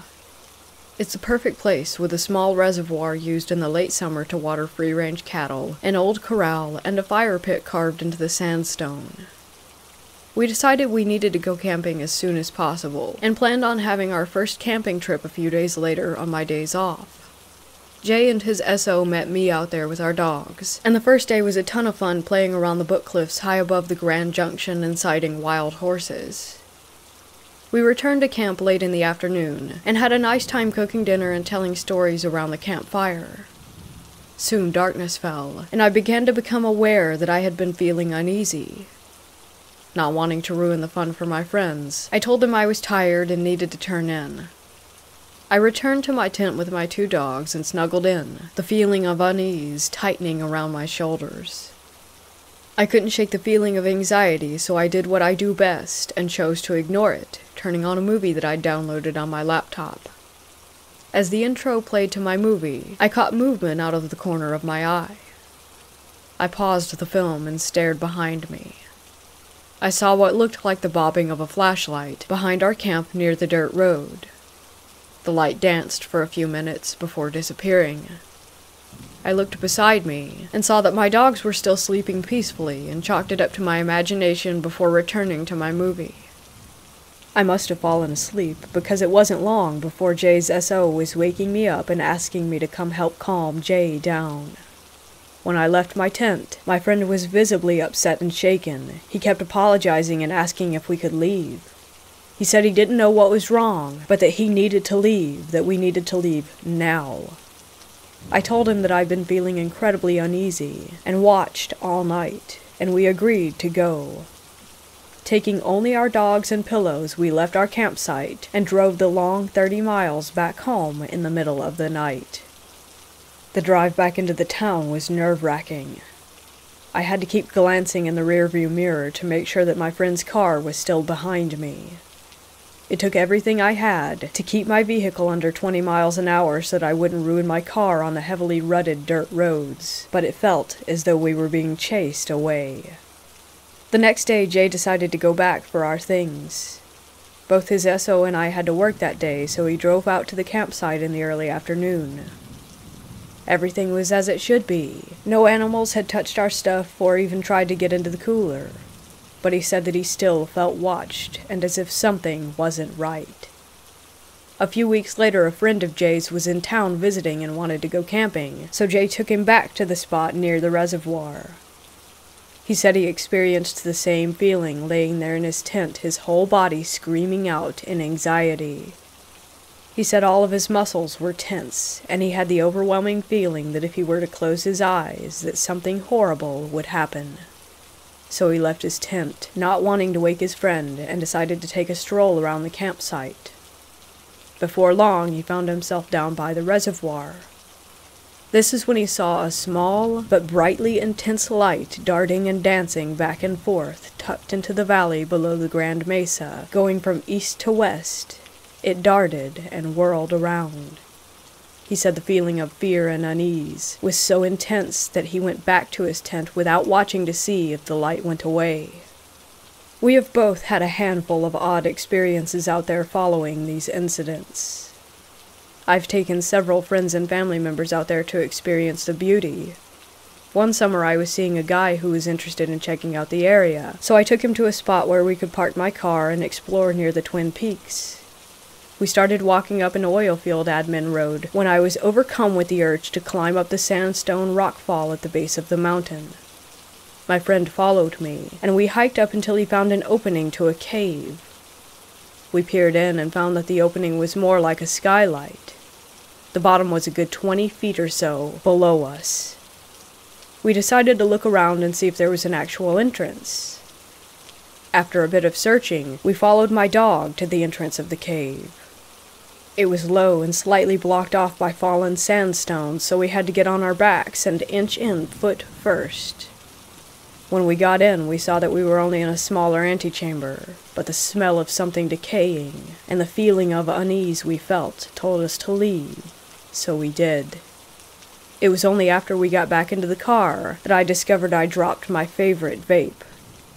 It's been 2 years since I lost it, but every time I'm around there, I have the overwhelming urge to return. On one occasion, my mom and I took our dogs out to the desert to run free. I took her to a cool rock outcropping that I call Castle Rock. We hiked up the rock structure and started to make our way around it when we noticed the base of this rock structure was littered with small bones of every variety. This creeped my mom out heavily, but I am sort of a goblin by nature, so I started picking through them for things to take home. My mom told me she didn't feel right, and wanted to walk back down to the Jeep. I told her to please hold on a minute, that I'd been wanting to check this place out, so she stayed while I hiked up the right side of the structure. I found some cool rocks, took some pictures, and enjoyed the view from the top of the rocks before heading down. When I got back to my mom, she was extremely upset, saying that she had been yelling for me the whole time, and that she couldn't find me anywhere. I laughed her off and told her that I was thirsty, so we returned to her Jeep. As soon as we got in, we noticed a volleyball in front of her vehicle. It was maybe 3 feet in front of her Jeep right where we had walked past, with no footprints or any indication as to how it had gotten there. There have been several other strange occurrences, but nothing ever really seems to happen. Only eerie feelings, occasional lights, and the sensation that someone is watching you. But I always manage to convince myself that there really isn't anything going on, besides an overactive imagination, and I always return. I'm incredibly drawn to the area, like nothing I've ever experienced before. I've even taken a couple of solo camping trips, despite being a single female by myself. But I always return, even after promising my best friend and my sister that I wouldn't go out there alone anymore. I always do. Jay refuses to go camping out there anymore, and it takes a great deal of effort to convince him to go explore anymore. Despite the fact that he has hitchhiked from Michigan to Colorado, done solo backpacking and more, he can't stand it. Beside the feeling of being watched when I'm out there, the fixation bordering on obsession with this place kind of makes me nervous. I always feel like I'm searching for something when I'm out there, leading me to go to new places and check out new areas.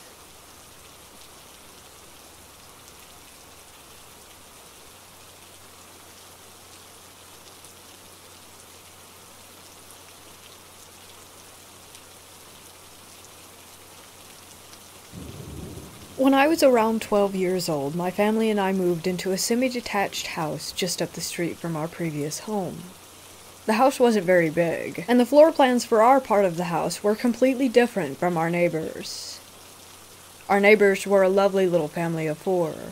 Husband is from England, wife from Norway, which is where I live. They also had a 3-year-old little girl and a 6-month-old baby boy.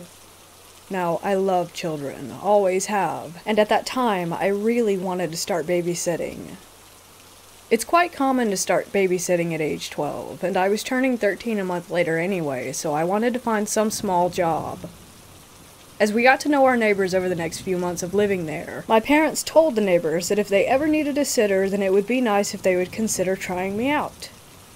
Seeing as it would be my first job as a babysitter, we thought it would be smart to start with my next-door neighbors, seeing as my parents would literally be on the other side of the wall just in case anything happened. Cut to a Friday night when my neighbors went to a party that was happening just down the street. I got there at around 8 p.m., and the parents told me that they would come home at around 2 to 3 a.m. Both kids were already sleeping, so they told me to just put on a movie and relax. These kids were the easiest to babysit ever. Once you put them to bed and they fell asleep, absolutely nothing would wake them up. They are some of the heaviest sleepers I've ever seen, so babysitting them was usually pretty uneventful. I was on the couch watching Avatar in the living room on the 2nd floor. The kids had their own separate bedrooms that were just downstairs where the front door was. I could basically see their bedrooms from where I was sitting, as the place was quite small. Because of the hallway, I couldn't see the front door. Again, this house was very small, so as long as the TV wasn't on too loud, then I could hear everything that happened downstairs. At around midnight, I heard the front door unlock, and my neighbors walked in while talking. I heard them close the door, and I heard them start taking off their jackets and their shoes. I thought it was a bit weird that they hadn't called to let me know that they were coming home early, but I just assumed that it must have slipped their minds, so I went downstairs to greet them. I could hear them talking up until the point that I came around the corner to the hallway that led to the door. There was no one there. The talking fell silent the second that I turned the corner. The only sound was from the TV upstairs. My heart started beating so fast, and my head was rushing. I ran to the bedrooms and checked the kids before I searched the rest of the house. I opened every door, checked every cabinet for anything that would explain what had just happened, but there was nothing there. The kids were still sound asleep. Eventually, I convinced myself that I was just imagining things. I checked the kids one last time and made certain that the doors were wide open so that I could see them from upstairs. I sat down to finish the movie whilst trying to process what had just taken place. But when I sat down, I noticed that the TV had been shut off, even though I had left it on. When I turned it back on, There was just snow on the screen. I couldn't for the life of me get it to work again. That's when the talking downstairs started up all over. Not only that, but the baby started screaming bloody murder. This baby never woke up from naps, and definitely wouldn't ever scream the way that it did that night. I have never in my life run down a staircase as fast as I did then. I rushed toward the baby's bedroom, only to find the door closed. I ripped it open, picked the baby up, and rushed to pick up his sister. I took them both upstairs and held those kids for almost 3 hours before the parents came back home. The talking and sounds downstairs came and went as I had the kids with me on the couch. I held them as close to me as I could and tried my best to help them stay asleep. As the parents came home, I was too scared to walk downstairs to greet them. I couldn't be sure if it was even actually them or not until they walked up the stairs where they found me clutching their children. Obviously, they noticed that I was upset and asked me what had happened. I honestly felt like I had lost my mind at that point, but I told them the story anyway. After I was finished, they told me that it wasn't the first time anything like that had happened there. Apparently, they heard voices all the time at night. I was kind of mortified that they didn't think to warn me before, but they said that they were sorry that this had happened to me, and the mom walked me home to my house. I slept with the lights on for almost a month after that. Believe it or not, I did go back and babysit those kids again.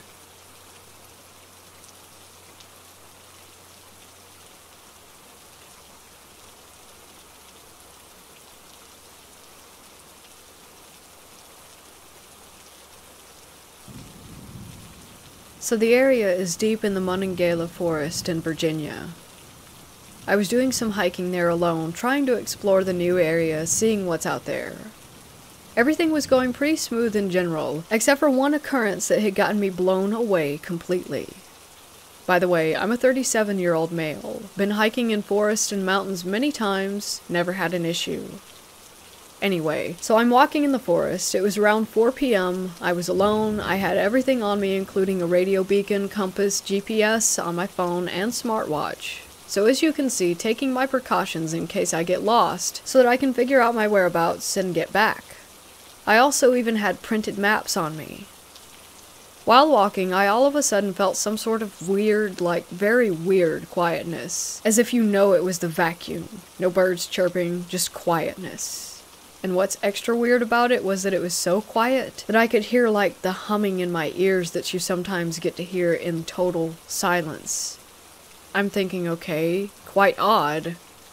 First though is that there might have been a predator in the vicinity, so I was trying to keep an eye out for that. I did carry something to protect myself with just in case I got attacked. Anyway, I just keep walking. No predator, but the quietness was just there. It's strange. I did not even see any birds anymore, just trees. I also noticed that the weather started getting worse, it became cloudy in an odd way. I don't know how to explain it. Long story short, the weather got bad pretty much out of nowhere. At this point, I kind of started feeling I don't know how to describe it, I guess uneasiness. I decided to go back, and here's this.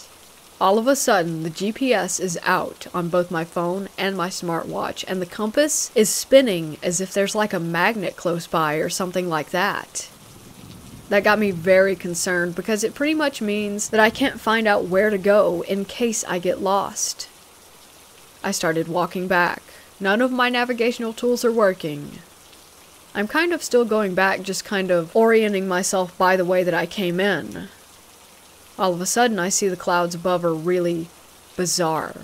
It's like most of the clouds are weird and grayish in color, but they're not like clouds, but more kind of like fog, which is really way up. Then there was another cloud kind of surrounded by gray clouds, which was black. I've never seen a cloud look like that before. It was almost like the night sky. Then the craziness happened. All of a sudden, I hear music. Like a town clock bell or something like that, doing it every 10 seconds or so. I don't know, at the time I just got scared, really freaked out, and I just started running very, very fast back where I had come from. I was sprinting, and then eventually I noticed that the weather got better. It was no longer cloudy. The clouds weren't in fact visible anywhere near. I looked at my compass and GPS, and it was back up. I was in fact headed in the correct direction. After that, I just went back to the place where I had parked and left. Later that day, I looked up the weather forecast for that area. There wasn't supposed to be any cloudiness anywhere. It was supposed to be a sunny day with only sporadic clouds. I told my story to my buddies, also hikers. They say it might have been that I could have maybe fallen and maybe had a dream of that, but I don't think so because I don't remember falling or having a dream. Anyways, it's kind of a weird story. Maybe there's a logical explanation, but I don't know.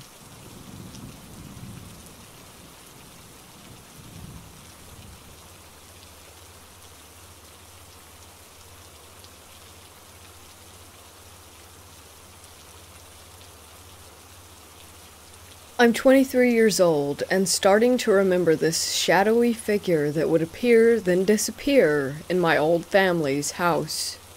1 second there would be nothing, then the next instant he would be right beside you.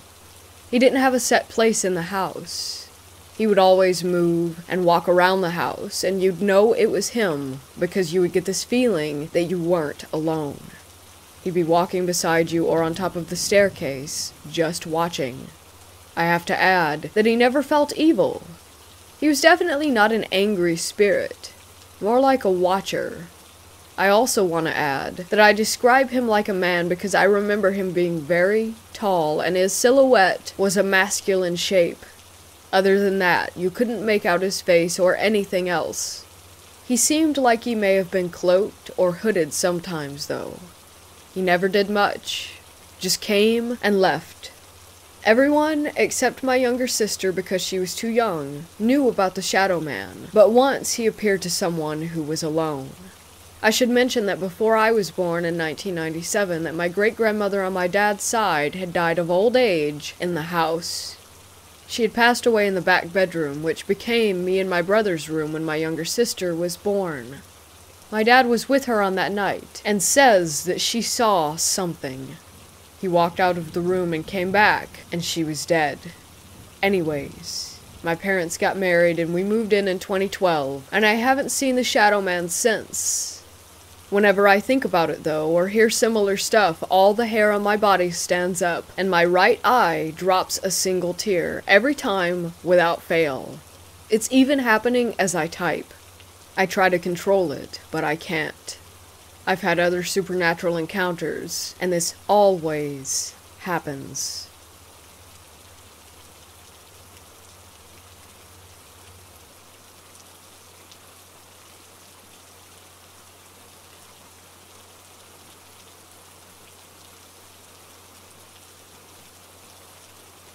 Since the pandemic, the church my parents attend has been recording their Sunday morning worship earlier in the week, and then the minister will edit and publish it on social media on the actual service day. This past Wednesday, we recorded the worship music. I'm one of the 3 singers that we have, and my mom is the pianist. While in the middle of recording our first song, we all hear a man yell, "Stop."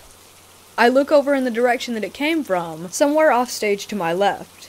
See nothing, and then we just finish up the song. After we finish the song, one of the other singers goes, "Did you hear that?" All 5 of us, including our other instrumentalist, my mom, and the 3 singers, all said yes.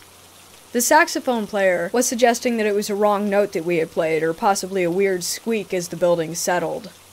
None of us were really convinced, though. Fast forward to this Sunday.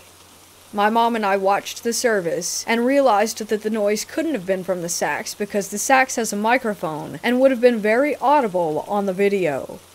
We noticed where the 2 of us looked over at the noise, and we even replayed that section a couple of times with the volume raised.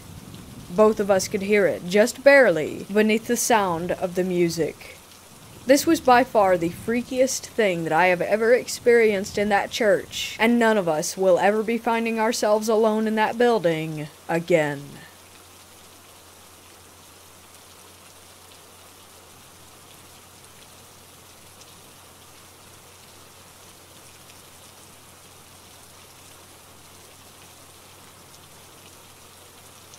I was with my niece, who's on her high school soccer team and is taking it pretty serious and attempting to get some kind of scholarship out of it. I'm pretty healthy, but don't really work out too much. Something I often do is run and hike. I live in Kentucky, not in a rural part, but there is a state park near my house that's about 6,500 acres, so it's pretty secluded and densely forested. There are some really nice trails that allow you to run for a good chunk and then hike for a bit to split up the long bits of the trail that are flat. She decided to tag along with me today for a quick 3 or 4 mile run. It was raining, but nothing too heavy, kind of a spitting rain. Nothing we couldn't handle. We got up to the peak of this one hill, and it had been about 2 miles or so according to our phones, so we decided to turn back and head back to the car. As we were headed down the steep side of the climb, we were walking pretty slow, making sure that we didn't lose our footing, when out of nowhere there was the coldest chill that came up from behind us once we made it about halfway down. At the time it happened, we both commented on how cold it was on our backs, but didn't make too much out of it and went on with our conversation. In these woods there's some wildlife like small deer and I believe maybe some coyotes, but they tend to stay away from the paths. At least I've only ever heard them in my many years of coming here, never once seen any more than a few footprints. Once we got off of the hillside and hit a stretch of trail that was flatter ground, we began to pick up the pace when a deer darted across the path maybe 10 yards max in front of us, causing us to stop in our tracks. The first deer was then followed by 3 more, and not one of them even so much as looked our way. My niece looked at me puzzled because of the oddity of it. And to me they were acting as if they were running from something, a predator of some sort. Once they had gone, we started back with our run and we heard a noise behind us. A loud booming sound of something of substance falling to the ground from some height.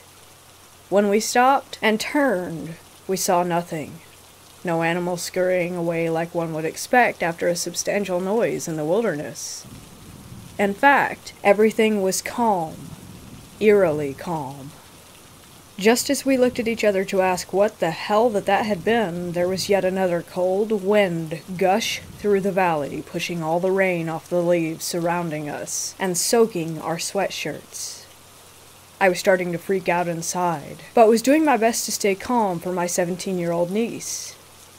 I'm pretty sure she could tell, though, that I was freaked out.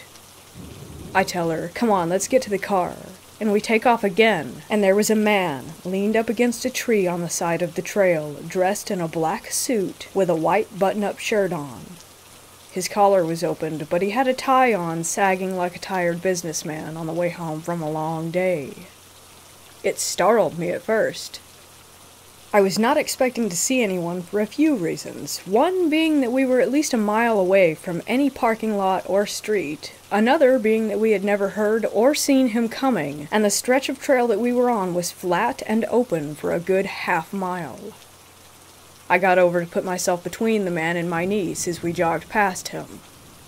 When we did, I looked him in the eye and gave him a "how you doing" nod as we went along. He was sort of pale. His eyes were very white, but his irises were ice blue. Everything I saw from the quick look that I got close up looked to be clean-cut and proper. I did not notice a speck of mud on him anywhere, and the two of us had it caked on the bottom of our shoes and even on the back of our pants and shirts from kicking it up on us as we ran. We had to get to the top of another hill, smaller than the last, but still quite the hike. Once at the top, I took a quick look behind us, and he had seemed to vanish without a trace. Now, with having the vantage point of the hill, I could see out past the trail and see most of the trail that she and I had just come from, yet he was nowhere in sight.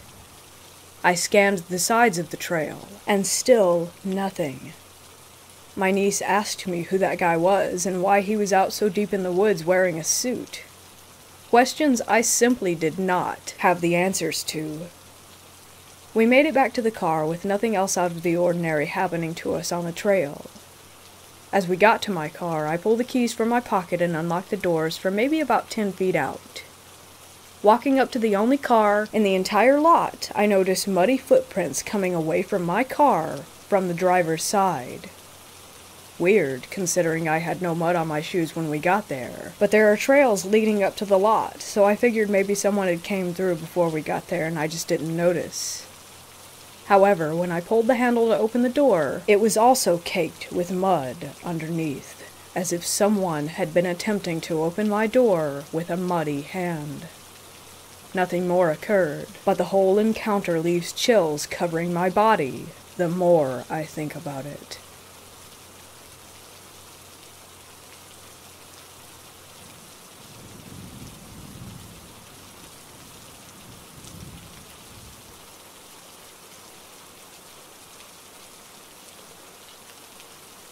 This story took place when I was a kid. My dad has been a pool man for many years. One of his oldest customers decided to purchase a ranch. I don't exactly remember where.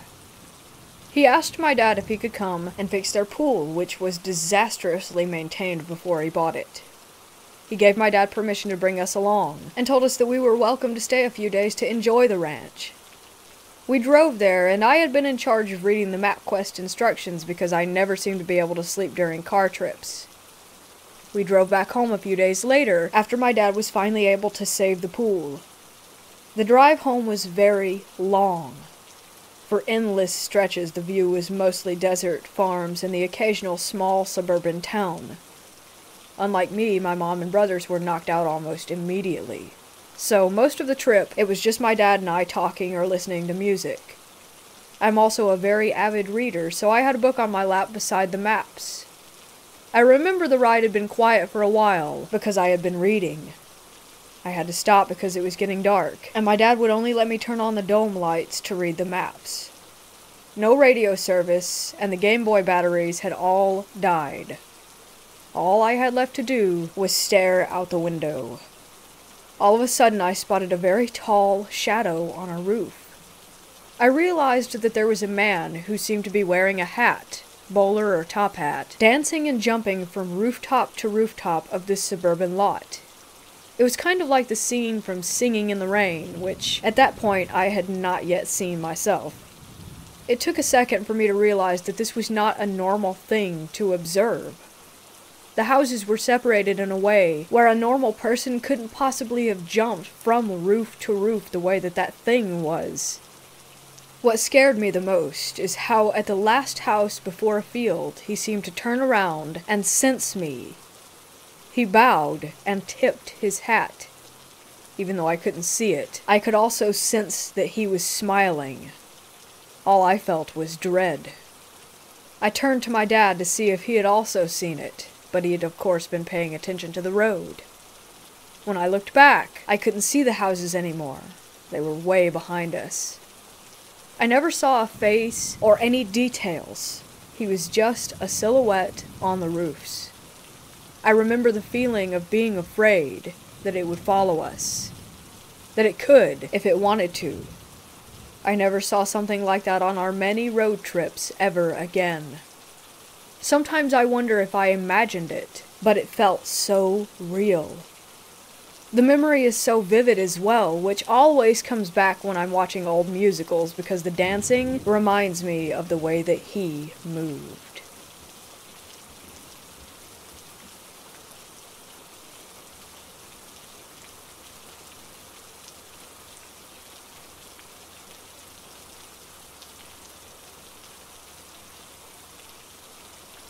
I was a sergeant in the U.S. Army and getting out from the military when President Bush ordered more troops into Iraq in 2003.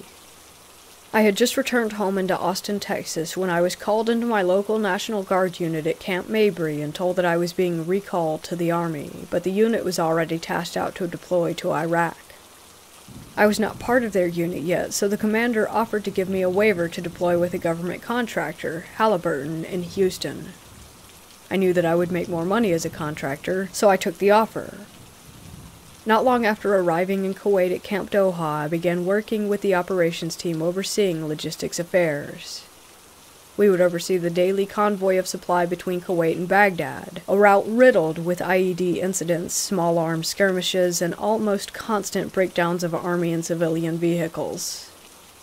Because I was an SAW gunner in the 1st Infantry Division while in active duty and was technically still in the Guard, I was often in the convoys manning a mounted weapon that accompanied the mostly civilian convoys. During these runs, we had a few strange encounters in an area south of Baghdad, known then as Camp Babylon.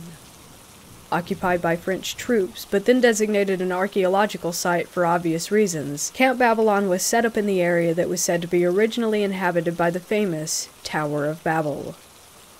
Indeed, there were ruins there that did look like a massive structure once stood at that spot. I had 2 strange incidents happen to me while passing through there. The first incident seems to be a bit benign, but sets the mood for the second. We were passing through Camp Babylon in the afternoon one day when our convoy took small arms fire. The SOP at the time, standard operating procedure, was to stop the convoy and return fire. This was because in the past, such incidents ended up being a long gunman attempting to scare the convoy into running into IEDs on the road. Because of this, the standard operating procedure changed to stop the convoy, dismount, and return fire. While engineers looked for explosive devices on the road, we scanned the horizon for enemies. Nothing. They most likely fled immediately. However, the ruins around Camp Babylon were alive with shadow figures that seemed to move about the area. Several times we would spot the figures, but they would instantly disappear. A contractor lying beside me with his weapon commented, "How odd that we were in the shadow of Babel and fighting the supernatural." I didn't respond, but knew that he was a 32nd degree Mason who was really into the arcane aspects of Babylon, etc. I didn't feel at the time that much was supernatural, but certainly did see the shadowy and bizarrely small figures dart about the structures. Once the road was deemed clear, we continued on to Baghdad. The second incident occurred about a month later. At this point, the weather in southern Iraq and Kuwait had turned quite cold at night. During this encounter, we had just completed the supply run to Baghdad and were returning back to Camp Doha in Kuwait when a vehicle in our convoy broke down. Once again, we found ourselves right at Camp Babylon. While the army mechanics took a look at the vehicle and the rest of us took up fighting positions around the area, strange things began to occur. It started with a strange light bobbing in the desert. Thinking it was a person with a flashlight, we used night vision goggles to watch. It was simply a glowing ball of light moving toward a set of ruins. After initial contact with the light, a few of us had moved forward away from the convoy to see what the source was. After seeing it was self-contained and not a person, we were a bit alarmed. Then we all heard a sound that I will never forget. A long wailing began from one of the ruined structures and foundations not far away. It sounded like a woman in agony mixed with loneliness. On and on the sounds went while we huddled in the cold and dark, wondering what the hell we were listening to. With our night vision goggles equipped, we used our flashlights to spot the ruins. If you've ever done this, you'll know that a normal flashlight with NVGs looks like a massive beam of light. We scoured the area, but no source of the wails or the ball of light were seen. About this time we were told via radio that the vehicle was repaired and ready to roll, so we decided to return to the convoy. I was slinging my SAW over my shoulder when I noticed my contractor partner was staring at the ruins in horror. He was frozen. I shook him and he snapped out of his stupor, quickly leaving the area with the rest of us. Once we were back at the camp and it was pleasantly daylight the following morning, several of us were chatting about the encounter at Camp Babylon before our daily operations briefing. It was then that I remembered the terrified expression on the face of the contractor. So I asked him about it.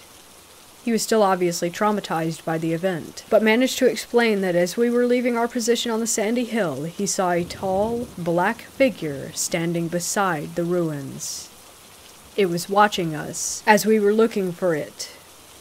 He said that he felt an instant wave of despair hit him and thought that he was going to die.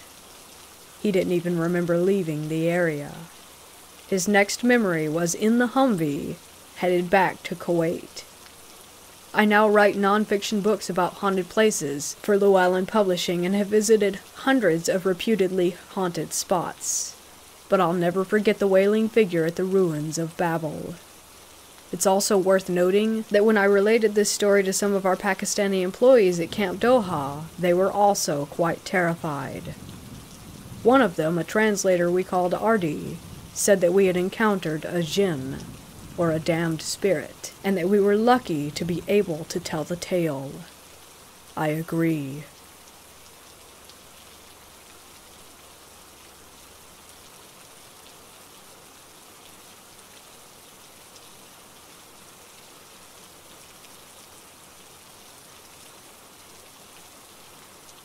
About 8 years ago, my mom, sister, niece, and I decided to go for a look around a well-known, and at the time, abandoned mental asylum. The name of which is Royal Derwent Hospital, aka Willow Court, in New Norfolk, Tasmania. We started around some of the bigger main area buildings, which were fine, nothing too creepy, just a lot of mess and graffiti.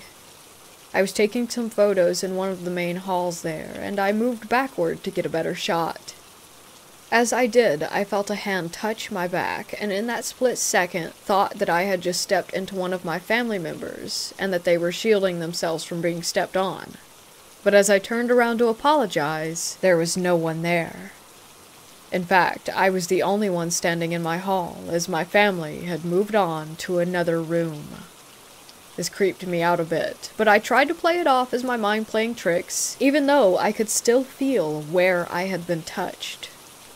We moved through the rest of the asylum without further incident, until we made it down to where the cells were. These were a number of smaller buildings away from the main area. Most were a little bit creepy, but it was nothing too bad. Then we came to one building that was known for keeping violent patients. Within 30 seconds of being in this building, I had the most awful feeling wash over me. It was so sudden that I nearly bolted for the door. My mom got the same feeling, and we decided not to venture any further into that building and headed out. As we stepped outside, we stood for a second to gather ourselves. Then one of the heavy cell doors inside slammed shut. It was almost like an emphasis on the get out feeling that we had when we were inside. Needless to say, that pretty much did it for me, and we called it quits on our little adventure.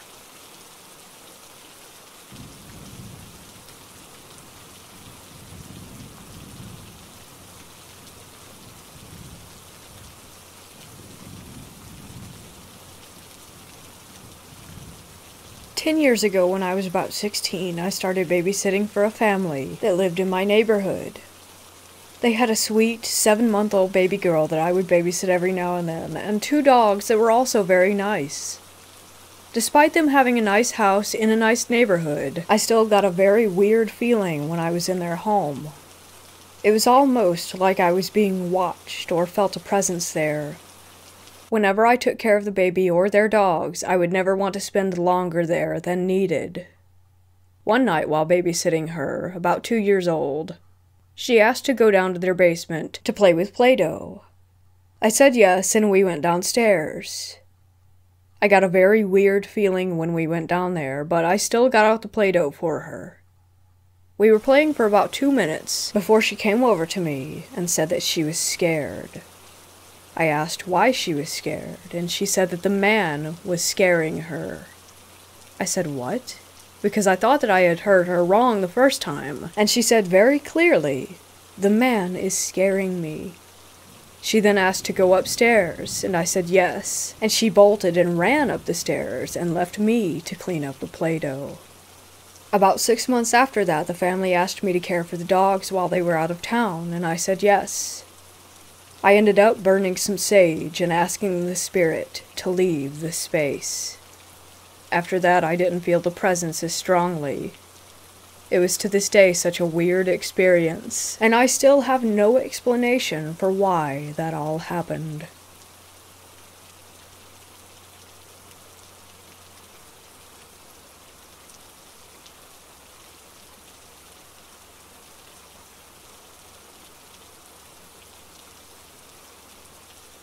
This happened on a hike up to Half Dome.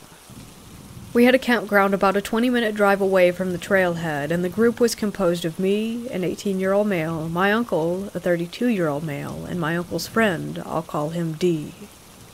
There were 2 girls with us, but they aren't relevant to the story. My uncle and his friend are both Christians, so there were no substances consumed that could induce the feelings I will be talking about. We get to our campsite, set up camp, and go to sleep after eating. We plan to wake up at 4 and start to hike by 4:30.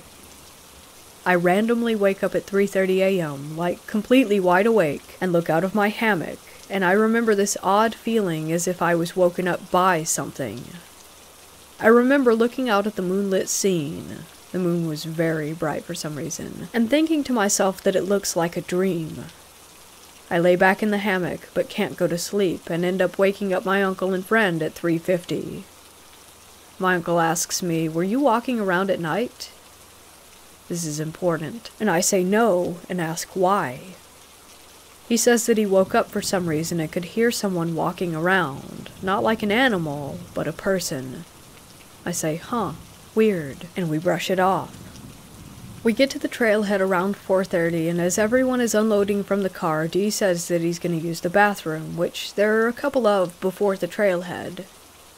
I walk behind him for some time before falling behind and waiting for my uncle, who forgot something in the car. The short, straight road from the parking lot runs directly into a T intersection with the road to the trailhead, and the bathroom is directly across from the intersection through a field a little. Those who have been there know what I'm talking about. We get to the intersection and wait for Dee to come out of the bathroom. We wait about 10 minutes before I go and check, and he isn't there. I get back to my uncle and tell him that. He says, "Weird, maybe he went back to the car or something," and we decide to wait a bit more. By 5:10, we begin worrying. My uncle goes to check the car while I wait at the intersection to make sure that we don't miss him if he went down the road away from the trailhead. My uncle returns and says he isn't there either. We decide maybe he went up the trailhead without us for some reason, and walk up in there for about 10 minutes. He isn't there either. We're kind of baffled now because there are no other logical places he would go. I decide to run back and check the car and the bathroom again. I meet him halfway before I get to the intersection. He is sweaty and disheveled with a weird look in his eyes. I say, "Where have you been?" He says that he went to the bathroom, and when he got back to the intersection that we weren't there, and that he just assumed that we went to the trailhead and started walking, and then met me. I say, "What do you mean? We waited at the intersection for over half an hour and checked at the car, bathroom, and trailhead, and you weren't there." He says, "Well, I don't know. I went to the bathroom." He then asks me where my uncle is. I say at the trailhead, and he asks me again. I tell him again and note that it was weird that he was asking me twice. As we were crossing the bridge to the trailhead, he sees a light off the riverbank and exclaims, "Oh, maybe that's him," and I just look at him and keep walking. I thought his behavior was very strange, like he wasn't thinking straight. We finally get on with the hike, and it goes by as normal, except that we seem to keep losing things, such as my uncle's small red flashlight, one of the girls' gloves, a water bottle, etc. It's like we simply just forgot about the items and couldn't remember where we possibly could have left them. On the way back it got dark, and we turned on our flashlights, and as we near the end of the hike after the 2 waterfalls, it begins to seem as if we've been walking for too long. My uncle also confirms this, asking me, "Doesn't it seem like it's taken way longer to get back?" I say, "Yeah, that I was just thinking that." We keep walking, but it still seems like we weren't making any progress. I've been on that trail many times, and as I was walking, I couldn't spot any of the familiar landmarks. It was weird. There was this odd feeling in the air, sort of a slight menacing sensation. It's hard to describe. I remember thinking, it feels like the woods are alive. We remarked 3 more times about how long the hike is taking, and start to laugh at it because it felt so ridiculous. After a bit we finally, and suddenly, find ourselves on the final stretch, and make it back to the car. Now all of this seemed odd at the time, but I just brushed it off. I only just realized how weird those events felt after we got home and my aunt asks my uncle, "Were you camping?" And he says, "Yeah, how did you know?" As we didn't tell them we were going, since it was kind of last minute. She said that she had an odd dream where she saw my uncle in a tent in a forest somewhere, and there was someone outside of his tent. She said that she couldn't see who it was, but knew that there was a presence there. She says that she woke up around 3 and had the strongest urge to pray for him, and she did. My uncle kind of looks at me after hearing that like, "Are you serious?" I honestly don't know what to make of all of this.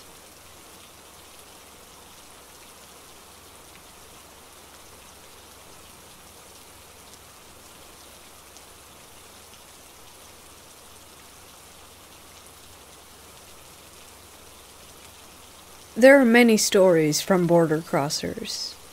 Many people see ghosts and other things. I knew this one lady. She was a friend of my parents. She crossed to the desert to get to the U.S. She was with a group of people and the coyote led them.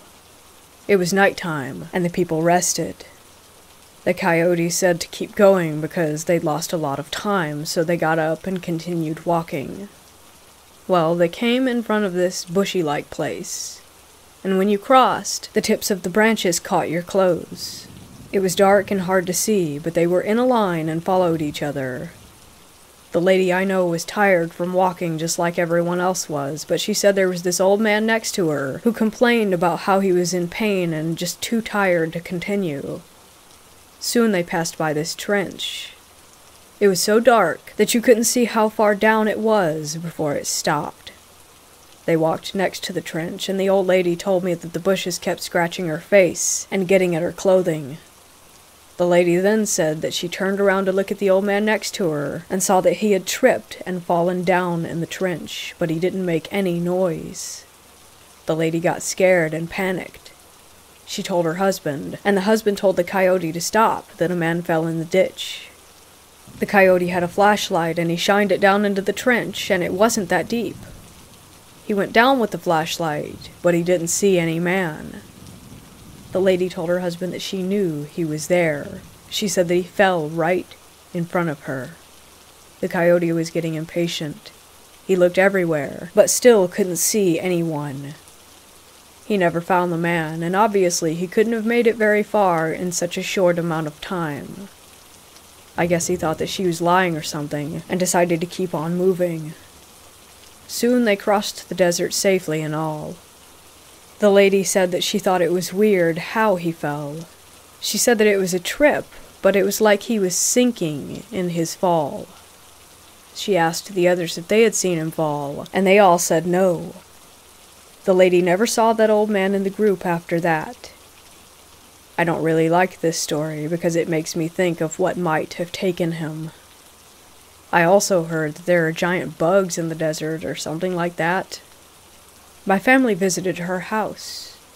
When she told us this story, I was super scared and kept thinking about it at night. There are many people crossing the desert that have seen dead people walking around and see weird things following them at night.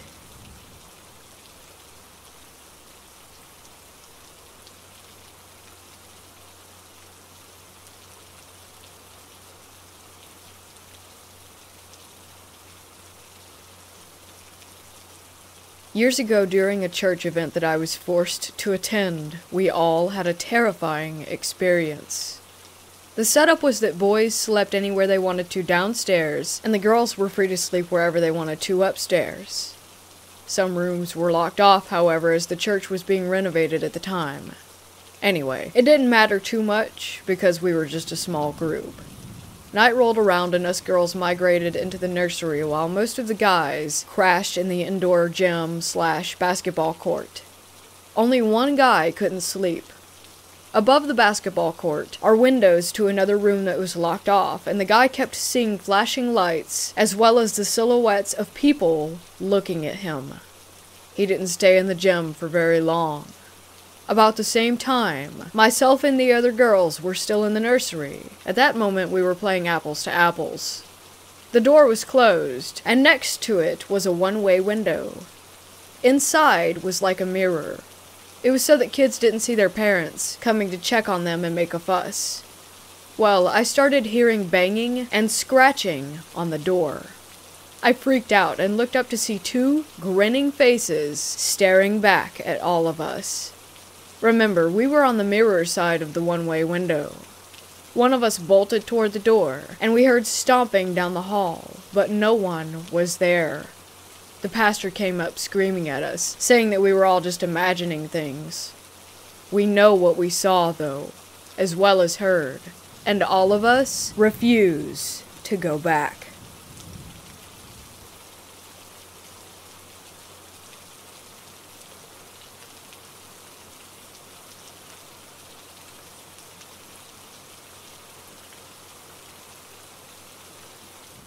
I'd like to start this off by saying that I'm an absolute skeptic, to the point where I've always secretly scoffed about paranormal activities. But I can't explain this. I met my husband in a little dive bar that he was managing. We clicked instantly, and he's a very outdoorsy guy. We got together a couple times, then he officially asked me out on an overnight hike. I had a 10-month-old St. Bernard pup, who of course came with.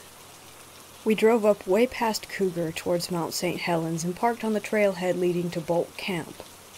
It's just a little shelter along the Lewis River about 5 to 6 miles in. We packed all our gear, and even a backpack for my dog, and headed out. I can't stress how beautiful that hike is. Massive Douglas firs covered with moss.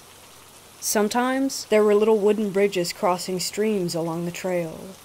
My husband would always yell, "Watch out for trolls," when we crossed them. We got kind of a late start, so the sun went down and it was almost completely dark by the time that we arrived. There were so many hollow stumps the setting sun would shine through them, and they lit up inside. They looked like little hobbit houses with fires burning in their hearths. And the mushrooms, my God, there were bioluminescent ones that glowed green in the dark. It took forever. He kept saying that it was around the next bend, but it never was. We finally arrived and unpacked, and it was awesome. You can look up Bolt Camp online. It's a wooden 3-sided shelter. You'll even see my saint in one of those pics. A tree had come down on it at some point, and the pics you see of it partially smashed are how it was for us. It was still more than intact enough to sleep in, though. People leave stuff at Bolt Camp for the next folks. Someone had left half a bottle of scotch. We partook in that, and when we left, we hung a little baggie of weed from the rafters, and some beer and water. Anyway, we made a fire and cooked steaks on rocks, got drunk, and fell in love. I fell asleep first. I slept towards the inside of the shelter, my now husband and dog toward the outside. It was late October, and while it was dry, it was very, very cold, and the fire refused to stay lit. Eventually, he fell asleep too. My Saint Leo kept growling into the dark, and they bonded over that. "What do you see, buddy? What's out there?" They were both asleep when I woke up.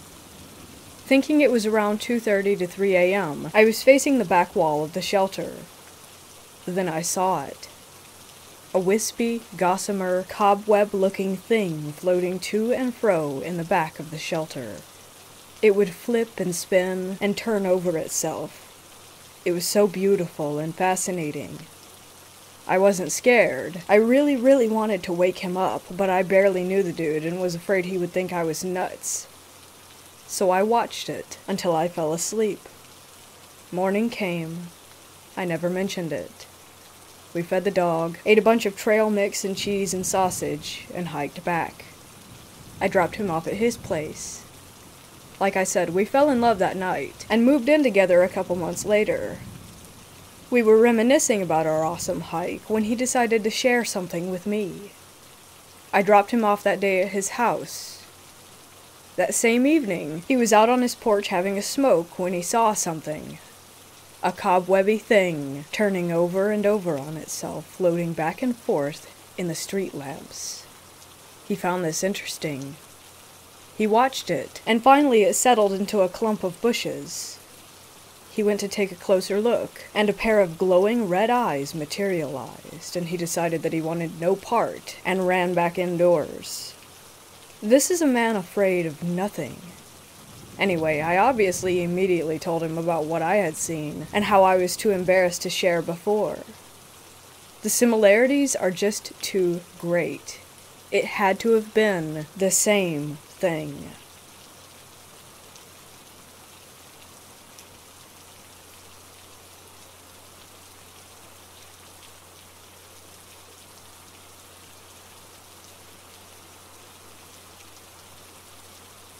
This happened about 2 weeks ago while my brother and his wife were at a party. My own wife and I get called to babysit my nephews and nieces for these sorts of moments by all of my siblings. In this instance, when we were asked to babysit my 5-year-old nephew, his 3-year-old sister, and his 6-month-old brother, we happily obliged. They live in a newish 10-year-old house, and the only significant location near it is an important cultural site for the local Cree peoples about 10 kilometers away. The hard work was done for us, as the 5- and 3-year-old were asleep upstairs before we arrived. The baby was not fussy but would not sleep, so we were hanging out with him on the main floor. As the night dragged on, around 10:30 I heard a baby crying upstairs. Thinking the 3-year-old must have woken, I left the happy baby with my wife and went to check on our niece. My wife heard the crying as well and asked me to go check. On my way up the flights of stairs, I definitely heard crying from that floor, and I pushed my head into the kids' room to listen. The crying was still going on, but both kids were sound asleep. The sound was coming from across the hall, the nursery, so being quite confused, I moved toward that room. The crying ceased about midway between the door and the crib. Seeing the room was empty, I immediately began trying to explain it to myself. I picked up the baby monitor unit in the room to make sure that it wasn't picking up an errant signal from another house. It was not on, and didn't have a speaker anyways. There were no toys that made that noise around, and no TVs or devices that might play those noises in the room. I stuck around to listen a while longer, but nothing came of it. My wife was baffled and a little spooked, as she had clearly heard the crying as well. Nothing happened the rest of that night, and my nephew is still just the same wonderful kid that he has always been, so I guess no harm, no foul, spooky ghost. My brother and his wife went white when I told them about it at Christmas, but to my knowledge, it is the only thing like that that has ever happened in their house. His house has no history and had also been smudged, so no advice is necessary from anyone. I just thought y'all might appreciate a wholesome, unexplained experience.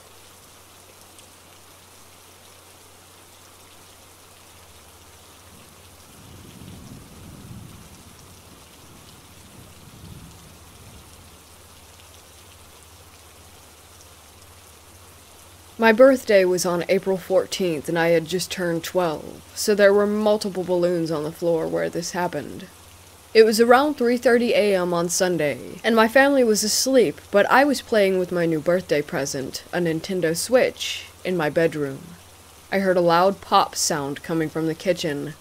It sounded like a balloon, but louder and sort of more aggressive, if that makes sense.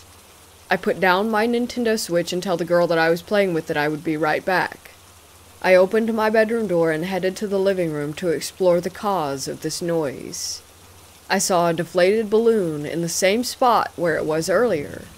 Out of the corner of my eye, I see a misty white apparition in the shape of a woman, maybe about 4 feet tall, seated on my dad's sheepskin chair. I felt extremely cold, and an inexplicable feeling washed over me. The best way I can describe it is an overwhelming feeling of dread. I really wanted to go back to the safety of my own room, so I turned around and went back inside. I was playing with my friend and it was around 4:15 a.m. when I heard another noise coming from the living room. It was the sort of sound that you hear when something falls on glass but doesn't break it. Being scared as hell, I decided not to explore, as the sun was rising and I was getting ready for online school, and I go to the living room and the second noise happened. I see a framed picture lying face down on the ground. The picture is of my grandma who died in 2009, holding me as a baby.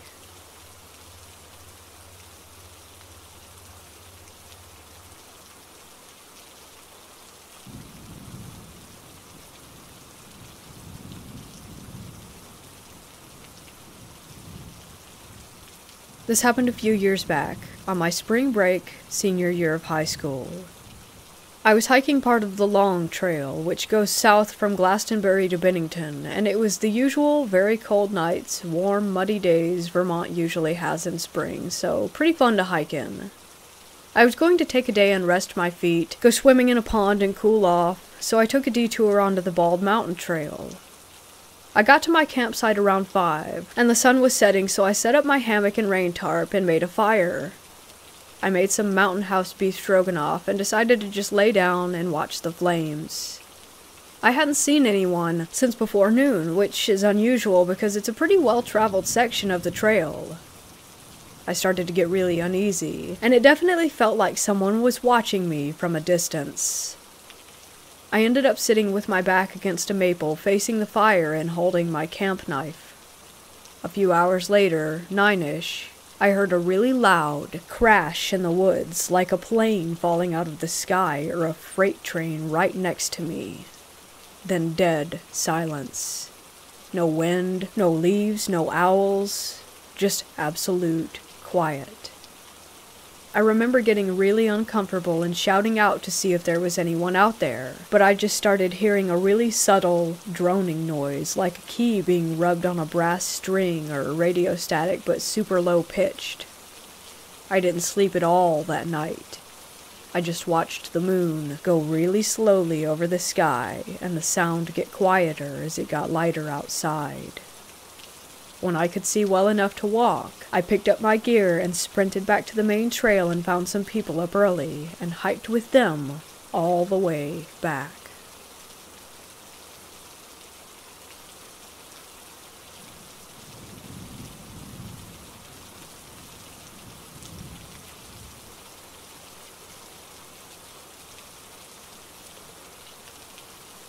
I was in the Marine Corps from 2008 to 2012. I served as an infantry Marine and was stationed in 29 Palms, California. In 2009, while training for my first deployment, we went to a specialty school called Marine Corps Cold Weather Mountain Warfare School, which was located in Bridgeport, California. I enjoyed the 5-ish hour bus ride up Highway 395 through the Sierra Nevada mountains. I took in the beautiful scenery as my mind wondered about what I was in for, dreading climbing the 12,000-foot mountains that littered the landscape. Weeks of training go by. I was relieved to hear that we were moving to a place called Hawthorne to do some live fire exercises. It was about 30 miles away to the east, back into the desert. An old, out-of-commission army base that was deemed uninhabitable in the 50s for various reasons. I was enthusiastic to escape the bitterly cold temps up on the mountain. Slept on the ride there. Upon waking, I looked out the window and was shocked at what I saw. Remnants of the old base scattered the landscape. Halfway destroyed buildings, guard towers, and other typical military stuff that you'd expect to see. Behind that lied jagged lava rock mountains casting their shadows over the destroyed buildings. The place looked like a nuclear bomb had gone off nearby. Have you ever seen the old nuclear test videos from when it was first developed? They would stage a fake town to analyze what the blast would do. This place was like that mixed with that game series Fallout and Chernobyl, if you've ever heard of that. As we drove in further, I noticed a bunch of mine shafts heading into the sides of the mountains. Now, I was very curious as to where we would be staying at. I was relieved to hear that there was a makeshift FOB. Nothing fancy by any means, just an old green tent for the NCOs and upper-ranking battalion staff. Us boots would be sleeping under the stars in the dirt. At least we had a makeshift Hesco wall around us to make things feel like home. During chow that evening, we were all sitting around talking. I asked my sergeant, what are all the mine shafts in the hillside for? He said they were munitions storage facilities as well as fallout shelter. The place was designed during the Cold War era, which made it super creepy. It's like all the people just decided one day to leave. Vehicles were still there, everything. It was strange. Night arrives. It was fairly hot out even though it was night as we were back down in the desert. I was having problems sleeping, even though I was just in my skivvies on top of my sleeping bag. Some of the others were awake talking, I could hear. I stared into the stars and mountains looming over me. It was a full moon that night with hardly any clouds. As I was scanning the mountaintops, which, if I had to guess, were around 500 to 700 feet above me, where we were all sleeping made it seem that I could almost reach out and touch the top. I saw something strange moving about at the peak. Figuring my eyes were playing tricks on me from extreme physical exhaustion and sleep deprivation, I disregarded it. Even later that night, I awoke to go take a pee. As I'm utilizing the head, I look up to where I saw something earlier. To my surprise, the strange, silhouetted figures were there, scurrying about the ridgeline. Now this has definitely caught my interest as my mind was wandering. Thankfully, I had a lot of cool stuff lying in my pack. Once at my gear, I grabbed my trusty PVS-14 night vision monocular. I bring them to my eye and look back up. Nothing? That can't be right. Like, huh? I swear I saw something. I look over to a buddy of mine that was awake and asked, "Hey, did you see anything up there?" He looks at me and says, "What are you talking about, bro?" I said, "Forget it." A few more hours go by through the night, and a loud crash comes from the closest mine shaft, which was located 100 feet or so from the FOB. Literally half the platoon sat straight up from a dead sleep. One of the sergeants screams from nearby and says it hit the rack. It was just some rocks falling, which made sense to most of us. The next morning, we woke up and did what we had planned to do for that day. Later that afternoon, we had some free time, and were creeping around checking the nearby buildings out. 4 of us decided to go down into a building. It was half above ground and half below. The wide staircase went down to open up into a larger cubicle-type area. Barely any light came through the small windows. I clicked on my weapon light and scanned the room. There were still papers and everything strewn about on top of the desks.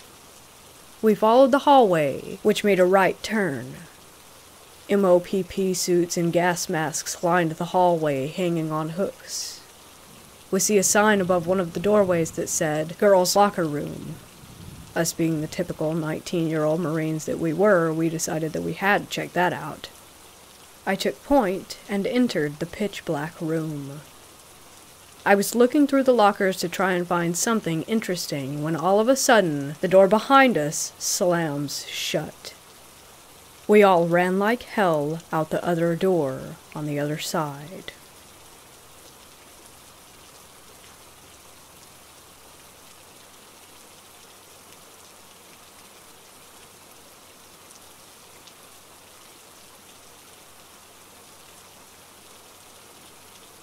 About 5 years ago, I had just moved into a new house with my wife at the time. We had 2 kids, ages 2.5 and 1. My 2.5-year-old was very articulate for his age, and so one day as we were walking out the front door, he points across the house and asks, "Mommy, who's that little girl right there?" Well, my wife and I just kind of froze because he was the kind of kid that had never made up any imaginary friends or anything like that.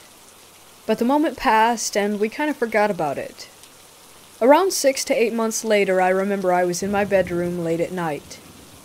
I have a large window in my bedroom that looks out into my backyard. I also had a couple strings of lights overhead that illuminated the yard perfectly. One night I was up studying for a class the next day when I looked outside and saw that my kid's swing set had one swing going back and forth in a perfect pendulum motion like someone was on it, while the swing next to it was dead still. This was not the first time this has happened. It was actually the third, I think. But it was the instance that I remember the most clearly and took the most notice. I honestly have no idea why I didn't think to tell my wife or to take a video, but I just stood there in the window and watched it for a couple minutes, and it kept up perfect consistency. I grabbed my flashlight and walked out to my deck to get a better look. Still swinging. I had been studying lots of science classes at that point, so my head was in the space of, I'm going to figure out the rational explanation of why this is happening. It was breezy out, so I walked up to the swing set and held my hand in different places around the swinging swing, and no breeze. Plus, again, the swing next to it was dead still. Also, my thought was that if it was the wind, there was no way that it could keep a perfect back and forth motion. If a swing gets even a little off, it would have collided with the one next to it.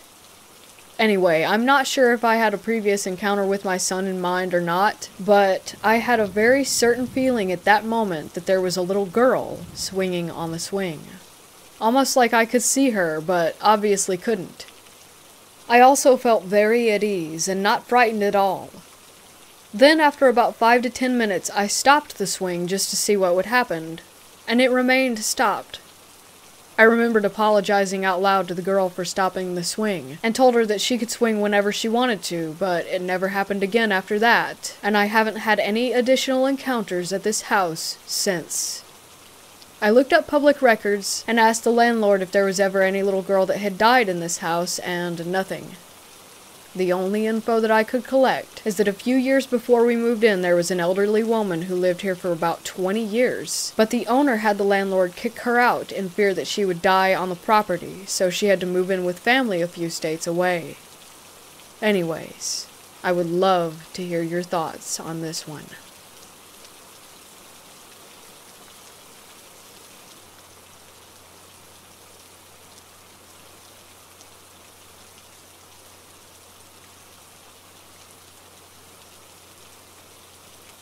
This happened when I was young, around 7 to 8 years old.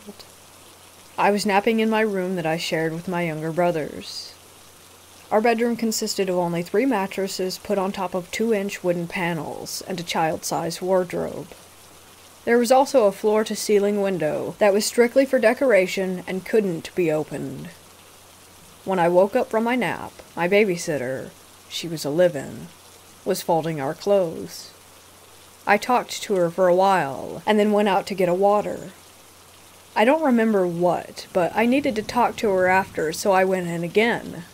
But she wasn't there. I remember thinking that it was weird. There had been no sound of any closing or opening of doors in the 5 minutes when I had left the room to go get the water. I proceeded to ask every person in the house if they had seen her. None of them did. So I went inside the room for a second time, thinking maybe she somehow was just hiding for some reason. But I still couldn't find her. I went out again and searched the house, before eventually going back to the bedroom for a third time, and there she was, sitting in the bed, folding clothes like nothing had happened. I asked her where did she go. She replied, and I quote, "What are you talking about? I was here the whole time. I was shouting at you and asking you why you kept going in and out of the room, but you didn't answer me." She thought that I was pulling a prank on her, and I got reprimanded. There are still a couple of other incidents that happened around her, and to this day, I can't explain it at all.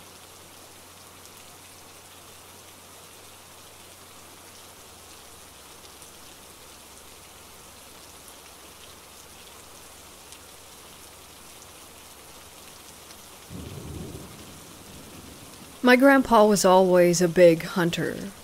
It's not uncommon here in the Midwest. He would always find new areas to hunt and get permission to hunt on private properties.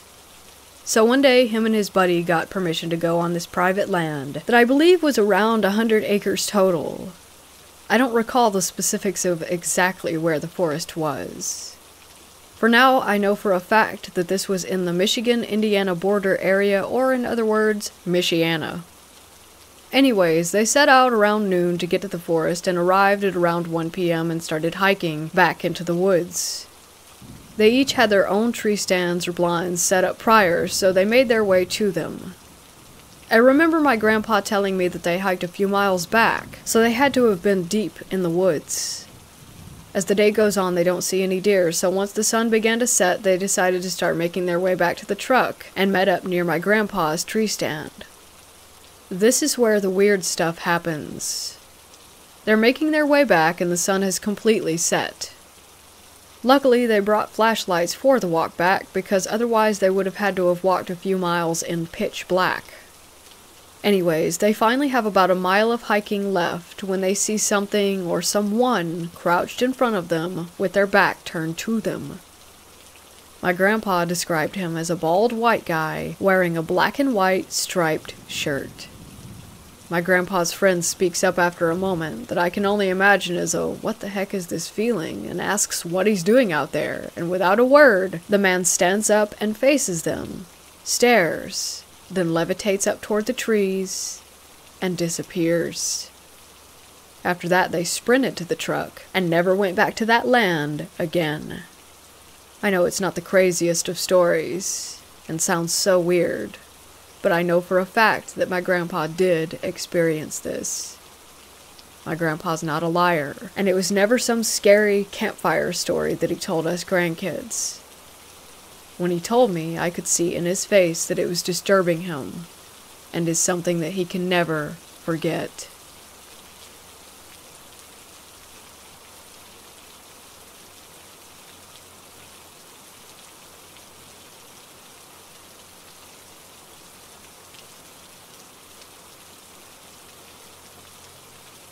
I live in Massachusetts, and there's a location out here called Belchertown State School for the Feeble-Minded. Check it out on Wikipedia and Google some pictures. It's pretty neat stuff. Well, it has a very dark history, with ill treatment of patients including children, and reported suicides. Closed in 1992. It was mostly demolished in late 2016 into 2017, but before that, I spent about a year going there on a weekly basis, usually Fridays. I began with a few friends, and then over time, I would go there alone. I spent a lot of time on those grounds to the point where I knew every part of it, inside and out. I even became something of a local legend because I wore a mask when exploring, and if I ran into other groups, they would recognize me from stories. There's a few selfies out there of me with some folks, too. People like taking pictures. Never saw any of those selfies, though, sadly. But there were many nights when I had the whole grounds to myself. Paranormal activity was rampant, and I have some crazy stories.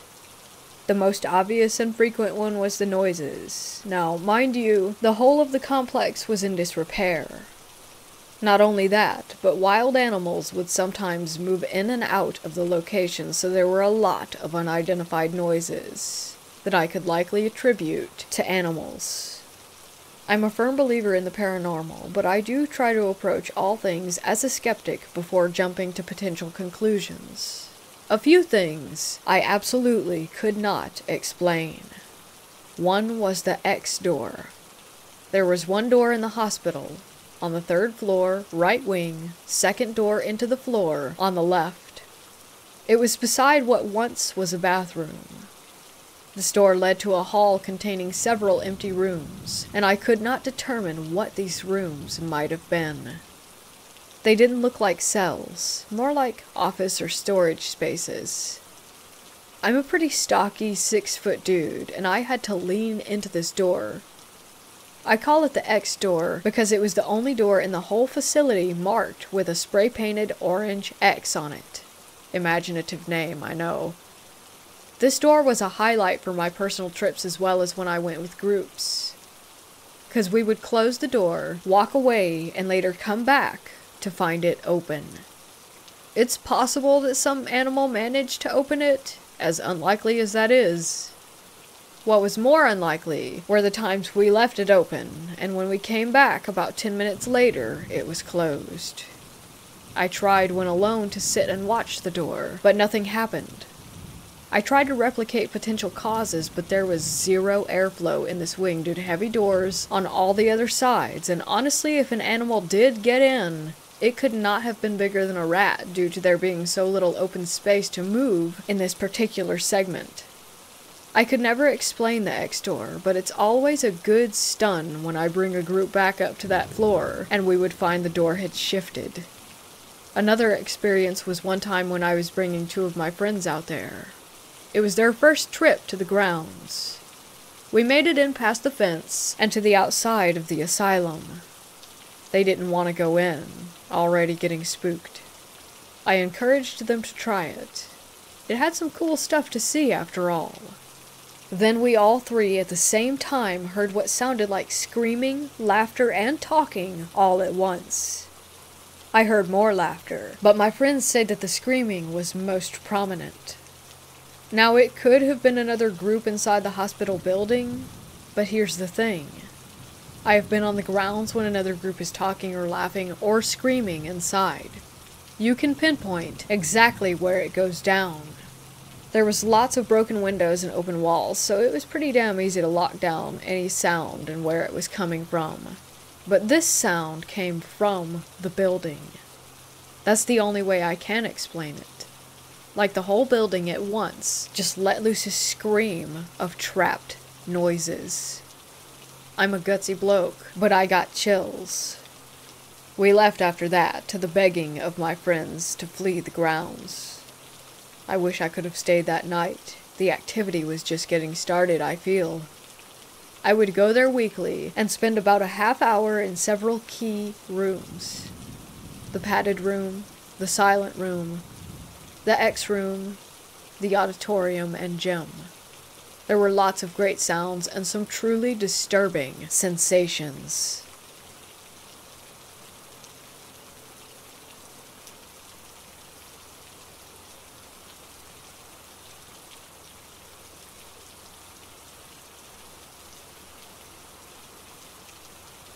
On our way home from a camping trip, my family stopped by the Oak Springs Trilobite site to fossil hunt.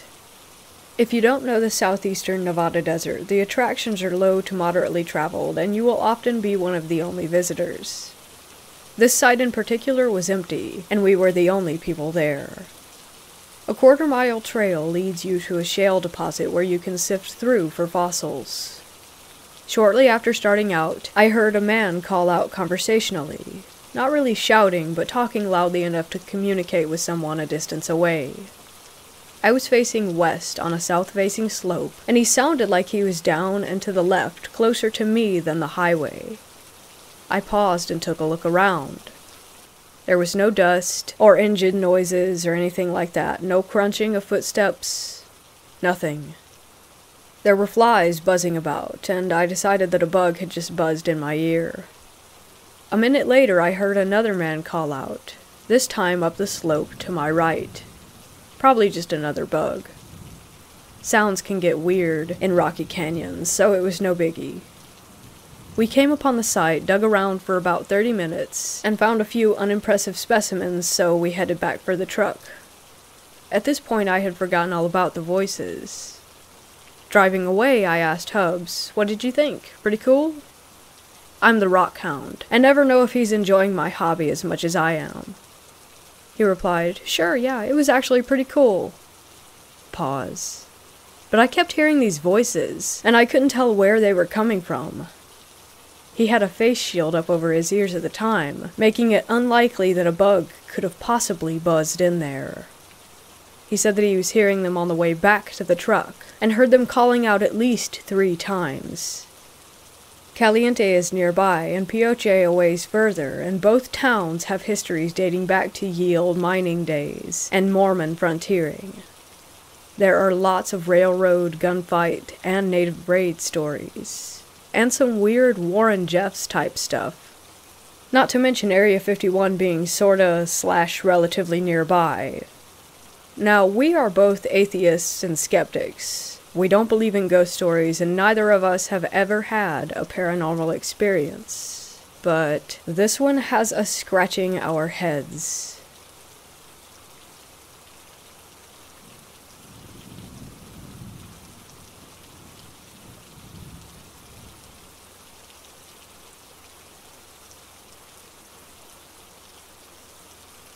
I grew up in rural Oregon with around 70 acres of wooded private property as my personal playground. By the time I was 16, I had spent countless hours exploring every square foot that I could and had never experienced anything any more unpleasant than poison oak and more than a few blackberry scratches. Oddly, there was one small portion of the property that I had never checked out. I couldn't tell you why I had never gone to this one little corner. I just never did. It was like an unconscious choice to just never go there. There was even an old trail or road leading back to it. One afternoon, I got the itch to turn left and follow that trail. The day was bright and warm. Nothing was sketchy or untoward. However, within 50 feet of the trailhead, I felt an overwhelming need to stop in my tracks. It was like stepping on a giant, sticky mouse trap. My feet simply wouldn't carry me any further forward. As I stood there, every hair on my body stood on end, and I felt absolutely sick to my stomach with dread. I spun in place, looking every direction for whatever danger my body was telling me was there. The spot where I stood was a bit of a clearing in the trees. I had about 20 feet or so of total visibility in all directions, and further in some. There was nothing, not so much as a bird or a bug. I've never felt such utter terror and the desire to go full knees to chest for the hills. I made my way back to the trailhead as fast as I could backpedal, and the second my feet left the trail, it all faded. Hairs back down, stomach settled, and zero sense of unease. It was like stepping out of a room and closing the door. For years I wondered what kind of presence I had encountered. Many naysayers tried to tell me that it was probably just a cougar and it was my sixth sense picking up on it. I wasn't buying it. Then, in talking to my parents one day, who used to wander that property when they were dating a few decades ago, I found out that they had come across the remnants of an old homestead there. It had deteriorated to the point where there was nothing left but the outline of the foundation and some old medicine bottles. I had a light bulb moment. Seems that maybe one of the homesteaders was still there, and I was definitely trespassing. I've had short-lived moments of temptation where I thought about going back there and seeing if I could replicate the experience. In all honesty, though, whatever was there was way too dark for me to ever want to encounter it again. It definitely seems best left alone.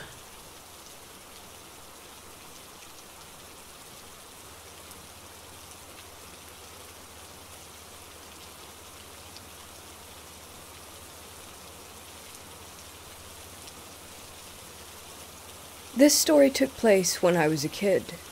My dad has been a pool man for many years. One of his oldest customers decided to purchase a ranch. I don't exactly remember where. He asked my dad if he could come and fix their pool, which was disastrously maintained before he bought it. He gave my dad permission to bring us along, and told us we were welcome to stay a few days to enjoy the ranch. We drove there, and I had been in charge of reading the MapQuest instructions because I never seemed to be able to sleep during car trips. We drove back home a few days later after my dad was finally able to save the pool. The drive home was very long. For whole stretches, the view was mostly desert, farms, and the occasional suburban town. Unlike me, my mom and brothers knocked out almost immediately. So most of the trip, it was just my dad and I talking or listening to music. I'm also a very avid reader, so I had a book on my lap beside the maps. I remember the ride had been quiet for a while because I had been reading. I had to stop because it was getting dark, and my dad only let me turn on the dome lights to read the maps. No radio service, and the Game Boy's batteries had all died. All I had left to do was look outside. All of a sudden, I spotted a very tall shadow on a roof. I recognized that there was a man who seemed to be wearing a hat, bowler or top hat, dancing and jumping from roof to roof of this suburban lot. It was kind of like the scene from Singing in the Rain, which at that point I had not seen yet. It took a second to realize that it wasn't a normal thing to just happen. The houses were separated in a way where a normal person couldn't possibly have jumped roof to roof. What scared me the most is how at the last house before a field he seemed to turn around and sense me. He bowed and tipped his hat. Even though I couldn't see it, I could sense him smiling. All I felt was dread. I turned to face my dad to see if he had seen him as well, but he had been paying attention to the road. When I turned back, I couldn't see the houses anymore. They were way behind us. I never saw a face or any details. He was just a silhouette on the roofs. I remember feeling afraid that he might follow us, or that he could if he wanted to. I never saw something like that on our many road trips ever again. Sometimes I wonder if I imagined it, but it felt so real. The memory is very vivid as well, which always comes back when I'm watching old musicals because the dancing reminds me of the way that he moved.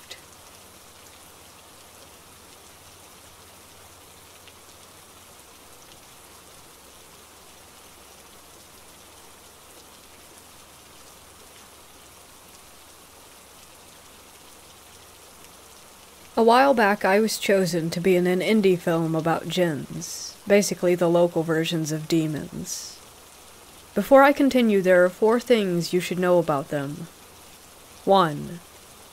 It is said that they can take the form of animals and humans with circle eyes, literally circles for eyes.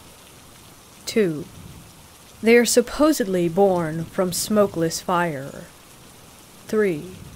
They feed on energy, such as the energy you use to stay awake and the energy used to power electronics. And 4, an extra one. There are Christian djinns, Muslim djinns, you name it. They have their own free will, so everyone is different. Some are very nice, others not so much. So now for the tale. We were filming in the desert and a series of events started to occur. Right when we arrived, there was instantly a presence of something there. Then a knife, bent, twisted, with red marks, started appearing at my feet every 15 meters or so. Constantly, for the entire time that I was in the desert, this knife would follow me. 4 nights or so into filming, right as we were packing up, a loud screech could be heard. It was sort of a mix between a falcon, a wolf, and a mountain lion. It was later revealed to us by an expert of desert animals that there were no animals in the desert that made that sort of sound. On the 5th night, things began to get interesting. At one point we were sitting down taking a break when the sand just started to smoke. We thought that maybe a small plant had combusted because of the heat. After a minute or 2, the smoke stopped. We checked and there was no plant. We sat back down, and the second our butts hit the seat, boom, the sand all around the smoking area and where the smoke had been burst into flames, with 0 reasons to. Then, after that, all of our cameras started to lose their batteries very, very quickly. This was frightening because 1, it meant that we had to stay there longer, and 2, as mentioned in number 3 at the top, they feed on energy. The next night, albino scorpions, which are extremely rare, started sprinting toward the actors, literally going at full speed. We were forced to kill these rare creatures by burning them with a torch, and every time one died, 2 would replace it. Literally, 2 more would come out of nowhere, full speed ahead. This continued for several minutes. Things like this kept happening for the entire 2 weeks or so that we were at the site. When we finished filming, we split up for a bit to let the director edit some stuff. Then we had to film parts at a house. It is important here to mention that the movie was called 3 a.m. We were talking, and one of the actors stated that since we had to split up, he had woken up at 3 a.m. every morning, his dogs going crazy, his alarm clock going off, and his AC setting itself to 3 degrees Celsius. Two of the other actors revealed that the same thing had been happening to them. At the same time, I had never felt alone while I was in my room at night. Something was watching us. It followed us home. Since then, we have finished the film. I've started praying for protection every night based on the events that have happened. The actor who originally had the alarm go off at 3 a.m. moved to another house.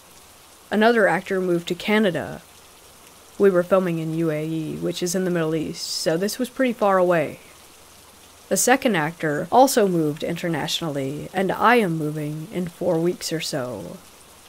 I'm just hoping that it doesn't follow me home again.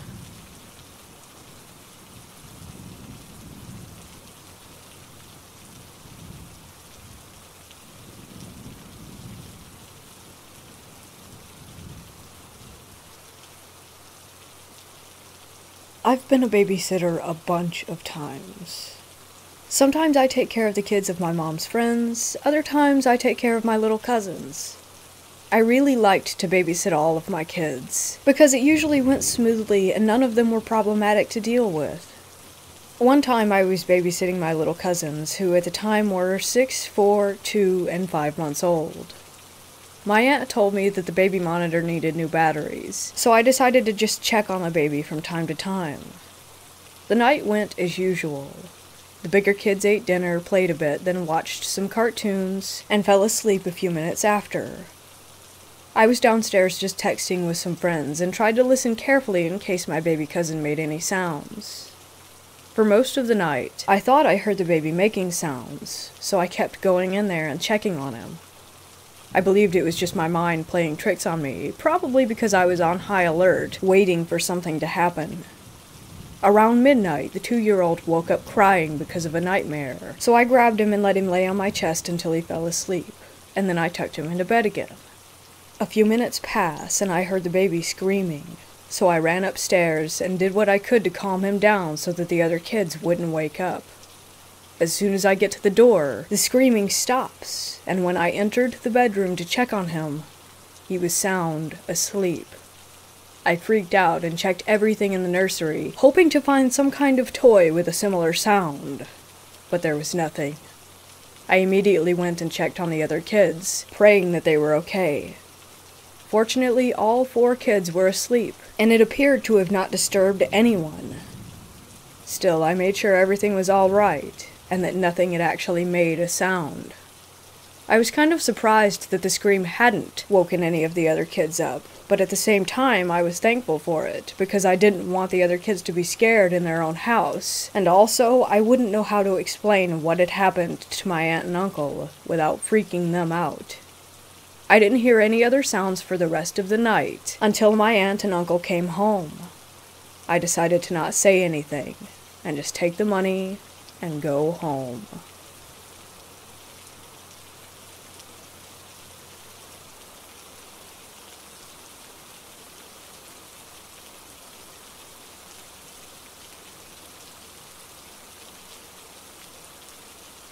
About 4 years ago, I took my dog for a short hike.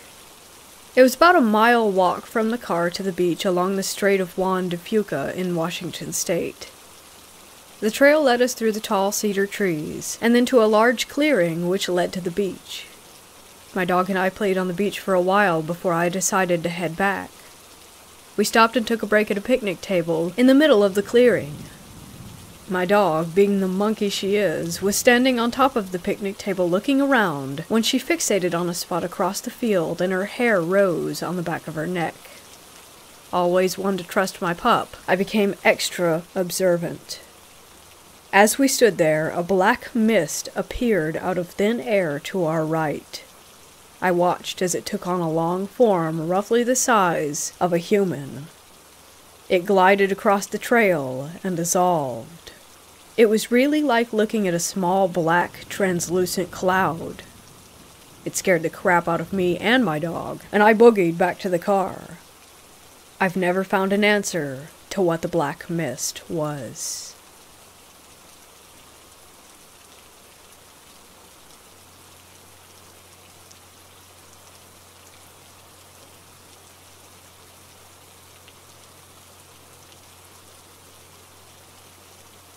I used to go to this one church that wasn't too far away from my house.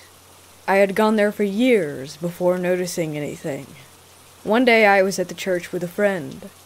It was just her husband, and I. There was no one else in the entire building. We were in the gym, and I heard what sounded like a cabinet door slam in another room. I got up to check and see if anyone else had come in without us noticing, but everything was quiet and empty. I was confused and tried convincing myself that maybe the pastor was playing a joke on us or something like that, though I had no idea why he wouldn't reveal himself if it was him. I walked all the way through the church, never running into anyone else. The next week it was the same scenario. Just the three of us, alone in the church yet again. I was up in the sanctuary, not doing anything important, but just playing around on my phone. I looked over toward the front where the podium was, and noticed what looked like a shadow walking across the room. I'm not sure if these things are easily explained away, or if these were actually paranormal experiences. What do you all think it could be?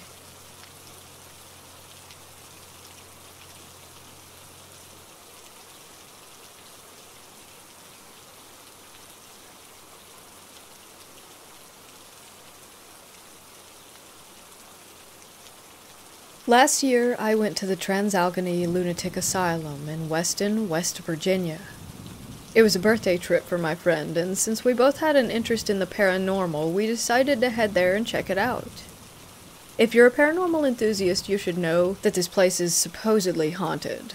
Looking into the brief history of the place, deaths, suicides, housing for Civil War patients, housing for tuberculosis patients, and medical patients, you would definitely expect some ghosts are not at rest. It was cold and dark as it was November at around 5 p.m. or so. We made it for the last historic tour of the West Wing and the Civil War Wing. As we waited for the tour guide to gather our group, we took a tour of the front entrance and saw all these patients' drawings. One was of a man cutting his father's head off, and there was a long list of reasons for being admitted into the asylum. We then went back to wait in the lobby for our tour to begin. As we sat there waiting, I felt a slight tug at my jacket on my right side. My friend was standing on my left side. I brushed it off, as maybe being my sleeve button caught my jacket, just some casual debunking, since what are the odds of 12 people standing in a lobby that the ghost somehow decided to screw with me? Our tour began, and if you studied the place you would know that the building is shaped into L-like sections as to try and let in as much sunlight to the building as possible. It was one of their treatment ideas. Eventually, we made it to a section where they hosted the Halloween parties, which was originally, if I remember, a place where patients could acquire their medication or new clothes. After the tour guide walked away, I waited for my turn to walk through the doorway. At this moment, a loud bang came from the closet. I again shrugged it off and debunked it as maybe an animal or a bird who had gotten into the closet and knocked something over in there. Our tour finally came to a close, and we began to walk back to the lobby. I was in the back of the group with my friend in front of me. No one was behind me. As we were beginning to walk through the connection between the first and second part of the building, I looked back at the end of the hall. Down at the end, by the nurse's station, I saw a large, black figure cross in front of the window. I was immediately spooked.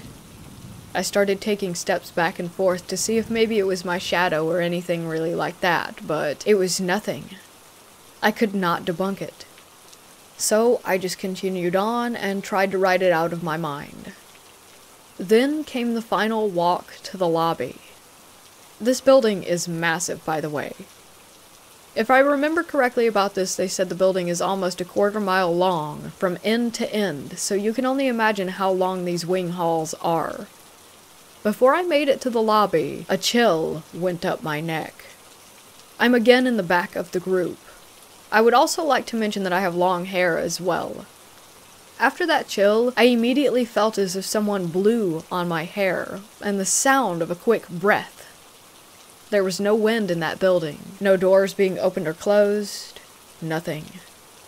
Someone or something blew my hair. I continued to keep my cool and started talking to my friend about it, who had no experiences whatsoever and thought that I was just trying to spook her. I was a bit unnerved, but we didn't want to leave without a t-shirt, so we went into the gift shop and talked to the lady inside about if she had experienced paranormal activity. She said most of it happens on the 3rd floor, and has had many people talk about seeing, hearing, and feeling things.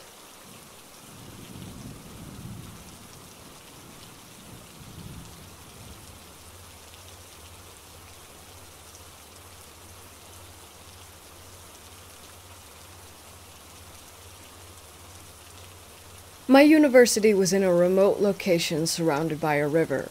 It was almost like an island, very isolated, and during the weekend all the locals would go home, making it more eerie.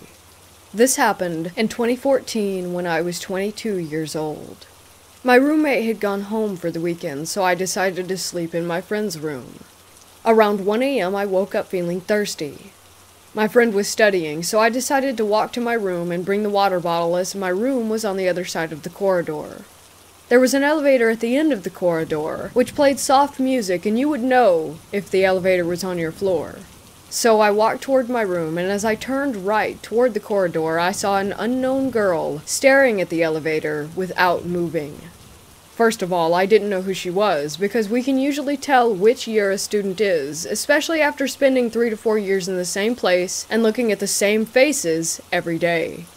Secondly, the girl was wearing denim jeans, sports shoes, and was carrying a backpack as if she had just come back from her class. What's strange about that is that the hostel door closes at 8 p.m. The girl was looking straight at the elevator buttons without even blinking. The elevator was still on our floor, so why wasn't she getting on? I could see the side of her face. It was a very strange stare. I don't know how to explain it. I automatically stopped walking after seeing her and got goosebumps all over my body. Something was stopping me from taking my steps forward. I stood there and watched her for about a minute. After that, I went running to my friend's room and asked her if she recognized the lady. When she came back, she wasn't there, and the elevator music was still playing.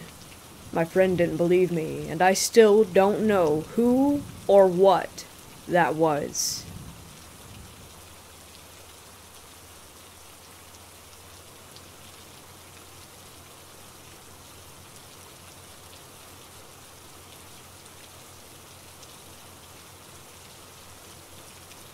A good buddy of mine, Andy, and I went for a hike around our local quarry.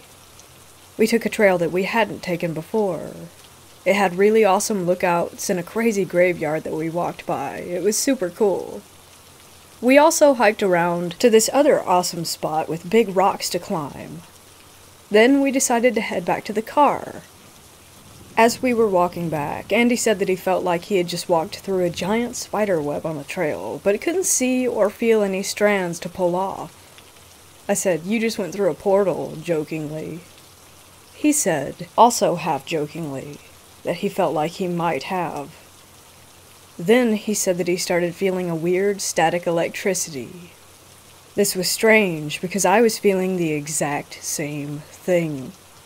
We were walking, and seriously, it felt strangely just intense, with jolts of energy going through both of our bodies. Our plan was to take a break at this cool wooden deck down by the quarry water. It was about halfway back to the end of the trail.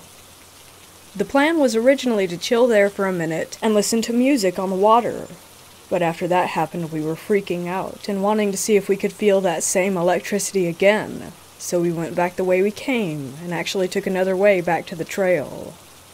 We didn't feel anything this time. We had walked just far enough to kind of dismiss what had happened, but then we got back to the same spot where it had happened before. As soon as we started walking up the trail, all of a sudden it was like everything got so quiet, and it felt like we had walked into a cloud of energy that was even stronger than before. There was even an audible buzzing sound in our ears. It seriously made both of us stop in our tracks and say, "It's happening again." But this time, it was not a very good feeling. Like, I've never had a feeling of, "do not go that way," that intense before. We turned right around and walked the heck out of there, spooked as hell.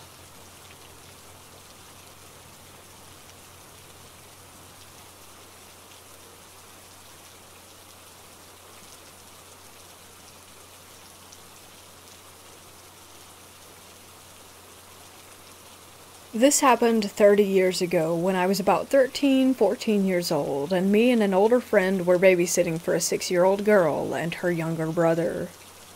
We have been told that sometimes the girl complains about seeing a ghost man in her bedroom and upstairs at night, and that he comes out through the attic door. Now, I didn't believe a word of it.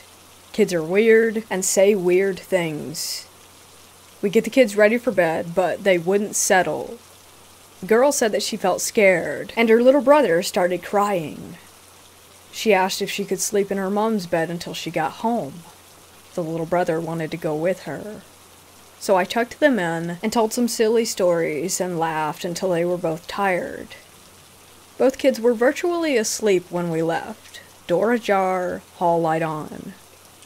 An hour later, we're sitting downstairs watching The Equalizer, and all was good.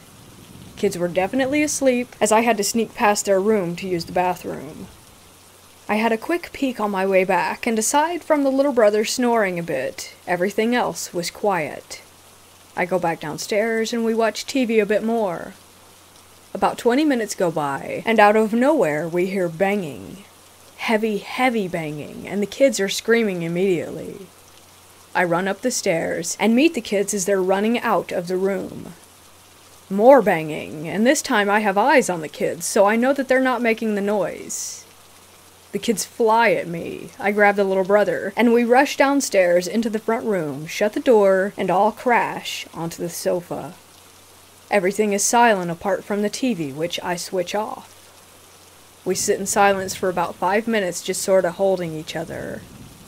After a bit, the girl, with tears in her eyes, just says in a matter-of-fact way, the man was angry because she wasn't in her own room, so he tried to push over a wardrobe, and then he started thumping the wall.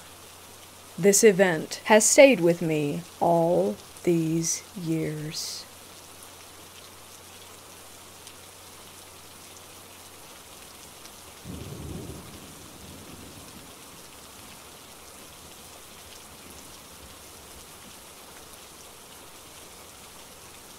My wife is a travel nurse, and we've been living here in Gallup, New Mexico for about 3 months now. We actually only have a week left here, and I'm glad. From the first day we arrived, we felt like something was off. We thought maybe it was just being in a new place, though we haven't felt that way in our previous locations, and maybe because the desert is so radically different from what we're used to. Just a little bit about Gallup. The demographic here is a majority Navajo with some Zuni and Hopi people as well. Gallup is landlocked by these 3 reservations, and the nearest city is Albuquerque, which is about 2 hours away. Now, despite what I just mentioned, being a non-native here in Gallup is not a big deal at all. There's no radical tension issues that we've experienced during our stay. In fact, we've really liked the people we've met here.